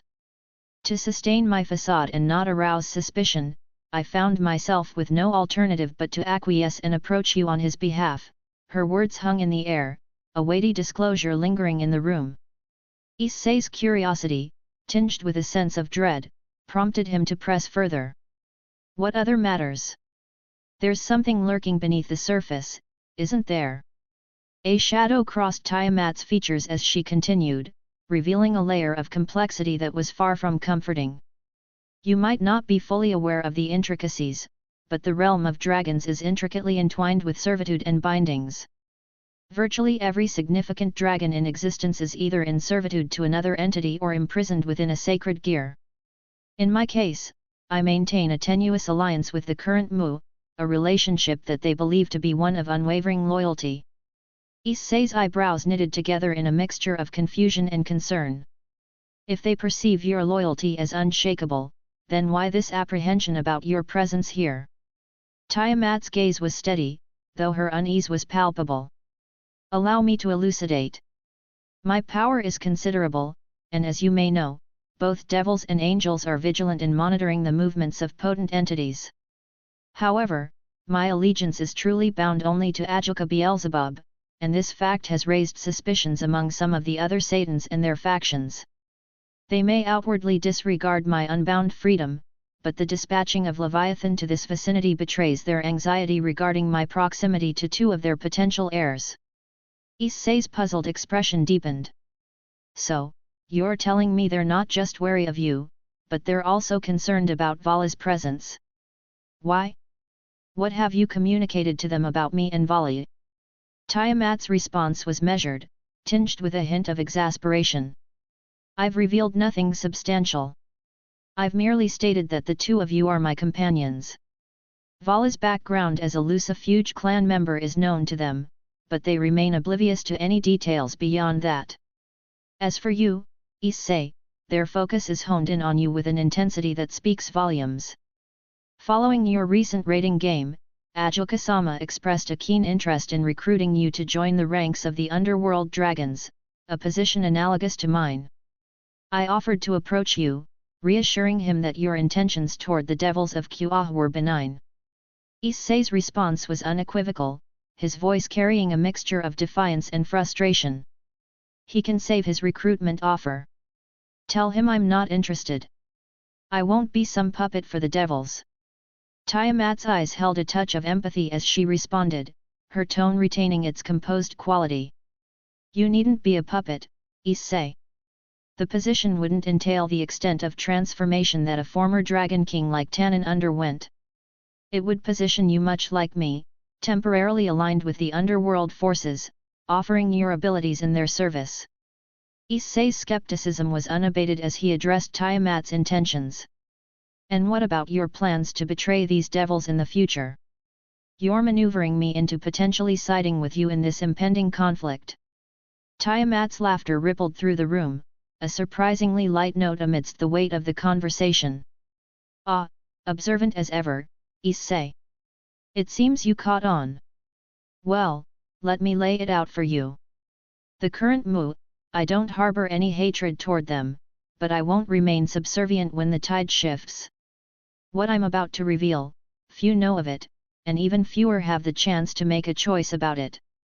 You, my dear Issei, are one of those privileged few. Her tone took a more somber turn as she continued, her eyes glinting with a mixture of urgency and concern.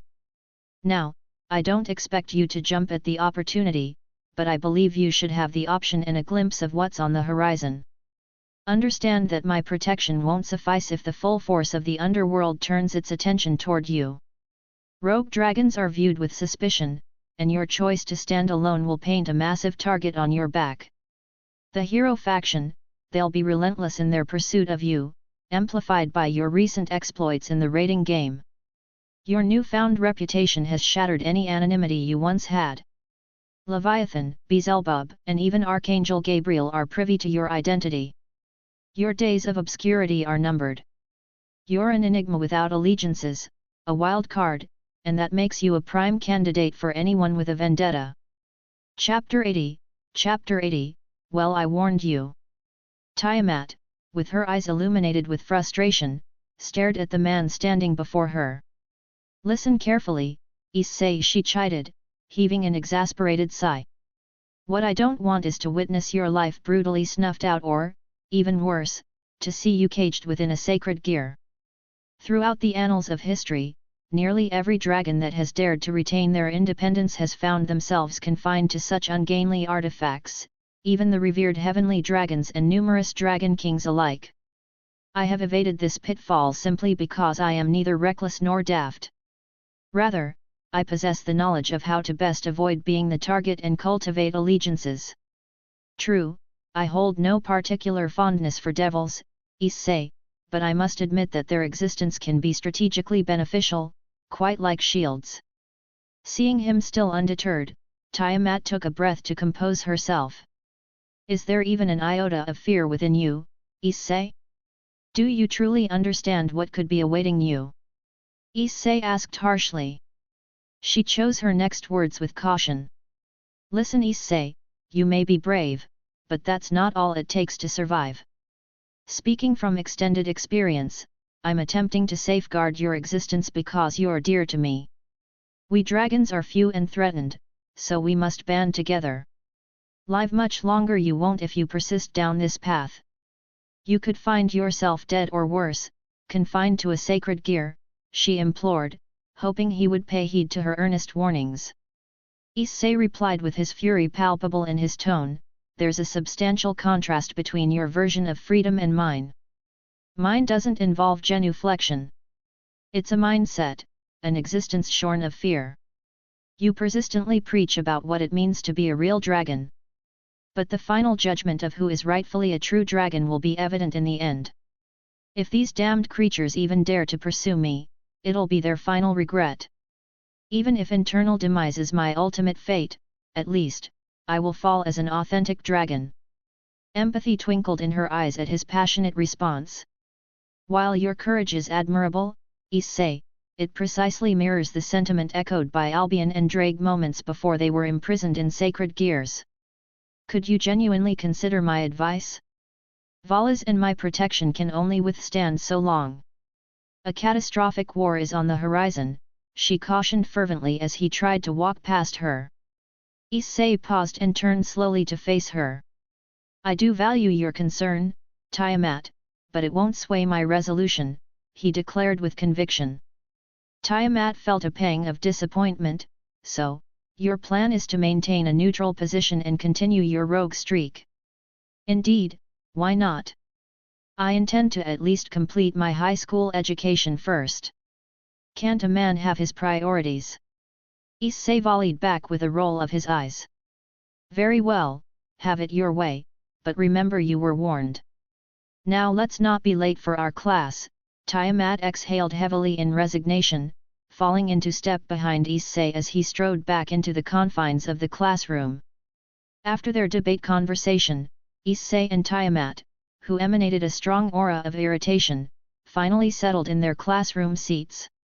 The teacher, swift to pick up on their tardy arrival, posed a critique, to which Issei coolly brushed away with his dismissive excuse about a pressing student council matter. You both took longer than I expected, Vala echoed in low undertones as she shifted her piercing gaze from Issei to Tiamat, alluding to the conversation they just had.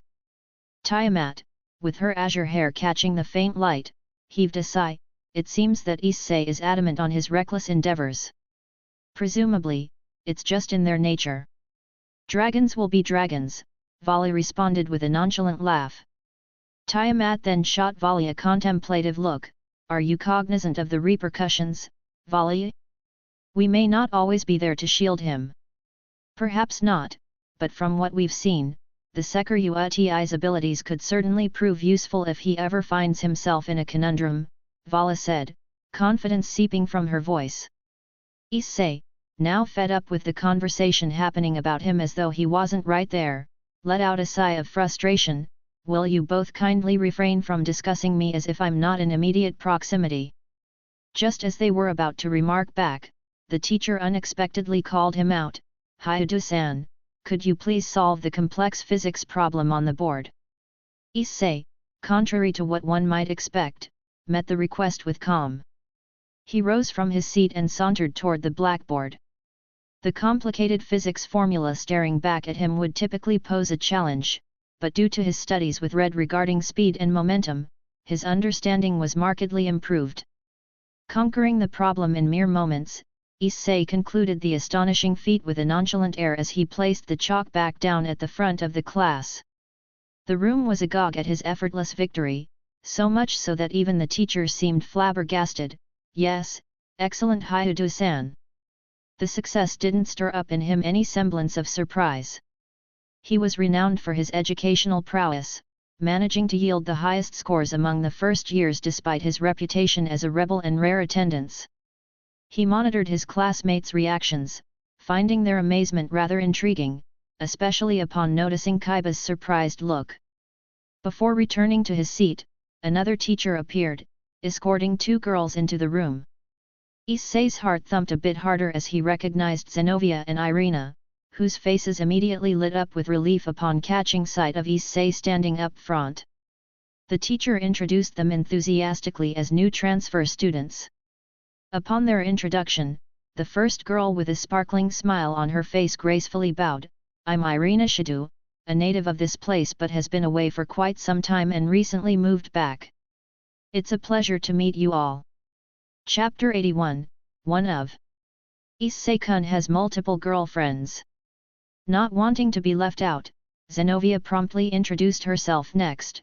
"I'm Zenovia Quarta, I hail from Italy and, surprisingly enough, I am also one of Issei Haidu's girlfriends." Issei could barely comprehend the words that had just filled the room, his skeptical gaze pinned on Zenovia. Did she just publicize our relationship to all these people? He elicited in his inner monologue. The murmurings and gasps echoed through the classroom as the news sunk in amongst his classmates. A girl in the back row could barely contain her shock as she repeated the news. "One of. Haidu-kun has multiple girlfriends." Tiamat, swallowed in a stubborn disbelief, stirred in response. What did Zenovia just say? Amused by the unexpected twist, Vala giggled softly. "So much for just being friends, Issei." Gathering evidence from the growing situation, Kaiba tossed a keen observation at him in a low voice only intended for Issei. "It seems you really do have a fondness for girls with blue hair, Haidu-san." Issei found himself thrust under the scrutiny of gaping eyes, each waiting for his confirmation. But before he could gather his thoughts to retort, his two friends, Matsuda and Motohama, interjected with their demonstrations of ill-concealed envy. "Haidu, you scoundrel! How dare you hoard all the heavenly transfer students? You will answer for this." Matsuda voiced out his melodramatic accusation. In concert with his enraged friend, Motohama chimed in with a detailed analysis.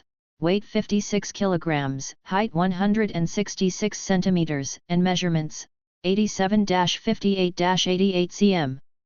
An absolute Greek goddess of a second-year girl and once again stolen by our Haidu. Issei found himself astounded. Did he just predict her dimensions accurately? That's quite a talent. He found his thoughts deviating from the escalating situation as he glanced at Motohama. Swift as the wind, Irina stepped in to douse the rising fires of confusion. "Everyone, calm down. There was a small error in translation. Zenovia is still getting a handle on her Japanese. They are just friends, that's what she intended to say." Her quick rectification seemed to relax the tense atmosphere slightly. Glad for the mild diversion, the teacher seized the opportunity to change the course of the classroom's focus. "Anyways, where would the two of you prefer to take a seat? I believe only the back seats are vacant." "To sit next to Issei," Zenovia stated without a hint of hesitation. "Well, yes, there are a few remaining seats back there. The other foreign students are seated there as well. I trust you can adapt quickly and cultivate a conducive environment for each other," the teacher commented, pointing to the open seats at the back of the room. With that, Issei found himself flanked by Zenovia and Irina to his front and Vala and Tiamat to his right, a host of beautiful faces that turned heads around the room.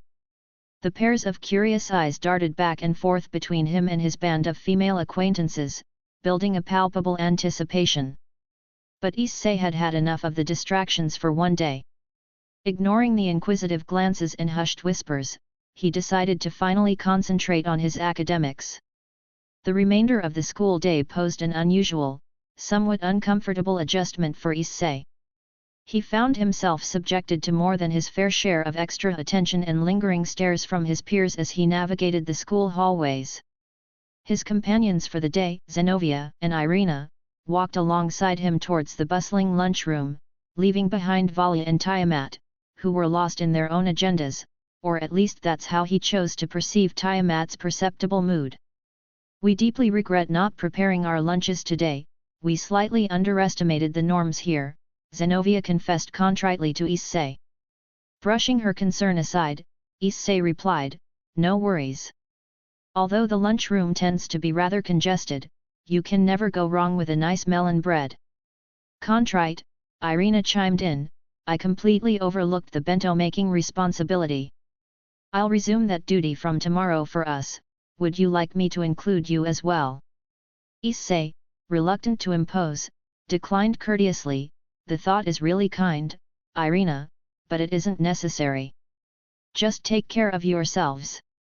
With innocent curiosity, Zenobia inquired about his typical lunch routine. "What do you follow, Issei?" Issei shrugged, "It usually varies. I mostly prefer to carry my own snacks and enjoy them at the rooftop. Due to my heavy breakfasts, lunch isn't priority. However, I do make the occasional foray into the lunchroom. Hope you don't find it inconvenient to lunch with us here today," Irina added, certain apprehension in her tone. Issei chuckled lightly, "You two aren't exactly ecstatic about Valia and Tiamat, are you?" Irina frowned, "It's not that I dislike them, but let's just say their not so warm demeanor brings down the atmosphere a bit." Issei nodded, offering reassurance, "They treat me the same. Their resentment lies in my refusal to join their faction. If they create any trouble, inform me and I'll handle it."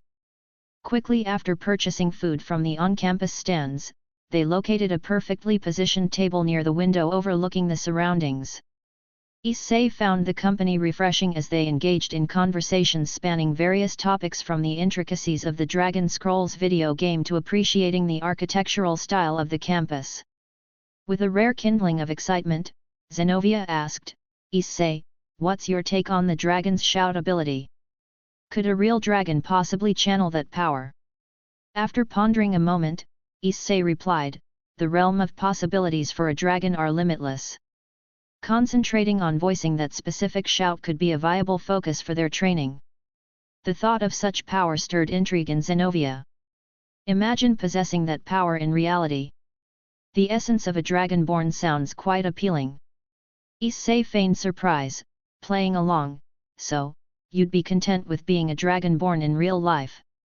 With fervent resolve, she confirmed, "Absolutely. I wouldn't mind it."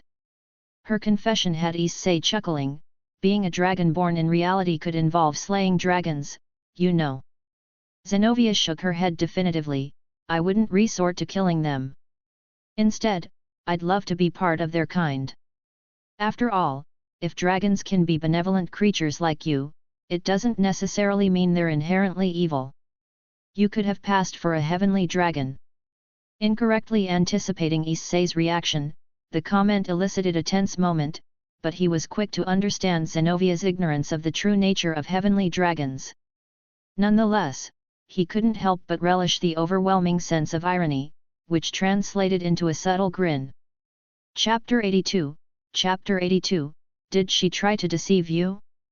The three friends wasted no time in satisfying their hunger by purchasing delicious food from the various food stands scattered around the campus. They eagerly searched for a table near the window, wanting to enjoy their meal while taking in the scenic view outside. As Issei sat down with Zenobia and Irina, he couldn't help but appreciate their company. The girls engaged in lively conversation, discussing a wide range of topics, from their favorite Dragon Scrolls game to the stunning architectural design of the campus. Curiosity sparked in Zenovia's eyes as she turned to Issei, her voice filled with more emotion than usual. She asked him, "What do you think about the dragon's shouting voice power, Issei? Do you think it's possible for a dragon to possess such an ability in real life?" Issei pondered the question for a moment, savoring a bite of his meal before responding. With a thoughtful expression, he replied, "Well, when it comes to dragons, anything seems possible. If they dedicated their training to mastering such a skill, it's conceivable that they could indeed learn to use their voice in that powerful way. Zenovia's eyes gleamed with excitement as she expressed her approval, her blue hair framing her face. I would love to have that ability, she admitted. Being a dragonborn would be truly incredible. A mischievous smirk played on Issei's lips as he teased her. So, you're saying you wouldn't mind being a dragonborn in real life? Zenovia's response was confident and proud. Not at all, she declared. I wouldn't object to the idea. If dragons can possess qualities like yours, Issei, then there's nothing inherently evil or wrong about them. In fact, you're like a heavenly dragon. For a brief moment, Issei tensed up upon hearing the term heavenly dragon, his gaze flickering with a mixture of surprise and caution. However, he quickly realized that Zenovia had no awareness of the true nature of heavenly dragons. The irony behind her statement brought a playful grin to his face, amusement twinkling in his eyes. Irina, who had been listening attentively to their conversation, couldn't help but smile and shake her head affectionately. I used to believe that dragons were solely creatures of darkness and evil, she admitted. After all, angels have always feared them. But seeing how Gabriel-sama, our archangel, holds you in high regard, Issei, it shows that it's possible for a dragon to embody righteousness and holiness. If that were the case, I would be more than okay with it too. Issei couldn't help but burst into laughter at Zenovia and Irina's aspirations of becoming dragons. Their playful dreams amused him, and he found their enthusiasm contagious. Haha, you two want to be dragons? That's hilarious, he chuckled, his laughter filled with genuine amusement. Irina joined in the laughter, her eyes sparkling with mirth. I know it's impossible nonsense, but just imagine it, Issei. Dragonborn exorcist Irina, it has a nice ring to it, don't you think? She chimed in, her voice playful and light-hearted. Zenovia eagerly added, and Dragon Knight Zenovia Quarta wouldn't be half bad either. What do you think, Issei? Would you approve? Issei's grin widened as he glanced at Zenovia. Well, if you were a Dragon Knight, you'd have to be my girlfriend, he teased, his tone filled with playful banter. Zenovia blinked, momentarily taken aback by his response. I should work on becoming a Dragon Knight then, she replied, her expression deadpan. Issei burst into laughter once more, finding Zenovia's blunt stoicism both amusing and endearing. Whatever motivates you, I guess, he chuckled, appreciating her directness. However, Irina felt the need to clarify the situation. She turned to Issei, her voice tinged with concern. Listen, Issei, Zenovia doesn't always mean everything she says. We've led sheltered lives in the church, which can make us a bit socially awkward. Please don't hold it against her if she seems pushy or anything. She's not serious. Zenovia is actually very pure and just doesn't know how to act around boys, Irina explained, hoping to alleviate any tension. Zenovia shrugged, flashing a small smile. You're one to talk, she muttered playfully, acknowledging her own struggles with social interactions. Issei sighed, his laughter subsiding as he reassured them, it's all good. I don't take those kinds of jokes seriously. I understand. Irina, still feeling the need to fill the silence, tried to change the subject. By the way, Issei, why don't you have a girlfriend? She asked, unable to resist her curiosity. Zenovia's eyes widened slightly, and she cringed, burying her head down. Issei shrugged nonchalantly, his expression thoughtful. I don't know. I guess I spend most of my time working, writing, and doing my own thing. It would be nice to have a girlfriend, but I'm not exactly the kind of guy a high school girl would want to get involved with, if you catch my meaning, he explained, his words tinged with a hint of self-awareness.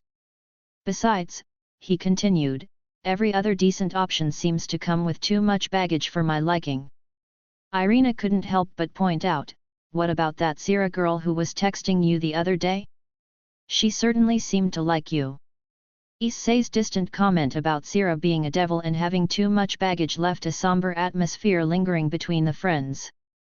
Irina couldn't help but feel a sense of concern, her eyes widening with worry as she asked, "Did she try to deceive you? Is that who Gabriel-sama was warning you about?" Issei nodded, his expression clouded with a mix of sadness and caution. "Yes, she was involved in something complicated. It's a long story, and honestly, I'd rather not talk about it right now," he replied, his voice tinged with a hint of reluctance. Realizing that she had unintentionally delved into a sensitive topic, Irina quickly apologized. "Of course, Issei. I'm sorry for prying into your personal life. Please forgive me," she said sincerely, her voice filled with genuine remorse. Issei offered a reassuring smile, trying to lighten the mood. "Don't worry about it, Irina. It's okay. Let's just enjoy our lunch and move on, alright?" Chapter 83, Chapter 83, What is my sister to you? Why are you close with her despite your dislike for devils? Before any more awkward conversations could arise, their meal was interrupted by the arrival of Sana, Rias, and several members of their respective peerage. Issei recognized Tsubaki, Tsubasa, Kaiba, Konako, and Akeno among them. Sana approached Issei with a polite tone, "Sorry to bother you, Hyudo-san, but we wanted to talk to you for a bit." Issei raised an eyebrow, his playful nature surfacing. "Is that a request or a demand?" he quipped, a mischievous glint in his eyes. Sana took a step closer, her expression softening with a sigh. "A request," she replied, her voice holding a hint of vulnerability. "I wouldn't make any demands of you, considering what you can do, and the fact that you're friends with my sister. You don't have to come, but I wanted to pass along some information to you firsthand." Issei considered Sana's words for a moment before relenting. "All right, fine. I'll catch up with you girls later," he said, waving to Irina and Zenobia as he departed with the devils. They wasted no time heading towards the student council room. Irina and Zenobia exchanged concerned glances as they watched Issei leave. Zenovia's sharp observation skills didn't go unnoticed as she remarked, "I think they know we're not just regular humans." Irina nodded, her gaze shifting towards the devils. "Yes, that blue-haired upperclassman was definitely giving you a funny look," she confirmed, her voice reflecting a mix of curiosity and caution. The atmosphere inside the student council room remained tense as Issei took his seat, his eyes scanning the room curiously. It seemed that the devils had taken their positions, finding their own spots and settling down, creating an air of anticipation. Finally, Sana broke the silence, her voice carrying a hint of apology. "Sorry for inconveniencing you like this, but we wanted to have a private conversation away from Tiamat-sama and your other friends. Rias also has a few words she would like to share with you." Issei shifted his gaze towards Rias, waiting for her to speak. Their eyes briefly met before she began expressing her gratitude. "I never properly thanked you for helping us win. Despite your dislike for devils, Issei Hyudo, you saved my life and my peerage during that raiding game. You witnessed firsthand the kind of man Riser Phoenix was, and I'm grateful that you put him in his place." A mixture of surprise and gratitude flickered across Issei's face. "You're welcome, Princess," he replied, his voice filled with genuine sincerity. He wasn't quite sure how to respond to Ria's words, but he appreciated the acknowledgement. Sana's serious tone then filled the room as she addressed Issei. "Listen, Hyudo-san, while we have every intention of maintaining a civil relationship with you and leaving you alone, your recent display of power has caused concern among many in the underworld. Some even called for intervention, fearing the implications of your presence near our territory. However, my sister vouched for you, speaking on your behalf to the nobility and the other Mu. She claimed you were her friend and that you could be trusted. I'm willing to accept her word, but I find it puzzling. What is my sister to you? Why are you close with her despite your dislike for devils? She even referred to you as her boyfriend." Could you shed some light on this? Issei's brows furrowed, attempting to find the right words to explain the situation without causing further misunderstandings or embarrassment. I didn't even know she was your sister until she showed up after the raiding game. We only met at the convention as she mentioned, and we hung out a few times. Honestly, I thought she was just a quirky human otaku. As for the whole boyfriend thing, I think she said it jokingly. We had only known each other for a few days, so I'm not sure where she got that idea, he replied, his voice tinged with a mix of confusion and awkwardness. Sana's face turned a shade of red, a clear sign of her embarrassment. I see, so you and my sister are just normal friends, hey? That's extremely weird, but Sirafal Oni-sama isn't like a typical devil, so I suppose I could see why you might like her. I find your tolerance of her otaku persona to be a bit unusual, but to each their own, I suppose, she said, trying to make sense of the situation. Issei, feeling the tension in the room dissipate slightly, asked, "Okay, are we done here then?" The room fell into silence again, everyone seemingly lost in their own thoughts. Sana sighed deeply before speaking again. I just wanted you to know that we're not going to give you any trouble. My sister insisted on you not being a threat to us. With that being said, however, the nobility is gravely concerned with that devil girl you and Tiamat-sama hang out with. Grafia recently discovered who she really is, her name is Vala Lucifer. Issei stared blankly at her, not understanding why this was significant. Yeah, and?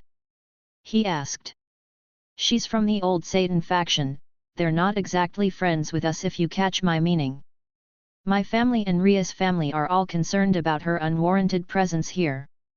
They find Tiamat-sama's friendship with her equally confusing. I'm just curious, do you actually know why either one of them are here? You said they were recruiting for something, right? I know I asked before, but we seriously need something to tell Surtsk-sama, or the Mua are going to enact and enforce more oversight at Kuoh, Sana explained, her tone serious. As Issei revealed the true intentions behind Vala and Tiamat's search for the Red Dragon Emperor, a sense of surprise washed over the room. Rias, taken aback by the revelation, couldn't help but voice her astonishment. Her eyes widened as she asked, "You knew the Secretary?" Issei nodded, his gaze focused on Rias. "Yeah, I used to know him. He was my mentor, my trainer," he replied, his voice laced with a mix of nostalgia and respect. Chapter 84, Are your friends aware that you're a dragon? Rias absorbed this information, her mind piecing together the puzzle. That would explain a lot, she murmured, her tone filled with understanding. It seemed that Issei's connection to the Secretary shed light on certain aspects of his abilities and knowledge. Issei let out a sigh, realizing the gravity of the situation. He suggested that they should inform their families about Vala and Tiamat's search. Vala and Tiamat aren't here to cause trouble, at least not as far as I know. They're hoping that the Secretary will make an appearance in Kuoh again, he explained, his voice tinged with a mix of concern and caution. Sana, deep in thought, nodded in agreement. That actually makes a lot of sense, she mused, her tone reflecting her analytical nature. Tiamat-sama has a history of conflict with the heavenly dragons, particularly the Welsh Dragon Ddraig. It's no surprise that she would be involved in this search. However, I can't help but wonder what Vala Lucifer's motives are in all of this, she pondered, her curiosity piqued. Issei shrugged, a hint of nonchalance in his response. I honestly don't know. I'm not involved in their affairs. I haven't been in contact with the Secretary for a while, so I can't provide any information on his whereabouts, he admitted, his voice filled with honesty. Sana, grateful for Issei's cooperation, bowed her head respectfully. Thank you for sharing this with us, Hyudu-san. Your willingness to be open and honest is greatly appreciated, she said, her words carrying a genuine sense of gratitude. The atmosphere in the room grew heavy with lingering questions and unresolved matters. Rias, her crimson eyes locked onto Issei's, weighed the impact of his revelations.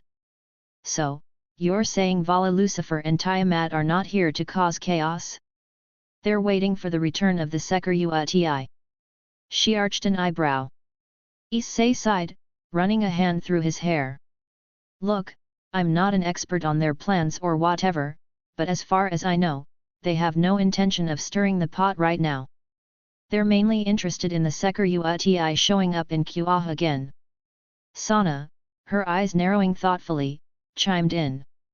That adds up.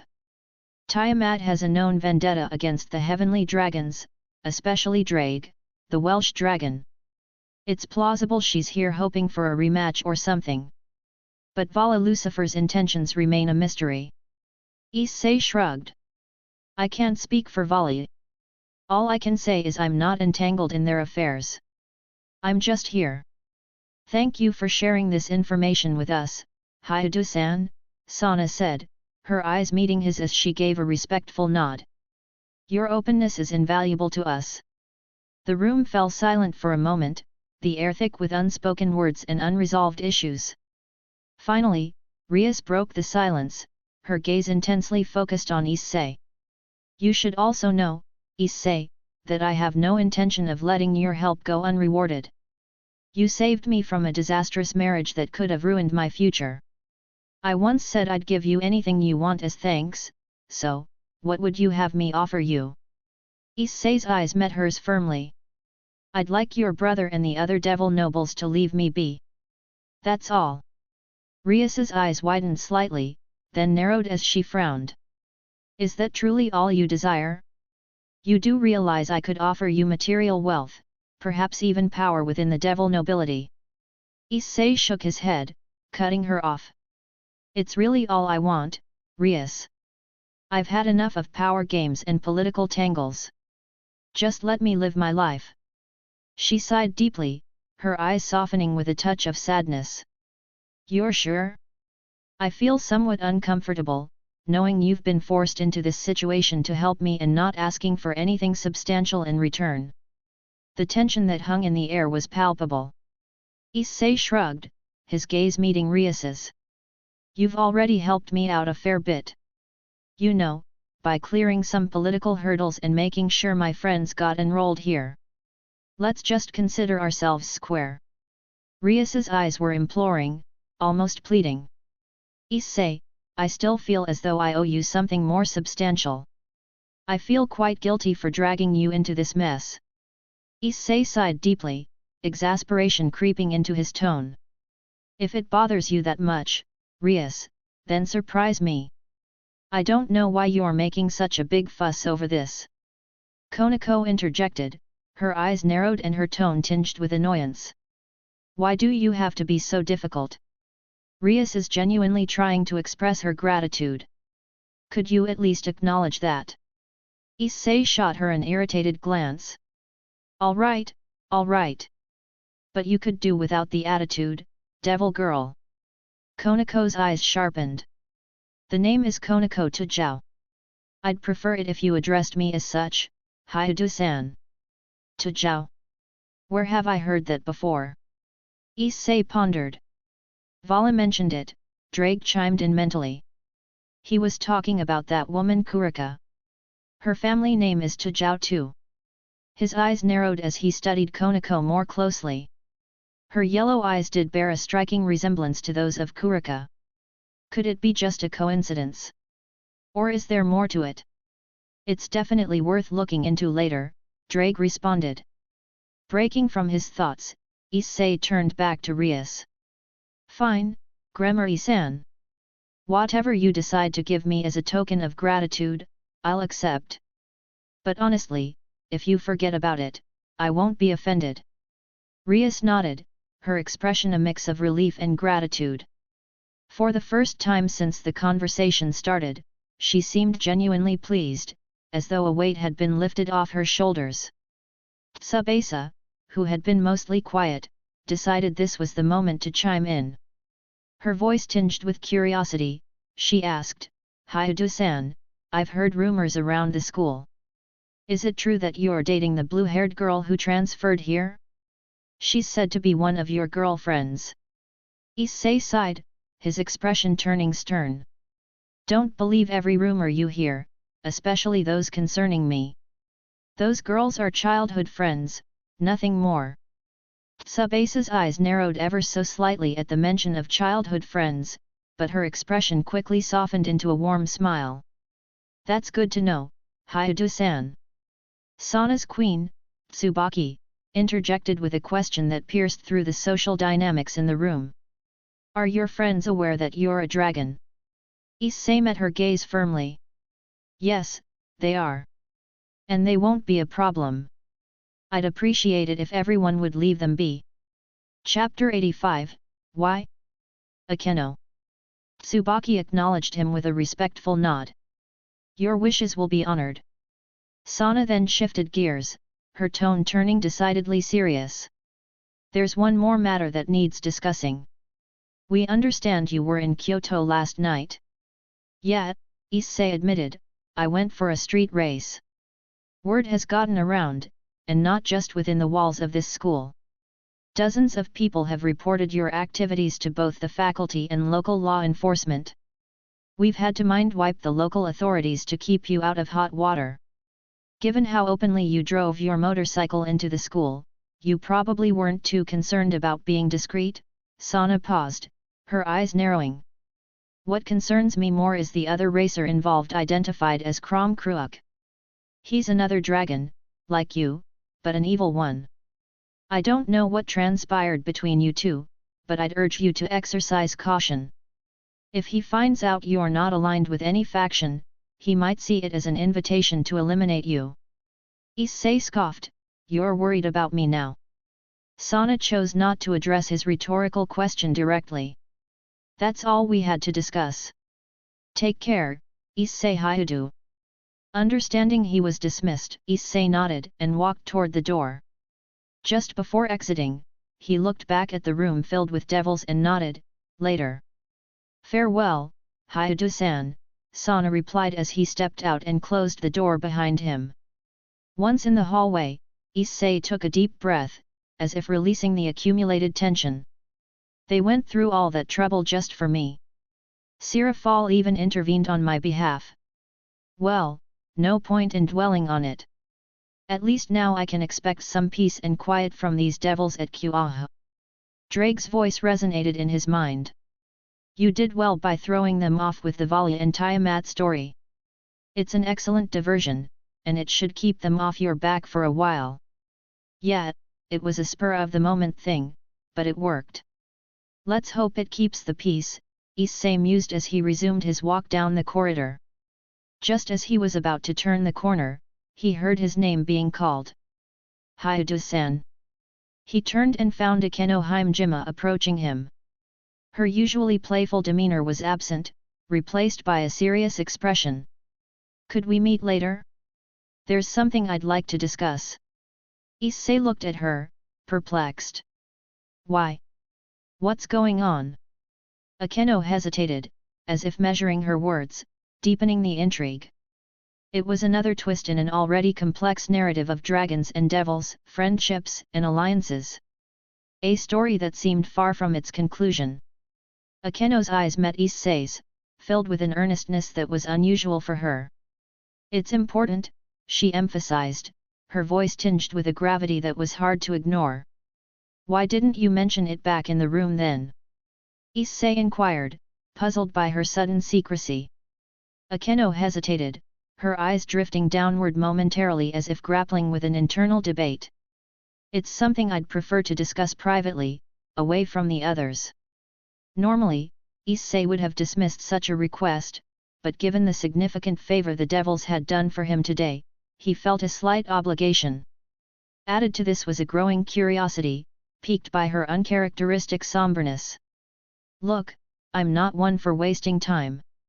This better be worth it, he cautioned. She met his gaze again, her eyes softer now. I promise, it will be worth your time. Please, meet me at the town shrine after school. 4 p.m., if that works for you. Slightly intrigued but still wary, Issei found himself agreeing. Something's off here. What could be so important that she'd want to exclude the others, he pondered. Ddraig chimed in. You're going to meet her then? Issei mentally shrugged, might as well. If she's going through the trouble of making it a secret, it could be something worth hearing. With a mental bookmark placed on that chapter for later, Issei decided to head back to class as the lunch hour was coming to an end. Later that afternoon, the rest of the day was fairly uneventful. Even Zenovia's antics in class seemed to pale in comparison to the odd mixture of politics and mysticism that had unfolded earlier. As for Tiamat and Vali, they too seemed quieter than usual. Their moods were not just clouded, they seemed weighed down by some undisclosed matters. Given their parting words, Issei suspected they were troubled by something far more significant than the intricacies of high school life. Whatever was bothering them, it appeared to be rooted in the shadowy world of Kuoh's brigade politics. They both bid him farewell but exited the school premises almost hastily as the final bell rang. Issei headed outside to where his motorcycle was parked. As he approached, he noticed a small crowd gathered around it. Some students were leaning in for a closer inspection, and one girl was even taking a photo. Hey, back off! Issei called out, his voice ringing with authority. As if startled by a gunshot, the cluster of people scattered, leaving Issei to approach his bike unhindered. He slipped on his jacket and mounted the motorcycle, mentally thanking whoever was responsible for its undamaged state. Irina walked up, her eyes wide with disbelief. I can't believe no one reported your bike to the police. It's not exactly what you'd call school appropriate. Issei grinned as he revved the engine slightly. Oh, they did. But it seems the devils have more influence than I thought. They cleaned up the mess before it could become a problem. Irina looked genuinely surprised. Really? That's incredibly generous of them, given the circumstances. I don't plan on getting all chummy with them either, Issei responded, his words tinged with a note of caution. But they've made it clear they're not going to meddle in my affairs anymore, which is all I really wanted in the first place. Chapter 86, she deserves better.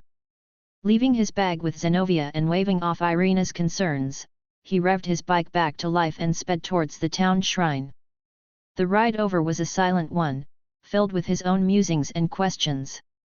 Why am I even bothering with this? What does Akeno want to discuss that's so confidential? He pondered. Arriving at the shrine, he parked his bike at the foot of the staircase that led up to the main building. The sun was already setting, casting a warm, orange glow on the surroundings. He ascended the steps and saw the shrine standing at the top, shrouded in a serene tranquility. His eyes darted around, eventually settling on Akeno, who sat on the uppermost step leading into the building. She was dressed in a traditional Miko outfit, the garb of a shrine maiden, which struck him as somewhat odd given their context. But then, he recalled her fighting Yubelina in a similar attire. Hyudu-san, thank you for coming. I wasn't sure you would, Akeno greeted him, her voice tinged with genuine gratitude. He cut to the chase, so, what's this about? Akeno hesitated, her eyes downcast, as if gathering her thoughts.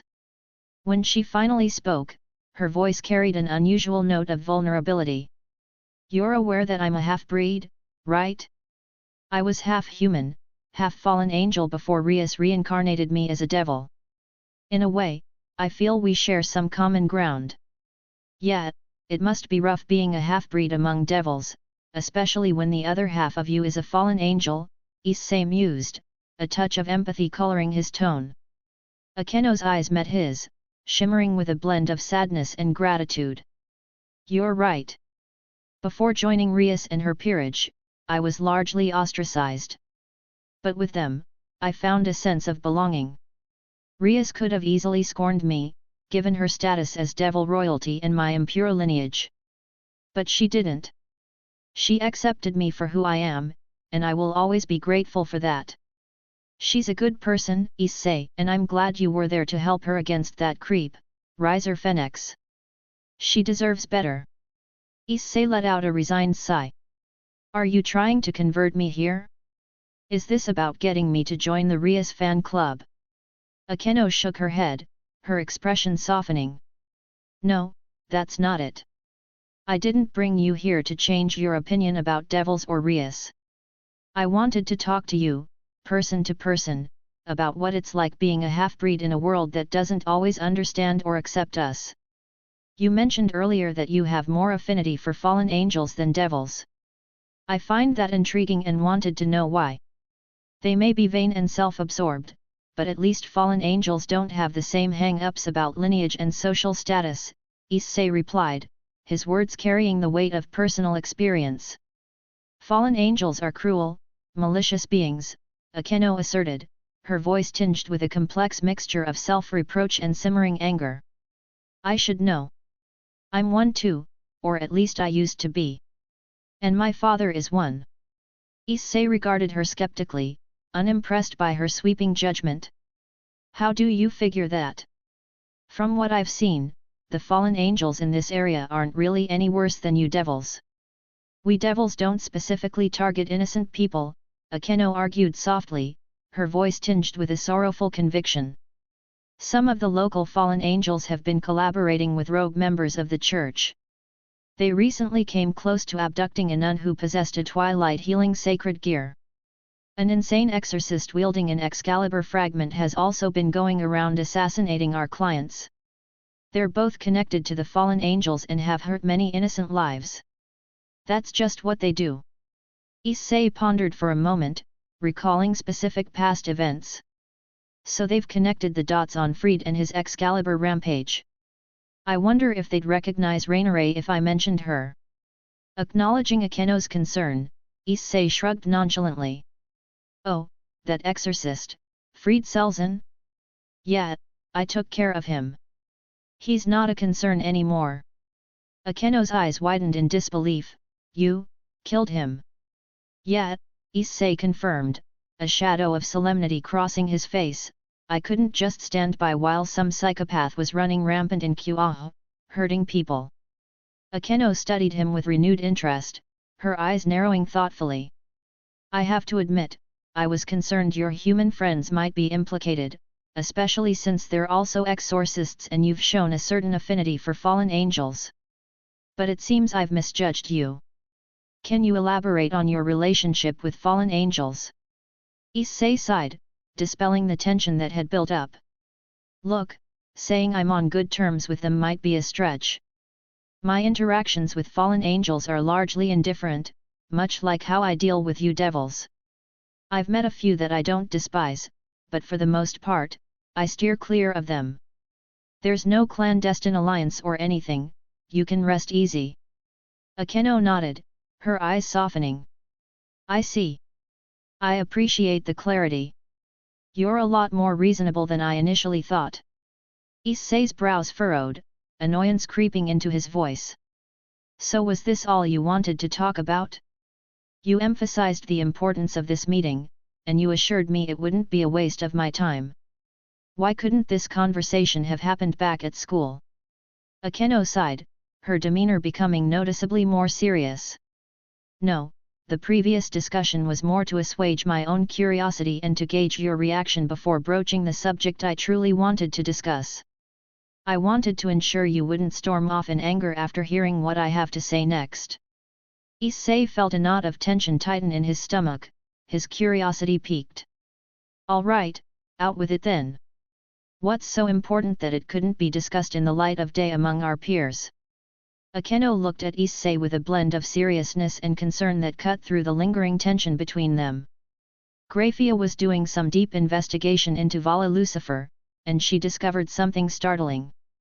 Vala isn't just a high-class devil half-breed, she's also the White Dragon Emperor, or I suppose, the White Dragon Empress. Chapter 87, White Dragon Empress. Issei's face contorted into an expression of utter disbelief, his mouth hanging open in a mute what? You're telling me that Vala, who was already complicated enough to deal with, is the White Dragon Empress? Akeno nodded, a flicker of relief crossing her face that he was finally grasping the gravity of the situation. Exactly. When you told us that Tiamat and Vala were searching for the Red Dragon Emperor, the pieces all fell into place. It would also explain why Tiamat, a dragon, would ally with a devil like Vali. Both are in some way connected to you, the Red Dragon Emperor. Issei shook his head, as if the motion could somehow negate the surreal reality thrust upon him. And you're absolutely sure about this? Akeno looked almost apologetic as she responded. Grafia-san conveyed this information directly to Rias and Sana. This isn't idle gossip. But it's also information you're not supposed to know, so keep it to yourself. I'm telling you out of respect for how much you've helped Rias. His face flushed with anger. Issei almost spat out his next words. And why, may I ask, wasn't I supposed to be informed of this vital information? Akeno hesitated, her eyes averting. The Mu specifically ordered Rias and Sana to keep this from you. I can't say why, but it didn't sit right with me. After everything you've done for Rias, keeping something of this magnitude from you felt wrong. Issei felt his internal dialogue with Ddraig become frantic. How could you not sense this? How did the devils get this information before us? What the hell is going on, Ddraig? Draig's mental voice reflected a certain troubled contemplation. The only explanation I can think of is that Albion, and thus Vali, must have some way to shield themselves from detection. As to how the devils found out before we did, that's an enigma. But we have an advantage now. We won't be blindsided. Issei sighed internally. Well, this just cranks up the stakes. Vali and Tiamat have become nuisances, I won't mind putting them in their place. Ddraig chuckled within his mind. Albion will lose his feathers when he discovers you've accessed the power of Great Red. This confrontation will be legendary. Issei allowed himself a small internal smile at Draig's enthusiasm. You always know how to find a silver lining, don't you? Akeno's voice pulled Issei back to the present, laden with caution and earnest concern. If you're still in contact with the Red Dragon Emperor, I'd suggest you warn him to stay clear of Kuoh for a while. A confrontation between the two heavenly dragons in this town would not just be catastrophic, it could trigger a political crisis capable of reigniting the Great War. Neither of us wants that to happen, right? Issei offered a sincere nod and a quick wave to Akeno as he turned to leave. Thanks for the heads up, Himejima-san. I appreciate the honesty. You've earned some good points with me. See you around. Akeno called after him, her voice tinged with a newfound warmth. Feel free to call me Akeno. Issei heard her but didn't respond, his thoughts already racing as he made his way to his motorcycle. What's next on our agenda, Issei? Ddraig's voice inquired within his mind. Reality check, Ddraig. We've got homework. The rest of this, it's a storm we'll have to weather later, Issei mentally replied, attempting to shelve the enormity of the recent revelations. The next morning, Issei was jolted awake by the disconcerting sound of a chainsaw emanating from his alarm clock. A distorted female voice cackled, Is that another woman I see in your bed? You're mine, all mine. Time to get up, or I'll make sure you're covered in her blood. Slamming his hand down to silence the alarm, Issei shook his head in disbelief. These daily alarm personas are becoming increasingly bizarre. A yandere today, of all things.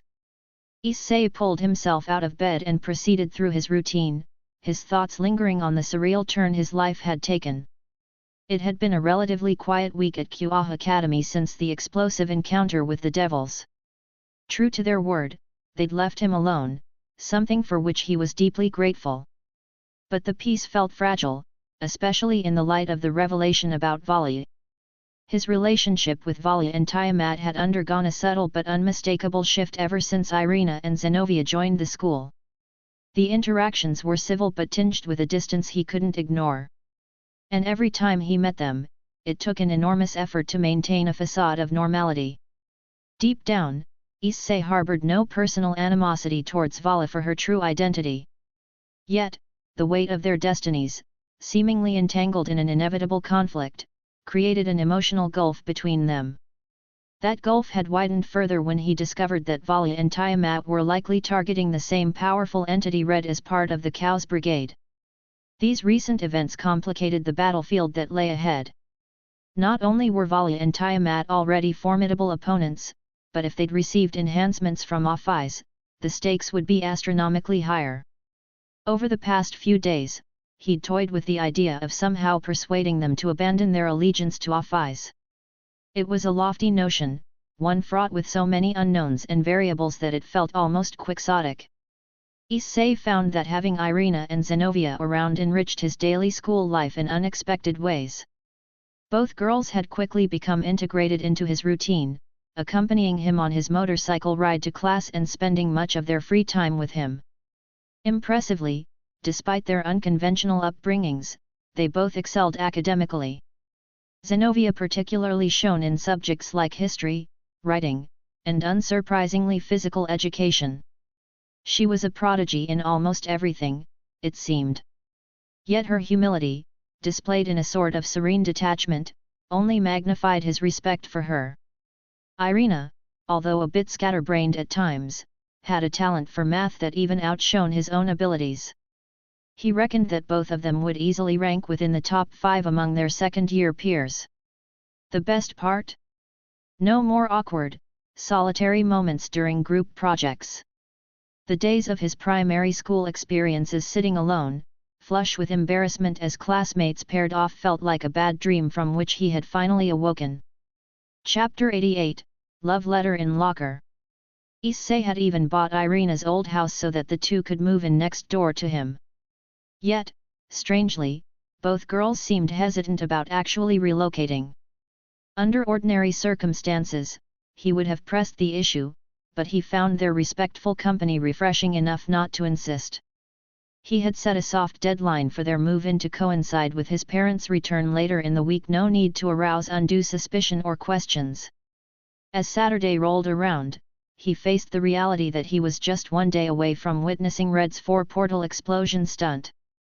Just need to get through today, hopefully drama-free, and then it's off to an exciting day with Red, Issei mused while finishing his morning routine. As he headed to his motorcycle, Irina and Zenobia joined him. Straddling the bike, Irina turned to Issei with a questioning glance. "So, you never actually told us where you'll be tomorrow. What's the plan?" "I'll be out of town," Issei responded carefully, "it's a personal commitment. I promised a friend I'd be there for something he's planning." Irina's eyes narrowed skeptically. "Would it really hurt to give us a bit more to go on?" "We promise not to nag you about it." Zenobia chimed in, "Yet, who is this mysterious friend? Is it a girl?" Irina's voice tinged with a hint of anxiousness.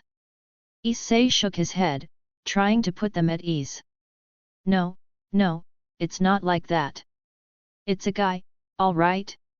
Just please, try to keep the drama to a minimum today and tomorrow. I can't afford to miss this." That wasn't enough for Irina, though, who continued her line of questioning. "Okay, but what exactly are you two doing?" Issei sighed, finally relenting a little. "It's a stunt event. Some sort of explosion involving 4 portals. It's complicated, but also incredibly exciting." Zenovia's eyes lit up at the mention. "A stunt, you say? That actually sounds really cool. Can we come along?"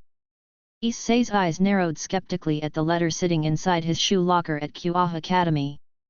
Ever since Irina and Zenobia had joined the school, he'd been using the locker more often instead of relying solely on magical means to change his shoes.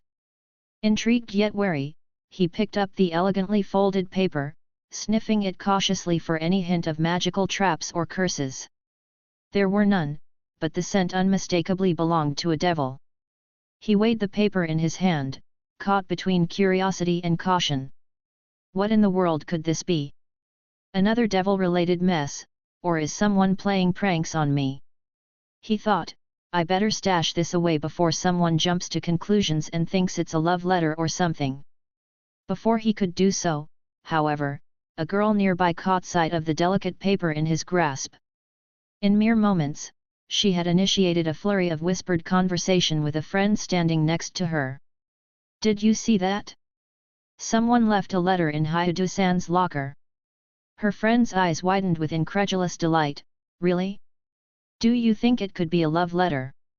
Issei caught the speculative glances aimed his way and sighed in exasperation as he hastily pocketed the letter. "Great! Just great! Now that's going to be the talk of the school. Which one of these devil jerks thought it would be funny to stir the pot?" No sooner had he started walking toward his classroom than Irina and Zenovia caught up with him, already privy to the burgeoning rumor. Irina looked particularly interested. "Hey, Issei, we heard you got a letter in your locker. What's the story?" He could sense the intrigue in her voice, but all he managed to say was, "Yeah, I got one." Her eyes narrowed slightly, a mix of curiosity and concern coloring her expression. "Well, aren't you going to open it? Do you have any idea who it's from? The rumor will suggesting it's a love letter." "I haven't read it yet," Issei replied, his voice tinged with a nonchalance he didn't feel. Inside, his thoughts were a swirling mix of speculation and mild annoyance. "It must be a love letter. I overheard some girls in the bathroom talking about you, Issei. I wouldn't be surprised if one of them liked you," Zenovia remarked nonchalantly as she leaned against the lockers.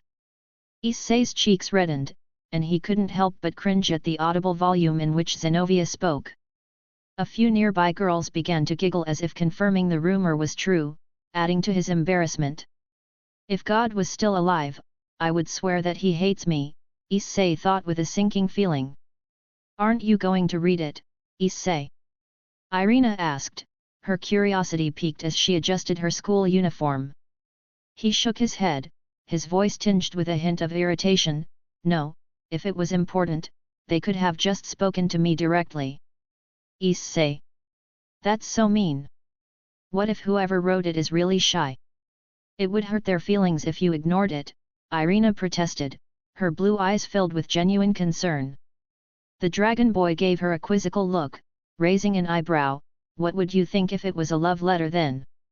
Irina's face turned a shade of pink that matched her hair, and she stammered, I mean if it is, then shouldn't you find out? Why you know, just to know for sure. Did you write it?" Issei teased her with a playful smirk, trying to ease the tension. No, of course not. I wouldn't do something like that." Irina protested vehemently, her blush deepening. Issei sighed theatrically, leaning against the lockers. "Too bad, now I don't have the motivation to open it." "What?" Irina almost shrieked, her eyes widening in disbelief as she realized she might have inadvertently squandered her chance to find out the mysterious sender's identity. "I'll read it later, I guess," Issei said, his tone growing more serious. "But just so you know, it has a devil's scent on it. I don't think it's wise to read it right now. Whoever planted it might be watching us." The embarrassed Irina immediately looked concerned, her brows furrowing with worry. "Really? I guess it's probably a good idea to look at it later then." Issei nodded, his crimson eyes scanning the surroundings as they continued down the hallway toward their classroom. The school's bustling corridors were filled with students preparing for their morning classes, but Issei couldn't help but feel a sense of unease lingering in the air. He was known for his devil powers, and the thought that someone might be keeping tabs on him was disconcerting. "Yeah," Issei replied, his voice low, almost a whisper, to avoid drawing attention. "We need to be cautious. It might be harmless, but I'd rather not take any chances." Chapter 89, The Stalker. As the sun dipped lower in the afternoon sky, rumors about the letter had already spread through the school like wildfire, igniting curiosity and sparking knowing smirks in Issei's direction. He couldn't help but feel a twinge of annoyance at the unwanted attention. Thankfully, Tiamat's absence meant he had escaped her prying nature for the day, but Vali, always one to seize an opportunity, had taken it upon herself to give him a playful hard time instead. Perched atop the school's roof alongside Irina, Zenovia, and Vali, They shared their midday meals while Issei's gaze wandered absent-mindedly towards the heavens. In his thoughts, he eagerly anticipated the upcoming four-portal explosion stunt, already envisioning the sheer awesomeness of the event. Can't wait for this day to be over. Volley, her curiosity piqued, scooted closer to him, her inquisitive eyes locked on the enigmatic letter. So, Issei, when are you going to unveil the mysteries hidden within that letter? She asked, her tone genuinely intrigued. Issei shot her a sidelong glance, his sigh laden with reluctant determination. Well, Volley, I suppose it's time to face the music. With a sense of ceremony, he reached into his bag and produced the letter, examining it with a furrowed brow. It bears the unmistakable scent of a devil, but the question that eludes me is why they would choose to convey their message through written words. Vala leaned in closer, her voice tinged with curiosity. You hadn't mentioned the scent before. Do you think it could be someone from Citrai's faction, or perhaps a member of Gremari's entourage? Issei scratched his head, pondering the puzzle before him. It's a head-scratcher, Volley. I mean, why resort to pen and paper when they could just approach me and speak their mind? They've never been shy about doing that, he mused, his tone colored by genuine bewilderment. Unable to contain her excitement any longer, Volley urged him on. Come on, Issei, don't keep us in suspense. Open it up, I'm dying to know what secrets lie within, she said with an eager, amused grin. Issei chuckled at her impatience, shaking his head. All right, Volley, hold your horses. I'm about to peel back the layers of this mystery. With a mix of anticipation and uncertainty, he carefully began to unfold the letter, a sense of intrigue settling over the group as they collectively wondered about the revelations it might contain. He reluctantly opened the letter up as he began to read it to himself. Hello Issei-haired, you're probably wondering why a devil wrote you a letter. Allow me to explain before you throw it away. I've watched you from afar for almost a year now, and I wondered just what kind of person you truly were. I see the way others look to you and I see the way you treat them. You're everything I wish I was, strong, brave, and willing to live free. You inspire people without even trying. I find everything about you admirable. I used to follow you to your favorite spot all the time, and there I would see you transform into the beautiful crimson dragon that you are. I've known for months now that you weren't fully human.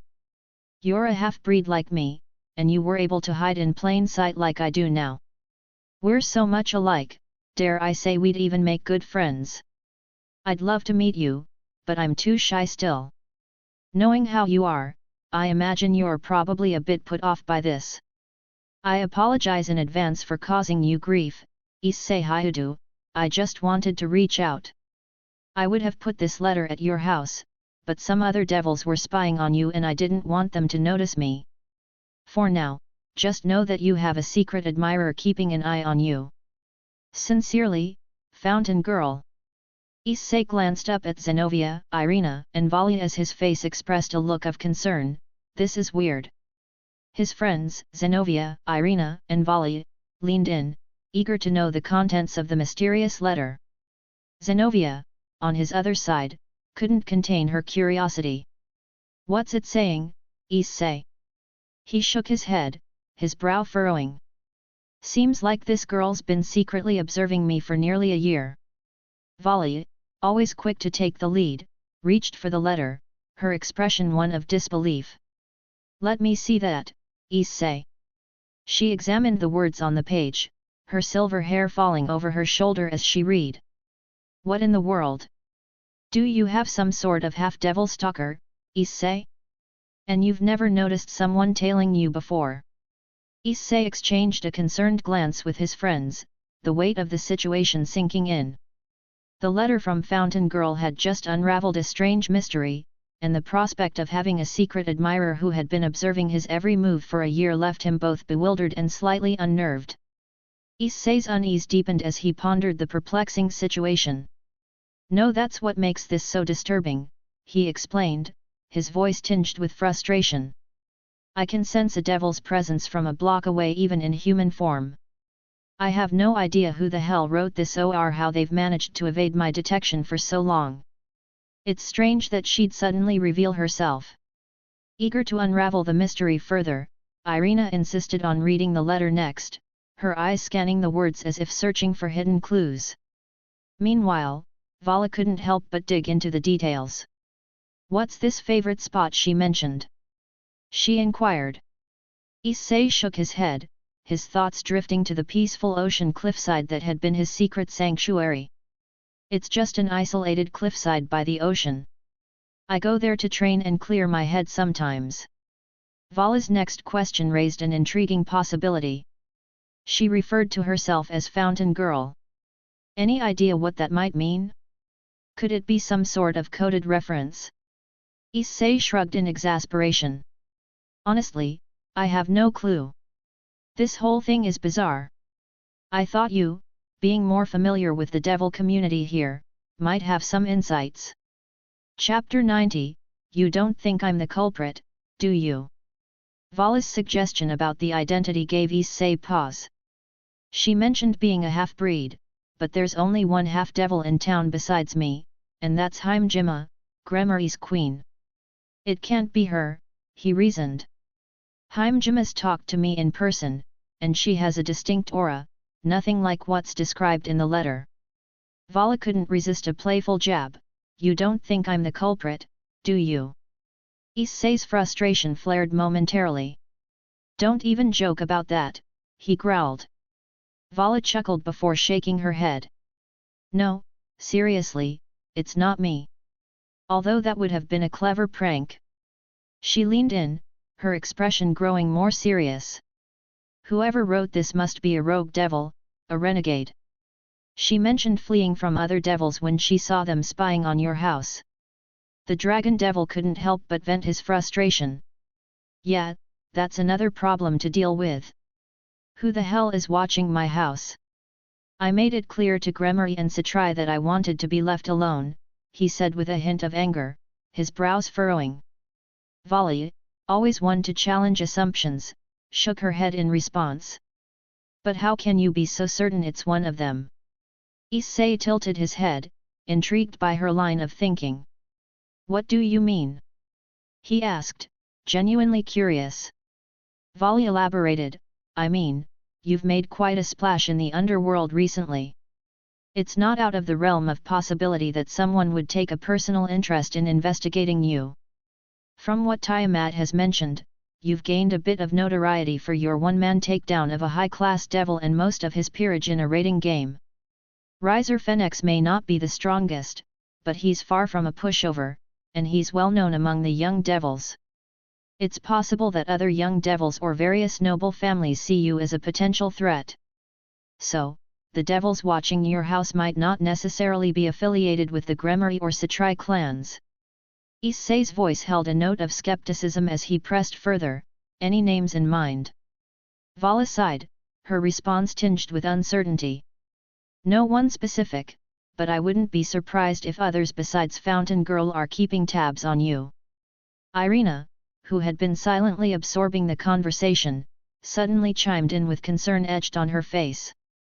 "So, we've got a devil stalking you, and potentially others watching your house? I don't feel safe anymore, Issei. I thought you could sense all the devils in your vicinity." Issei nodded solemnly, explaining, "I can usually sense them, but some are skilled at hiding in plain sight.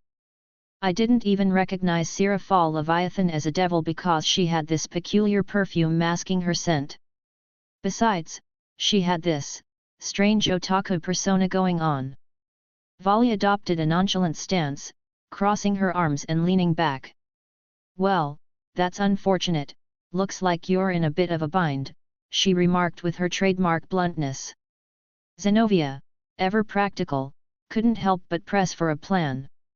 "So, Issei, what's your strategy for dealing with this stalker or these mysterious devils?" Issei shrugged, his expression a mix of indifference and contemplation. "Honestly, I don't know. I couldn't care less about the stalker as long as she keeps her distance. But if these other devils she mentioned start causing problems, I'll have to figure something out. I'll have some time to think about it after my day with Red, he added mentally, addressing his dragon partner. Ddraig, ever vigilant, raised a valid point. Do you think Fountain Girl knows about you being the Secretary, Issei? I mean, if she's followed you to the spot where we enter the dimensional gap, it's not impossible. Issei shook his head in thought. I'm not sure. Ever since Red gave me my new dragon body, I haven't needed to use your powers to open the dimensional gap. Although there were a few occasions where I put on the scale mail before entering, just to catch up to Red. If Fountain Girl does know, she's certainly been keeping it a well-guarded secret. Volley, always ready to take matters into her own hands, offered her assistance. Don't let it stress you too much, Issei. I'll look into it. I'll make sure these devils aren't affiliated with our group. And if they are, well, I'll kindly persuade them to cease their activities, she suggested, her emphasis on the word kindly dripping with a sly undertone that only Vala could pull off.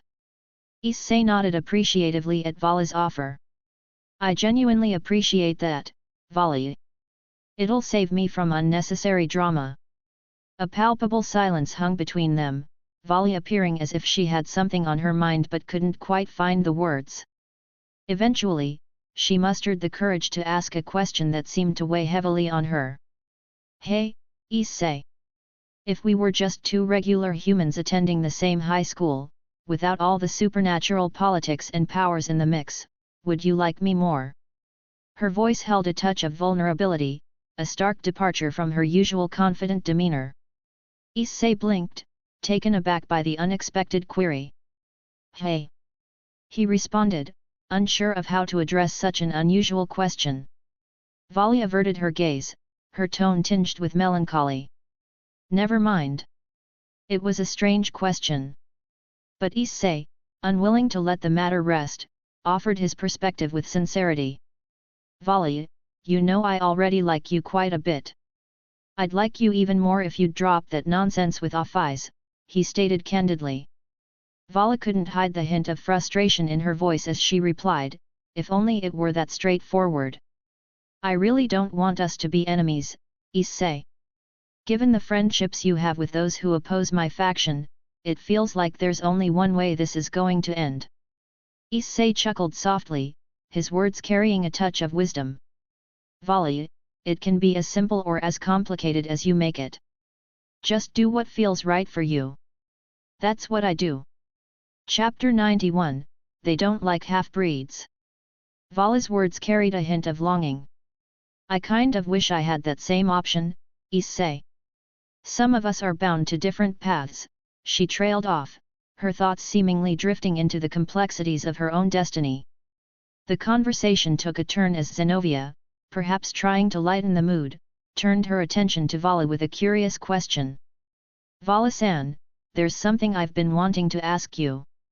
Vala welcomed the change in topic with a faint smile.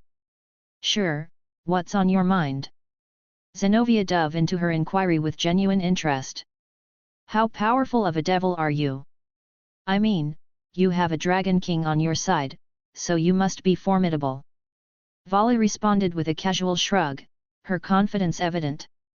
I'd say I'm likely more than a match for anyone in this town. Only Issei, Tiamat, or one of the Mu could give me a real challenge, I reckon. It would be close, but I might even have the upper hand against Leviathan. However, I wouldn't stand a chance against Gremory's brother. Issei, intrigued by the mention of Surtsk's Lucifer, chimed in. You're talking about Surtsk's Lucifer, right? Do you think he could defeat you that easily? The dragon devil pondered for a moment. Maybe, my grandfather, Rizevim, certainly considers him a serious threat, and that's saying something.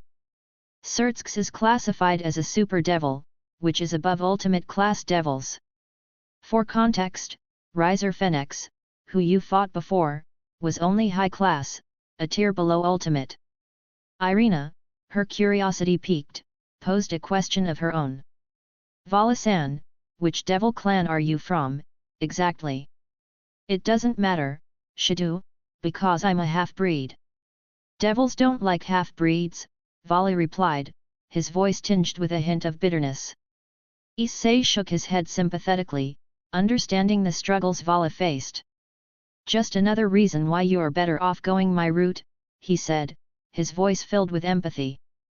Before Vala could respond, the bell rang, signaling the end of their conversation and the need to return to class. Vala glanced up, realizing they had to get back to their seats. Guess we better get back to class, she said, a touch of resignation in her tone. Yeah, let's go, Issei nodded, his determination evident. The school day continued, and as the final bell rang, the students gathered their belongings, preparing to leave. The teacher took a moment to address the class one last time before the weekend. All right, class, well, that's the bell. Good job on your research papers today, the teacher commended, her voice filled with approval. She then singled out Kuoh-san, praising her exceptional work. Yours was especially great, Kuoh-san. The teacher's announcement took a different turn as she reminded the students about the upcoming biannual Parent-Teacher Day. A mix of anticipation and anxiety filled the room. Before you all leave, I just wanted to remind you about our biannual Parent-Teacher Day coming up soon, she began, her voice projecting authority. You're welcome to bring along your siblings or whoever else might be your legal guardian if you want. This will count as part of your attendance grade, so I hope to meet all of your parents on Monday night. Irina, always eager to participate, immediately raised her hand, seeking clarification. Sensei, my parents don't live in Japan anymore. What should we do if our legal guardians can't attend? She asked, her voice tinged with concern. The teacher paused for a moment, considering the question. The transfer students will, of course, not be required to bring their guardians, she explained, her tone understanding. But they are still required to attend. Issei let out a sigh, frustration evident in his voice. Oh, I forgot about this crap. Mom and Dad are still going to be gone for a few more days, he muttered to himself.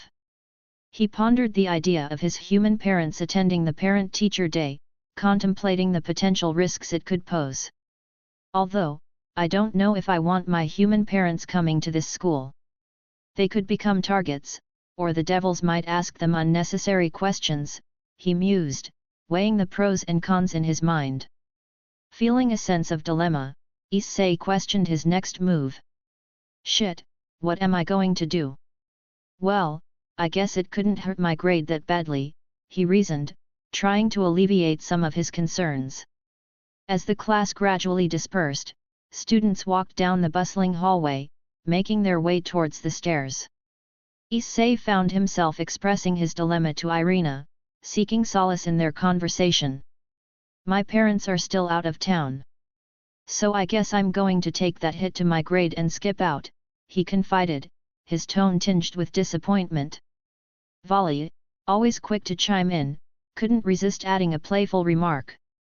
That's a shame. I would have liked to meet your parents, he teased, a mischievous grin playing on his lips. In Issei's mind, he knew there was no chance of that happening. Fat chance, Vala. You're too damn clever for your own good, he thought, fully aware of his friend's knack for mischief. He couldn't help but imagine his mom proudly displaying embarrassing baby pictures, a scenario he was eager to avoid. Plus, Mom would probably start breaking out the baby pictures and shit to embarrass me. Oh God. Yep, I'm totally missing that shit, he mused, envisioning the potential embarrassment he would face. However, a glimmer of hope flickered in his mind. Although, maybe I can get a pass on bringing my parents if I tell Sensei that they're out of town, he pondered, considering the possibility of finding an alternative solution. As Issei and his classmates neared the stairs, he noticed his teacher walking past them. Seizing the opportunity, he quickly called out to her before she could descend.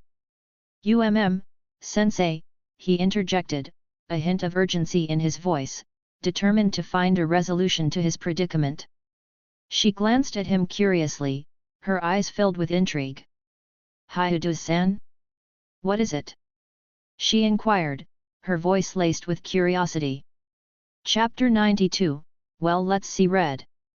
Issei took a deep breath, gathering his thoughts before speaking.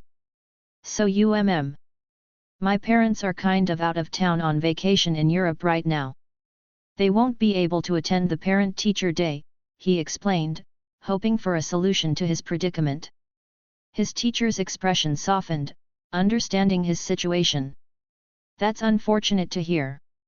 I was really looking forward to meeting your parents, she responded, a hint of disappointment in her voice. I suppose it can't be helped if they're not here, but you should definitely still attend, she advised, emphasizing the importance of his presence. Issei nodded, appreciating his teacher's understanding. Sure thing, sensei. My friends are all going anyways, he assured her, determined not to miss out on the event despite his parental absence. As his teacher walked away, Issei released a heavy sigh, feeling a mix of relief and lingering worry. He and his friends made their way towards their motorcycles, ready to head home. Volley, their paths temporarily parting, directed his attention to Issei. I'll see you later, Issei. If I find out who those devils are, I'll let you know as soon as possible, he promised, a sincere tone in his voice. Take care, Volley, Issei waved, acknowledging his friend's parting words as the devil dragon drove away. With a sense of camaraderie, Issei then hopped onto his motorcycle, accompanied by Irina and Zenobia. The next day arrived, and Issei woke up to the sound of a seductive voice, filling the room with its allure. You're so damn sexy when you sleep, but I need to get you up and off now, the voice teased, a hint of mischief present. Issei's eyes fluttered open, his gaze meeting the person responsible for the sultry wake-up call. The delinquent jerked up defensively for a moment, his heart racing, until he realized it was just his alarm clock blabbering on. He stared at it with blatant disbelief as it continued speaking, its suggestive words teasingly lingering in the air. I'll make sure you don't suffer through the long, hard day without a release of all that pent-up stress. Come now, don't leave me waiting, the alarm persisted, its voice dripping with innuendo. Holy shit! I thought someone was actually in here for a minute. Too bad. Still, why did I set my alarm on a Sunday? Issei chuckled, shaking his head at his own forgetfulness as he silenced the alarm. Today's alarm girl seemed to be some kind of sultry older vixen, every word she uttered laced with subtle sexual undertones. Issei couldn't help but find it amusing, even as he found her voice strangely familiar, sparking his curiosity. Putting those thoughts aside, Issei's excitement bubbled up within him. Today was the day he would finally encounter Red, the mighty dragon of dragons. In a dream the night before, the dragon had reminded him to show up for the four-portal explosion stunt. Anxious anticipation surged through Issei as he left his room, eagerly embracing the adventure that awaited him. Despite the peculiar situation with devil spies and his persistent stalker, he felt a surge of confidence that today would be the day he would finally make it to the dimensional gap. As Issei made his way to the living room, he found Irina and Zenobia lounging, their attention captivated by a movie playing on the television. Curiosity piqued, Issei approached to get a glimpse of what had captured their interest.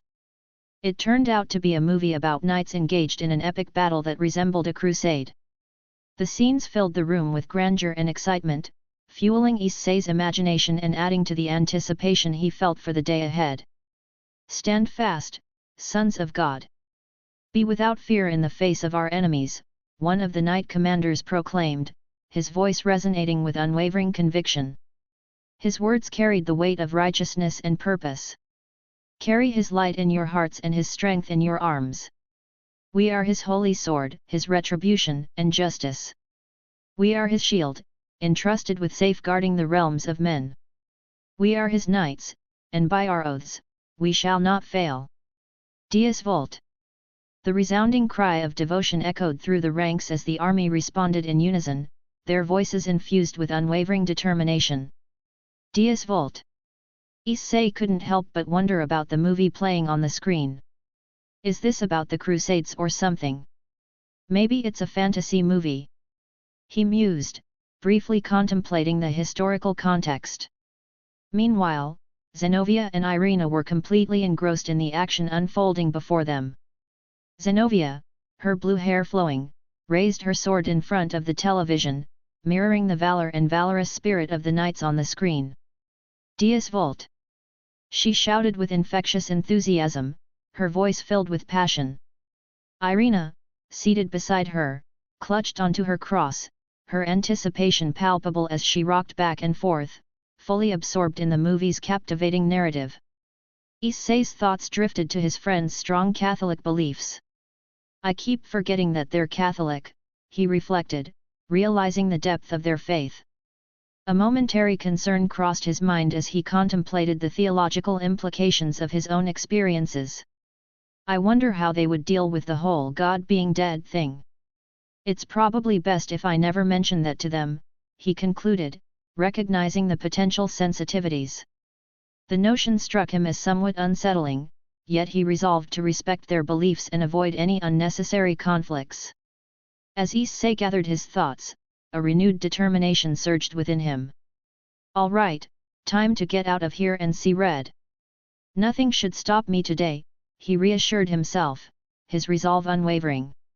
With a final glance at his enthralled friends, he left the room, ready to embark on his long-awaited encounter with the Dragon of Dragons. As if fate had conspired against him, mocking his aspirations, the shrill ring of the doorbell shattered Issei's good mood in an instant. Time seemed to stretch out, each second elongated as a follow-up ring pierced the air, amplifying his frustration. The movie paused, and Irina and Zenobia redirected their attention to the uninvited interruption, their quizzical gazes falling upon Issei. Chapter 93, Middled. Hey Issei, I didn't know you were awake. Are you expecting someone today? Is it your friend?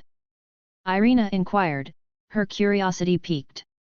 Issei shook his head, a mix of annoyance and apprehension clouding his expression. Not really. I was actually about to head out. So, who the heck is that then? Irina pressed, her curiosity demanding an answer. Before Issei could respond, the doorbell rang again, its persistence amplifying his exasperation. With a resigned sigh, he trudged toward the door, his mind already bracing itself for the unwelcome possibilities that awaited him. Slowly, he swung the door open, revealing 3 individuals on the other side. 2 of them were familiar faces, but the third was a stranger, adding a layer of confusion to the already disconcerting situation. Rainier? Kala Warner? And who the hell is this blonde chick? Issei's mind raced as he recognized the 2 individuals from his past encounters. A sense of dread washed over him, intertwining with his desperate desire to spend the day with Red, the Dragon of Dragons. Oh no, what the fuck are they doing here? I can't deal with this right now, not today. A wave of horror surged through him, threatening to overwhelm his composure as he struggled to conceal his discomfort. Good morning, Issei. It's been forever since we've seen you. Rainier greeted him with a disarming warmth, oblivious to the turmoil she had unwittingly stirred within him. Issei closed his eyes, his head sinking for a moment as he battled the conflicting emotions swirling within him. Nothing, and I mean nothing, is going to stop me from hanging out with Red today, he resolved, his determination blazing like an untamed fire. What are you girls doing here? Issei asked, his voice laced with a mix of surprise and apprehension. Kala Warner, her demeanor exuding a sultry charm, responded with a mischievous smile. Nice seeing you again, Issei. Sorry we haven't been visiting lately. We wanted to come by and see you as well as talk for a bit. Can we come inside? Her voice had a hypnotic quality, reminiscent of the suggestive tone from Issei's morning alarm clock. Issei found himself momentarily lost in thought, pondering the uncanny similarity between Kala Warner's voice and that of the alarm clock. Man, she sounds exactly like my alarm clock did this morning. I wonder if she's a voice actor on the side. He wondered, unaware of the unintended effect his staring had on Kala Warner. Blushing slightly, she questioned Issei, What? Why are you staring at me? Caught off guard, Issei quickly averted his gaze and replied nonchalantly, no reason, before shifting his attention to the other two girls. Rainiere intervened, attempting to steer the conversation away from any potential awkwardness. Geez, Issei, I know Kala's sexy, but have some shame, will you? Anyways, I brought you breakfast again. Can we come in?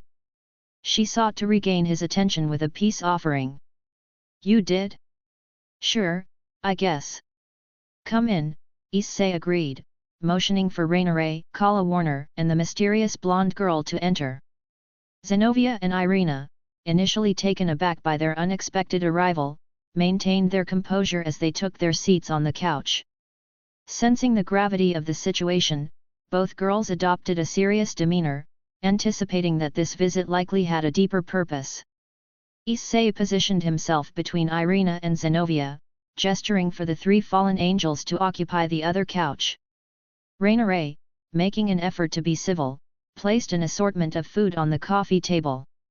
I even made some for your human friends, Issei, she offered, attempting to bridge the gap between their worlds. The room fell into a tense silence, the air thick with unspoken questions and hidden intentions. As Issei observed the scene unfolding before him, he couldn't shake the feeling that this encounter held greater significance than a mere social visit. Thanks for the breakfast, Rainiere, but before we dig in, can you guys explain why you're here and who the hell is Blondie in the Lolita getup? Issei asked, his curiosity piqued as he pointed at the blonde fallen angel among them. Middled, the blonde fallen angel, spoke up, her voice carrying a hint of defiance. Maybe you should ask me yourself instead of talking about me like that. Issei turned his attention to her, his interest now fully piqued. I'm guessing you're one of the few with their group. Middled nodded, confirming his assumption. Bingo. The name's Middled. Unable to suppress his curiosity, Issei couldn't help but inquire about her unique choice of attire. What's with the gothic Lolita dress? She shot him an annoyed look. What's wrong with it? He chuckled, attempting to defuse any tension. Nothing at all. I think it's a cute outfit for a cute girl. It's just unusual to wear cosplay without a specific reason. Middled scoffed, her confidence showing through. What, are you eyeing me up now? Issei playfully retorted, you wish. If I were actually eyeing you up, then you'd know it. Pfft, yeah right. Middled responded, smugness evident in her tone. Undeterred, Issei locked eyes with her, intensifying his gaze. The room fell into an awkward silence as Middled's discomfort grew. Unable to withstand his piercing stare any longer, she averted her gaze, her face flushing. Stop doing that. It's weird. Issei, satisfied with his effect, stepped closer to her, intensifying the intensity of his gaze. Middled's discomfort escalated, causing her to sink lower into the couch. Shifting his attention to Rainiere, Issei inquired, so, why did you bring her along? Rainiere let out a sigh, her tone tinged with a hint of exasperation. Well, Kala and I were coming to see you, and Middled and Ddraig expressed interest in meeting you too. However, Ddraig had some business to attend to, so we only brought Middled. I did not want to come here to meet him. I just wanted to see this dragon you two have been gushing about non-stop. Middled interjected, her embarrassment evident. Choosing to ignore Middled's defensive protest, Issei began to enjoy the food Rainiere had prepared for him. As he savored each bite, a contented smile crossed his face, causing Rainiere to beam with happiness at the sight. Chapter 94, Chapter 94, Azazel Request. Sorry about last time again, Issei. Kala and I stayed behind to clean up your house after you left, Rainiere explained, a touch of remorse in her voice. Issei nodded appreciatively. I noticed that. Thanks for being considerate. So, what brings the three of you here today? I hope it's just for a friendly visit, he asked, hoping for a reprieve from the constant chaos that seemed to follow him. Rainiere exchanged a meaningful glance with Kuoh before the latter began to explain their purpose. Well, Rainiere and I haven't heard from you in a while, especially since you took care of that freed Selzen guy. We found out you dispatched him quite brutally, using your dragon fire, if the rumors are to be believed. It has raised some concerns, particularly from Kuoh. He sees you as a threat, especially since he believes you're in league with the devils, Kuoh revealed, her expression serious. Issei let out a heavy sigh, his frustration evident. Why am I not surprised? It seems like trouble follows me wherever I go. Zenobia chimed in, her voice filled with admiration. Issei crushed that rogue exorcist's Excalibur with his bare hands. Even high-ranking fallen angels like Kuoh should fear him. Issei couldn't help but roll his eyes internally at the praise. I appreciate the hype, Zenobia, but I really don't need that kind of attention right now, he thought to himself, feeling overwhelmed by the weight of expectations. Middle seemed genuinely perplexed. He crushed an Excalibur barehanded? Issei can do that? Just how strong is this guy? Kuoh's tone turned serious as she responded, very powerful. Issei has managed to instill fear in all the devils as well, based on what we've heard and witnessed. Yet, we also heard about your involvement in the raiding game for the Gremory family, Issei. Rainiere couldn't help but wonder why you fought for her and how they managed to convince you to participate, Rainiere inquired, her curiosity getting the better of her. Issei let out a sigh, reflecting on his decision. Well, I had to get Zenobia and Irina enrolled in school, and they kind of pressured me into it as a condition. Granted, it wasn't a huge deal since the opponent I faced, Riser Phoenix, was the biggest scumbag devil I've ever encountered. It didn't take up too much of my time, so I guess it was manageable. Kuoh chimed in, her voice filled with awe. We heard about it from some of our sources in the underworld. She said you effortlessly demolished Riser Phoenix and his entire devil peerage single-handedly. I always knew you were powerful, but that's on a whole different level for a half-dragon. I haven't seen the footage myself, but I can only imagine the intensity. Rainiere's expression briefly soured before she asked, did those devil women try to coerce you into their servitude groups? Issei shrugged, nonchalant about the proposition. They offered, but I made it clear that I don't serve anyone. They've agreed to leave me alone for now, so we're on somewhat amicable terms. Rainiere's voice carried a hint of concern. You can't trust devils, Issei. They are always seeking to deceive and manipulate. It's their nature. They may lure you with promises and make you believe they're trustworthy, but when you least expect it, they can strip away your freedom, your life, or even your soul. Issei listened to her cautionary words, his expression contemplative. He understood the inherent risks involved in dealing with devils, but he also believed in giving individuals a chance to prove themselves. He knew that treading the line between trust and skepticism would be crucial in navigating the treacherous world he found himself in. Issei couldn't help but roll his eyes at Rainiere's dramatic tone. Aren't you being a little overdramatic there, Rainiere? Spare me the moral high ground speech. You're in no position to preach. I'm sure your kind is capable of the same deceit and manipulation. If I recall correctly, you were initially planning to deceive me until you realized I had power, he retorted, his tone laced with a hint of annoyance. Rainiere quickly defended herself. But I didn't deceive you. I was honest with you, she pointed out. Issei nodded, acknowledging her point. And that's the only reason I didn't let Gremory kill you. Under different circumstances, who knows how things would have turned out. Look, Rainiere, just because I'm maintaining civility with the devils in Kuoh doesn't mean I trust them completely. I find it's best to let people think they have the upper hand, he explained, his voice tinged with caution. Rainiere frowned, realizing the validity of his words. She nodded, conceding the argument. I see. Well, just know that we'll gladly have your back if the devils try anything. Kuoh interjected, changing the subject. There's something else, Issei. Remember how we mentioned that Lord Azazel wanted to meet you? Well, he was hoping you could meet him today. He didn't want to interfere with your school life and thought your day off would be a good time, she informed him. Issei's frustration grew internally. Damn it! Why does this always happen when I'm trying to go see Red? I don't care about this nonsense. The guy wants to meet me today? Ugh!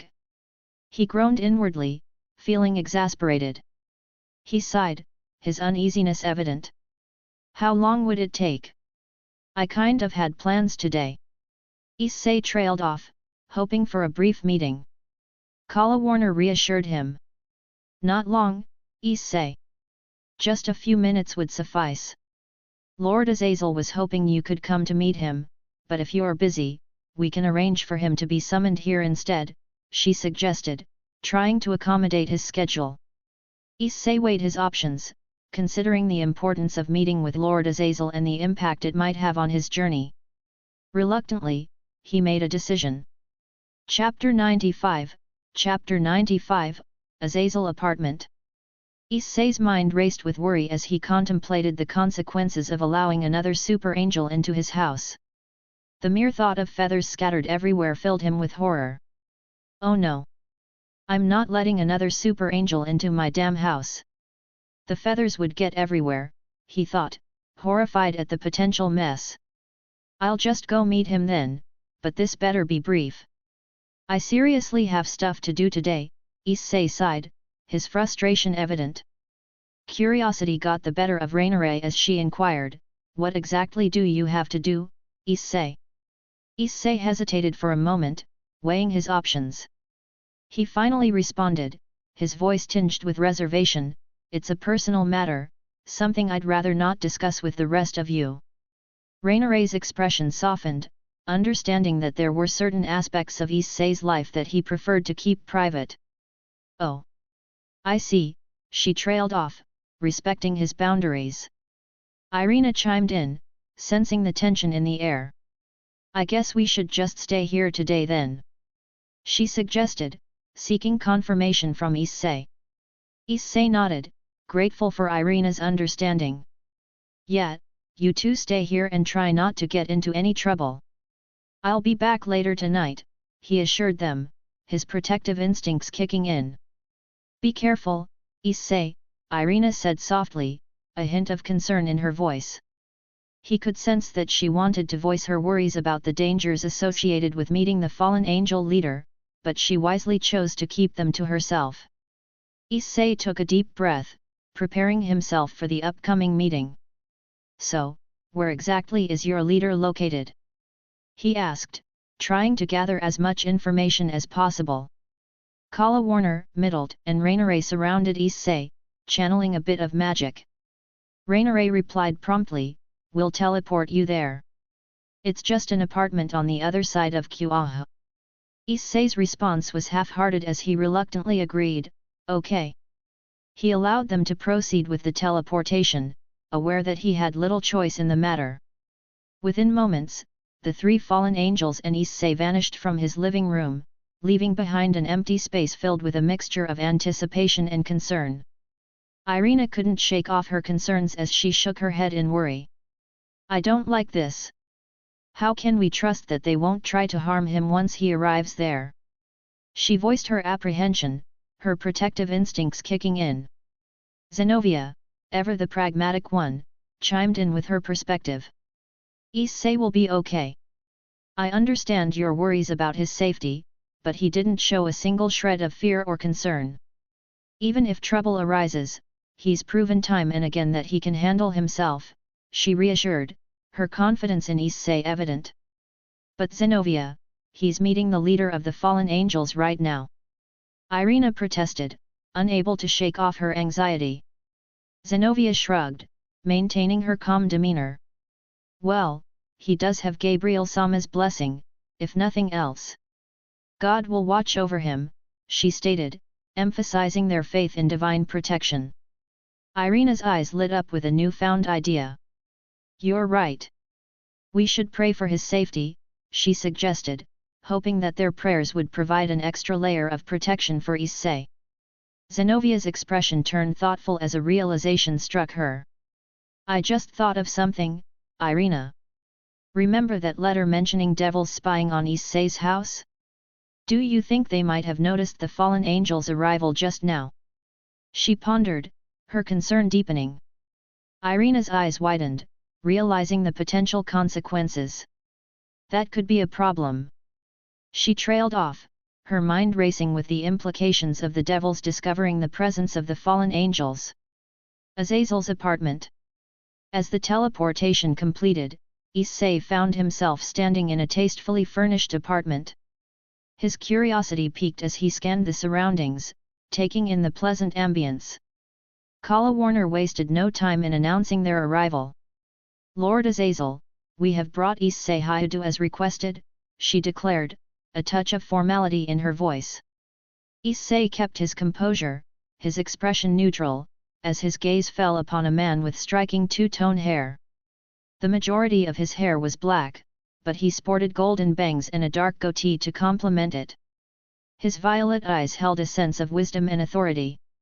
The fallen angel, devoid of visible wings at the moment, surprised Issei with his choice of comfortable attire. It seemed that even the leader of the fallen angels valued relaxation and ease. Nice to finally meet you, Issei, the man began, extending a polite greeting. I've heard a great deal about you from Rainiere and Kuoh. They hold you in high regard, which is quite unusual for fallen angels. It speaks volumes about the kind of person you are. You've managed to earn their fondness and trust, despite our typical reservations towards beings outside our own kind. Issei's response was immediate, cutting off any further pleasantries. His tone was firm and resolute as he asserted himself. Look, man, don't talk to me like I'm some impressionable, insecure kid. I'm here only to deliver this message in person. I have no interest in your angel/devil war, your politics, your drama, or your opinions about me. All I want is to finish high school without any more unnecessary complications. I have no intention of working for you or aligning with your cause. Furthermore, I hold no grudges against fallen angels, so I'd appreciate it if you respected my desire for solitude, Issei declared, his words laced with a sense of determination. Rainiere couldn't hide her astonishment at Issei's bold attitude. Issei, did you really just say that? She gasped, taken aback by his straightforwardness. Kuoh, ever the mediator, interjected with a touch of concern. Apologies, Lord Azazel. As I mentioned before, Issei tends to be quite forthright in his approach, she explained, attempting to ease the tension in the room. Middled, on the other hand, reacted with aggression. How dare you speak to Azazel-sama in such a manner? She retorted, her protective instincts flaring. However, Azazel maintained his composure, unfazed by Issei's words. With a calm and collected demeanor, he addressed the situation. Relax, all of you. It's quite all right, he assured his subordinates. Letting out a brief chuckle at Issei's bluntness, Azazel continued, I wasn't expecting such a response, but I respect your terms, Issei. However, I do believe it's crucial that I explain a few things to you in person. Firstly, Kuoh is plotting an attack on the Kuoh devils. As you probably know, such an event would ignite a war that I, personally, do not wish to see reignited. Chapter 96, Chapter 96, So he really beat high-class devil. Issei couldn't help but voice his frustration and confusion. So, why don't you rein the guy in yourself? You're the leader, after all. Shouldn't you be handling this situation? He questioned, seeking clarity from Azazel. The fallen angel leader let out a weary sigh, his expression reflecting the weight of the situation. It's not as simple as that, unfortunately, he explained, his voice tinged with a hint of resignation. As you may already know, Kuoh is one of the more powerful fallen angel leaders. While I have the capability to stop him, it would require employing extreme force, and doing so would undoubtedly upset the other great powers in existence. While Surtsk's Lucifer, the leader of the devils, might understand my intentions, many of his followers wouldn't. They would seize the opportunity to vilify us if given the chance, Azazel elaborated, his gaze fixed on Issei. Issei furrowed his brows, trying to grasp the complexities of the situation. On top of that, Kokabeel has set up additional fail-safes to prevent direct intervention from me. I won't bore you with the specifics, but needless to say, I am unable to confront him directly due to these measures, Azazel continued, his tone tinged with frustration. The fallen angel leader's explanation resonated with Issei, who understood the delicate balance of power at play. Azazel's hands were tied, caught between his desire to avoid war with both devils and angels. Issei's belief in peace aligned with Azazel's intentions, making the fallen angel leader see him as a potential ally. Azazel leaned forward, his voice laced with sincerity. Issei-san, I know you value peace, just as I do. If you truly wish to maintain the fragile peace in Kuoh, then you might have to get involved in stopping Kokabeel. If you don't, someone else might take matters into their own hands, and the consequences could be dire. I'm not asking for your help out of some selfish desire to assert authority over you. I'm asking because you're the only person I truly trust to handle this with the necessary strength. Your neutrality in this matter also means that it's less likely to cause a major incident, Azazel explained, making his plea to Issei. As much as Issei detested the idea of being asked for help, he couldn't deny the validity of Azazel's intentions. The fallen angel leader wasn't asking him to align with him or harm the devils.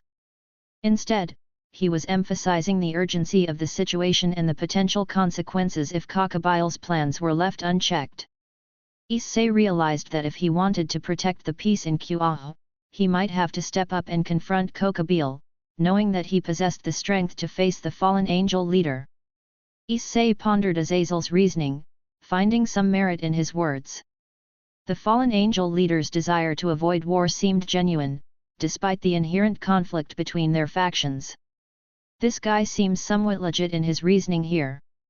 Though I still find it strange that the supreme leader of the fallen angels doesn't want war. Issei thought curiously, his mind grappling with the complexities of the situation. Interrupting his thoughts, Issei voiced his doubts. What makes you think I can do anything about him? He's a cotter, right? I'm just a half-dragon. Issei trailed off, uncertain of his ability to take on such a formidable opponent. Azazel's response was swift, his gaze fixed on Issei with a mix of awe and intrigue. The only way I could believe you're a half-dragon is if your dragon parent was a legendary dragon. The power you displayed against Riser Fenix was tiers above anything I've seen, even from high-class dragons. It might even come close to the Dragon Kings, to be honest. I find that remarkable about you, especially considering your lack of interest in power, Azazel acknowledged, his words carrying a sense of genuine admiration. From what I could tell about you in your raiding game, you weren't even going all out either. Which leads me to assume you're possibly even more powerful. Perhaps a new classification of dragon entirely, he speculated. Issei couldn't help but scoff at the notion. Like what? He retorted, his voice tinged with skepticism. Azazel paused for a moment, considering his response carefully. I'm not sure, to be honest. I would say somewhere between a high-class dragon and a dragon king. Perhaps more, but I haven't really seen your full power to make that assumption just yet, he admitted, his tone filled with genuine curiosity. Seeking clarity, Issei redirected the conversation to the task at hand. So, you're asking me to kill this Kokabeel guy for you then? He questioned, his voice laced with a hint of determination.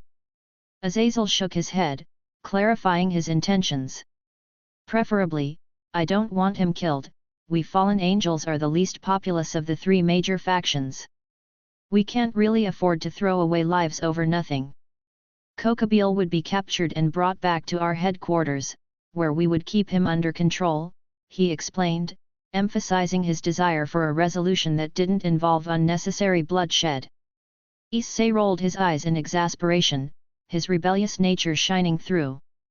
Whatever, I guess I can do something about it, but only because I don't want the extra drama of some stupid war breaking out here, he grumbled, his tone laced with irritation. Just don't make a habit of calling me in for favors. I'm not your little lackey, all right? I'm doing this as a favor and because my friends were involved in it too.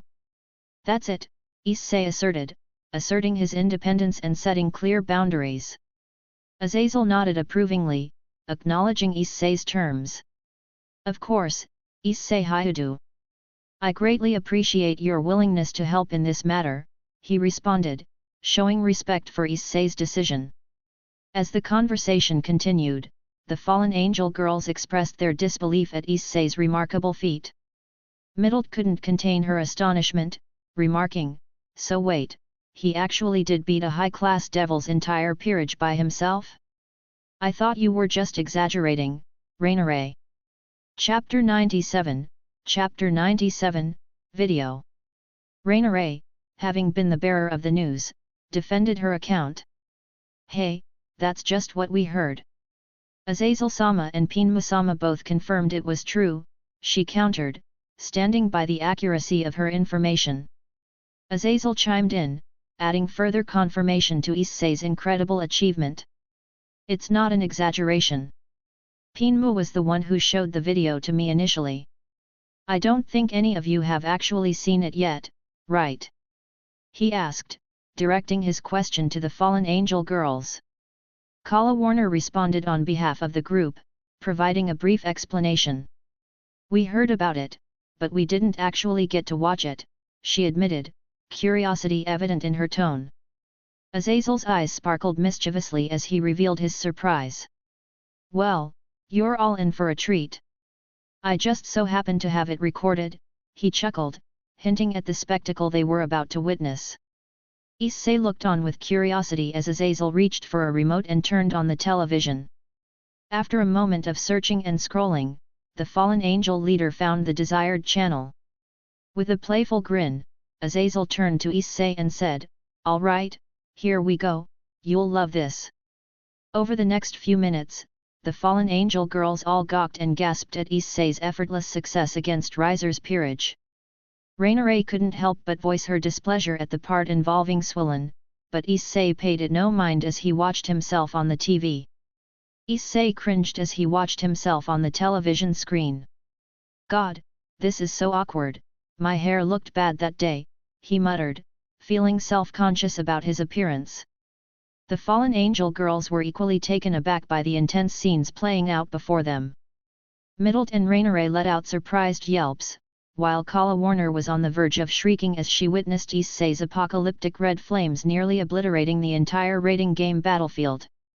The sight of Issei relentlessly pummeling Riser into submission left them stunned and speechless. Damn! I can see why the devils are bending over backwards for you now, Rainiere finally managed to say, her voice filled with a mix of awe and astonishment. Kala Warner, her eyes wide with disbelief, turned to Issei and asked in a serious tone, "Were you even trying, Issei?" Issei rolled his eyes, a hint of annoyance creeping into his voice. "I don't have time for this right now. I've got somewhere to be today," he replied curtly, eager to move past the uncomfortable moment and focus on the task at hand. However, before Issei could make his exit, Azazel interjected, holding up a peculiar-looking spear in his hand. His voice took on a more deliberate tone as he addressed Issei, "Very well, Issei-haired, but before you go, I have one more thing I wanted to ask you." Issei maintained a poised expression, though his curiosity was piqued. "What?" he inquired, his tone wary. Azazel's gaze shifted to the golden-sheathed gauntlet now covering his arm, a result of the spear's transformation. He raised it to display it to Issei. "What do you know about sacred gears?" Azazel queried. Issei shook his head, his thoughts racing. "Just the basics about how they work, why?" he responded, curiosity lacing his voice. In a brief flash, the spear reverted to its original form, and Azazel held it once again. The Dragon King Fafnir is within my sacred gear, Azazel revealed, his voice tinged with intrigue. Issei couldn't help but give Azazel a skeptical look. Is there a reason you're showing this to me? Please tell me that's not a threat, he retorted, his expression turning sour at the implication. A voice resonated from Azazel's arm, capturing Issei's attention. Fear not, fellow dragonkin. There is no threat intended. Azazel merely wished for me, the Dragon King Fafnir, to speak with you before you depart. Though I understand your mistrust of devils and angels, as a fellow dragon, I can assure you that Azazel is trustworthy. Issei raised an eyebrow, his skepticism evident. You seem rather fond of the guy who sealed you into a sacred gear, he remarked, pointing out the apparent contradiction. Fafnir responded calmly, I allowed myself to be sealed in order to aid Azazel in his sacred gear research. He holds the ability to release me whenever I desire. Please take his words to heart and know that he harbors no ill will toward you. Issei sighed, casting a weary glance at Azazel. All right, fine, you've made your point. Are we done here then? He asked, eager to bring the conversation to a close. Yes, that concludes our discussion for now. I appreciate you taking the time to speak with me. Take care, Issei-haired. It was a pleasure meeting you, Azazel waved as he headed toward the exit. As Azazel departed, Issei turned his attention to the three fallen angel girls who had been observing the exchange with curiosity and interest. So, you're really going to take on Kuoh? Rainiere sought confirmation, her gaze fixed on Issei. Issei let out a weary sigh, feeling the weight of the upcoming battle on his shoulders. Yeah, I guess I am. How do I always find myself in these situations? He muttered, a mix of exasperation and determination in his voice. Middle chimed in with a hint of amazement, I can't believe how effortlessly you defeated Riser Phoenix. It was quite impressive. Kala Warner added her own observation, her tone tinged with surprise. Unbound dragons possess immense power, which is why most of them are sealed within sacred gears. I never expected Lord Azazel to possess one of the Dragon Kings within his sacred gear, she remarked, her interest piqued. Issei shook his head, a wry smile forming on his lips. I'll catch up with you girls another time. Right now, I really need to get going, he said, eager to prepare himself for the upcoming battle. All right, take care, Issei. We'll see you soon, hopefully. Rainiere waved as Issei swiftly made his way to the exit and left, his mind consumed by thoughts of the challenges that lay ahead. Chapter 98, Chapter 98, Hell Yet. Bonus. Kuoh City outskirts. Issei strolled along the bustling streets of Kuoh City, his mind still preoccupied with the recent encounter with Azazel and the revelation of Fafnir's presence within the sacred gear. He shook his head, trying to shake off the lingering unease. That was certainly a strange conversation. What do you make of Fafnir, Ddraig? He asked, seeking his partner's opinion. Ddraig's voice resonated in Issei's mind, filled with a mix of reminiscence and knowledge. Fafnir was undoubtedly one of the most powerful dragon kings, rivaled only by Tiamat. He may be eccentric, but he has always been straightforward and truthful. I'm not sure why he would align himself with fallen angels, but then again, Tannin and Tiamat themselves are sworn to the devils. The last I heard, Fafnir fell in battle against a human named Siegfried. Supposedly, he was resurrected by the Norse gods, but I haven't kept up with the details since I was sealed away, Ddraig explained. Issei's curiosity grew. Did any of your previous hosts encounter this Azazel before? Or know anything about him? He inquired, wondering if there was any additional insight to be gained. Ddraig chuckled, the sound echoing in Issei's thoughts. Yes, a few of them did come across Azazel. However, he never left a lasting impression on me. I vaguely recall him being intrigued by dragons and sacred gears, but beyond that, I don't have much information.